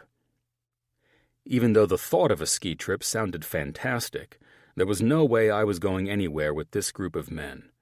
Jake and Colin were tough enough to trade insults with, but I don't know about the rest of their Billionaires boy band. "You know what?" Jake said, and I could almost hear him smiling through the phone. "What?" "You'll go," he said, with a hint of humor. "And you have no one to thank for this but yourself. Just remember, I asked you to plant my wife's ass in bed, and you said that would murder her spirit." "Well, I didn't necessarily put it like that," I laughed. "Right," Jake said, and I could hear the scheming in his voice. "Right," I said, trying to figure out where his mind was. Fuck. If there was one thing everyone knew about Jake, you didn't challenge the bastard. He marveled at getting even with you, and that's what was happening now.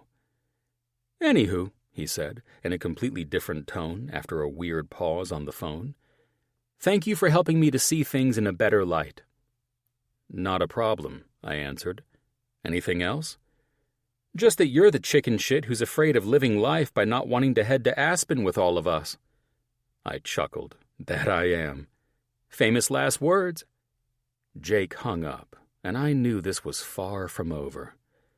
I was relieved when Mickey rang my phone 10 minutes later, happy to be distracted from trying to figure out what was up Jake's sleeve. I answered. "I have Chinese takeout being delivered to my house, and don't bring a swimsuit because the pool is heated, and we're skinny dipping tonight," I said before she could greet me. "Sounds delicious," she said. "Hey, I have a huge favor to ask." "Anything," I said, feeling cocky, confident, and just how any man would sound right before an evening of ravishing his woman's perfect body. "Okay, it will sound crazy, but just go with me on this." Nothing is crazy when it comes to my lady sounding this excited on the phone. "So, Ashley Mitchell called me?" My eyes zeroed in on the pen I had just been rolling through my fingers, excited about the good trouble I planned on getting into tonight. "I was just on the phone with Jake. How did she get your number?" "She said she got it from the hospital," she said, unconcerned that a random woman she'd operated on had called her. "I guess Jake's trying to keep her cooped up, but she heard him on the phone with you, and she wanted to call and invite us to go to Aspen with them. She said that if you said yes, Jake would have no option but to approve her wishes.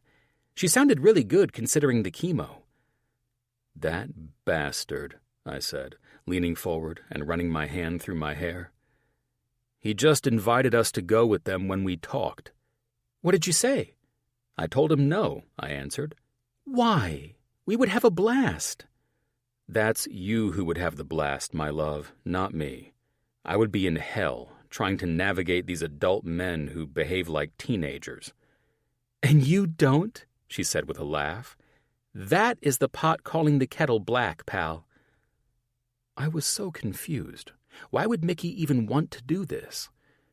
"Who put you up to this?" "No one," she immediately responded, and instantly I knew there was more to this than Ash just crying on Mickey's shoulder. "Bullshit," I answered. Ping! I opened my text. Jake Mitchell. "Who's the chicken shit now?" How do these assholes even have medical licenses? I said to myself. "What?" Mickey said with a laugh. "The better question is, how the fuck did Jake get you to agree to this outlandish trip with people you hardly know?"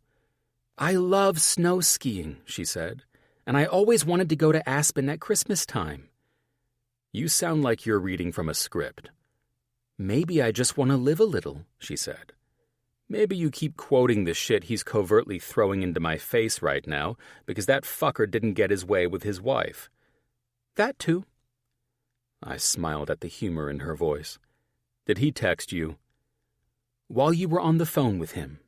Honestly, after you had your moment last night, knowing that I have 4 days off back-to-back that week, I thought you and I could use a fun vacation like this. Neither of us really has any friends, so I think we should go have fun with everyone." "But you hardly know them." "So," she said, "I've met Ash plenty of times when she's come in, and you know Ash and Jake well enough. I think it would be fun. We could get our own hotel room if you're that afraid of being around everyone." "I'm not afraid of shit, lover," I said. "And no, we'll stay with the Lollipop Guild in whatever chalet those doofuses want to bunk in. Trust me, this might either be the time of your life or your greatest nightmare." "Well, it'll be neat, and I think we could use the adventure." "Okay, not to cut you off, but I want to get out of here before I get roped into anything else," I said. "See you tonight, gorgeous." "Sounds good." See you then." Mickey hung up, and I immediately texted Jake. John, how the fuck did you manage this shit? Jake, I'm a magician when it comes to getting even. John, I didn't do anything to fuck with you, though. Jake, not directly, but you didn't do shit my way either. So, now I'm fucked by having to shack up with all these assholes in Aspen. And if I've got to be fucked, so do you. John, you're a son of a bitch. Jake, I know. Chapter 32. Mickey. As I pulled up to the fucking mansion, I had no idea what was more out of place. My trusty old Honda or me? Good God. Who was this guy? Hugh Hefner? The driveway was big enough to park a helicopter on if needed, but from the looks of the sleekness of this place, John didn't go for that sort of luxury. I imagined him being more like the rappers with all different types of ridiculously expensive sports cars of every color parked in their 12-car garages.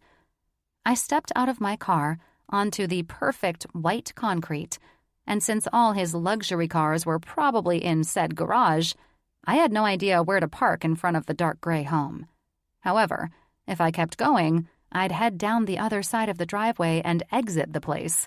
So stopping anywhere and putting the car into park was my only option. He can repark this later if it's that big of a deal. I'm not on his perfectly mowed grass, so there's a plus, I said to myself, turning the car off and pulling the key out of the ignition. I stepped out of the car, and before I could take another look at the impressive home and intimidate myself further, I was pulled into John's arms, smelling his aftershave and feeling his hair was still damp from a shower. "You're all freshened up. I thought we were skinny dipping," I asked him with a laugh. "We are. I just got in a late workout. I need my biceps pumped for when the clothes come off under the party lights," he teased. "Come on, I'll give you a tour of the place." "Do you need the car parked somewhere?" I asked. "I'll pull it into the garage if you're worried about it." I glanced back at my oxidized paint job and laughed. "Well, it might force a neighbor to call the cops, thinking you're getting robbed." "My nosy neighbors can't see shit because of all the ivy and trees." "Well, don't you have it all?" I smiled, tucking into his side as we entered a door behind a landscaped hedge bush. "I do now," he said, squeezing his arm around my neck, bringing me close and kissing my temple before we walked through a large area with white marble floors. "This is the garage." "There's the 4Runner," I chuckled. "And that's just the Ferrari." "Just the Ferrari?" He laughed. "Well, I didn't mean it like that. I just figured you were one of those guys who owns this house, which should be on the lifestyles of the rich and famous, and you'd have more than 2 cars. I mean, you have a garage the size of a barn for one tiny little sports car?" He laughed. "I'm not one of those types of people. I bought this house for the privacy and not the garage space." "But don't rich guys like having all of that stuff?" "You watch too much reality TV, gorgeous," he answered. "No, we don't all like having that stuff. I wasn't raised with many vehicles, and I wasn't lying when I said that buying that 4Runner was splurging for me. It's not my style." "The 4Runner or the extra cars?" "Both." "Fair enough," I said with a laugh. "Show me the rest of the place." John led me into the home, which was constructed with a shitload of windows, and on one side of the house, I could see straight out to the pool. All his furniture was extremely modern, but it didn't seem like it was John's taste. "Did you buy all the furniture?" "Well, I didn't steal it," he teased. "I know what you mean, though. Yes, I bought it, but I didn't pick it out. I hired some designers to decorate the place and make it comfortable for a bachelor." "Ah, so the ladies don't try and make themselves too comfy?" "Can't get their asses out the next morning if they're snuggled up on a sectional in a big fluffy blanket. Now can I?" "Wow. So when do we ladies know when the clock strikes 12 around this place?" "That was a joke." He smiled at me, leading me up steps along the wall with a large abstract metal and copper painting hanging on it. "I don't invite women to my place. I'm not a fan of being haunted by the memories of random women in my private space. But I'm here. Oh, don't play coy with me, gorgeous. He smiled. You're here because I plan on enjoying this relationship, and I'm praying it will only grow from here. Your place is quite beautiful, I said, peeking into each room as we passed them. I love the natural wood vibe you've got going on. All of that is made out of cypress, he said. All the dressers, end tables, anything wood except my dick comes out of Monterey County, where the designers recommended an old gentleman who does woodworking for boutique stuff. Anyway, he pretty much made every major piece in every room of the house. I like that, I said, running my hand along a table that lined the hallway we walked through. The wood grains looked like the line of a gentle wave moving through the smooth surface of the table. It's gorgeous. I hope you don't think the gray and tan of everything is too boring. It's not very feminine. He smiled with a cute, curious expression. John, it's your home. I think it's very much you. I don't even know what that means. Do you like it? I smiled and ignored the massive bed on a platform in one of the suites he brought me into. Are you actually nervous? I had to ask. I am, he answered with the most adorable, bashful smile. Why? Because you don't think I'd like your place? This is one of the most beautiful homes I've ever been in. At first, I wasn't nervous. Well, maybe just a little bit. I didn't want you to judge me, but I grew a set of balls and invited you to see it. Now, I'm nervous as fuck. You did see what car I drove here, right? Exactly, he answered. And then I've been to your aunt's place, and it has style, but I can tell it's not really you. Now, I don't know. I just worry you'll imagine me to be some guy I'm not because I had designers decorate the home and... Dear God! I laughed and hugged him. I've never heard you ramble like this. I stepped back and looked into his gorgeous eyes. Do you love your home? I do. Are you comfortable in it? Yeah, it's like my sanctuary away from the madness. Then don't worry about what I think. I'm attracted to you and things you like, and maybe even things you don't like. I have no idea why you think I wouldn't like you because I wasn't digging your place. I don't know. He sighed, running a hand through his thick, dark hair.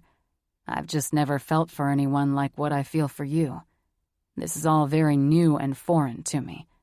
I swear, I would lose my mind if I thought you thought I was some rich douchebag. Walking through a garage that seems like a showroom for cars and only seeing your Ferrari and that 4Runner tells me all I need to know about you and this house. You don't live like a douchebag. You need to seriously relax. Maybe we should skinny dip first to loosen you up. Then we can eat and watch movies later. Damn fine idea, he said with a grin. We were both in the resort-style pool, swimming naked and loving every second of it. If I wasn't in John's arms, getting close and filling in the gaps of the work week that had kept us apart, then we were swimming around the pool, acting like kids in grade school. Show me some of that Olympic shit, John said with a flirty grin. Nope, I'm not fucking with my shoulder. I arched an eyebrow at him. If I get too crazy, my injury will come back, and I won't be able to work. That bad, eh? He used this moment to bring me closer to him, wrapping me in his arms and backing me against the wall of the 4-foot area of the pool. It's that bad. I might need you to kiss it after what I've already done by messing around in this pool. Oh? He said, with a sexy arch of his eyebrow. Where? I pointed to my neck, needing to feel his warm and strong lips. Right here, I said, seductively. I watched through the pool water as his dick grew hard and was instantly turned on. His lips pressed against my collarbone, and then his hands pressed firmly into my back while I offered him my neck to consume. Without any guidance, he took the invitation, and with soft groans, he started working his lips in a massaging yet devouring way, claiming my neck and under my chin until he found the base of my throat. I couldn't resist the soft moans that gently erupted out of me, being so turned on and needing him deep inside me. When John's lips captured mine, I felt his thick penis spreading me open, entering me gently and moving to follow my small gasps and moans. God, I needed this. What I didn't need was the burn I'd get on my back if he and I got a little wild out here, and the pool plaster became grip tape, sanding on me with John's thrusts. It only took one time for John to plunge himself into me to realize this would be felt in the morning if I didn't find some sort of sexy way to ease myself away from the wall of the side of the pool. As if John had read my mind, he moved us away from the wall. The pool lights suddenly came on, and the next thing I knew, we were in a more comfortable area near the waterfall. LED lights illuminated in blues, magentas, pinks, greens, and yellows glowed in the water that spilled over the rocks a few feet higher than the pool, making for a perfect and beautiful spillway for the water to flow. Behind the waterfall, there was a grotto with a bench, the perfect area for John to position me to straddle him from on top and ride his large cock in a way that massaged the boiling point of my G-spot that instantly brought me sensational pleasure. Fuck, I growled, reaching forward and gripping the top of his hair and twisting it into my fingers. I gripped harder, moving my hips forward in a hard thrust that prompted a growl from John as he clung to my ass. His dick was moving right against the most sensitive spot inside of me, and I felt like I was seeing fucking spots behind my closed lids. John's lips clamped onto my nipples, sending a jolt of electricity through me and right to my pulsating pussy, which wasn't ready to release the orgasm yet. Everything was building and growing deep inside me, and I knew this would be shattering in every way. I whined a moan of satisfaction when John repositioned his hips, and his teeth tenderly took my hard nipple into them while his tongue moved over the tip of it. All the sensations were glorious and sent me over the edge as my hips moved faster and faster, begging and pleading with John's cock to pull this orgasm from me and give me the release I'd been waiting for all day. John pulled my chest into his and thrust upward. With that movement and his grip on me, my entire body tensed and then released everything at that moment. My head fell back while I let John pump himself into me, and after 2 hard thrusts, he tensed and shouted "fuck" before we fell into a rhythm that carried us through the intensity of the pleasure together. "Shit," I said, rolling my hips and moving him in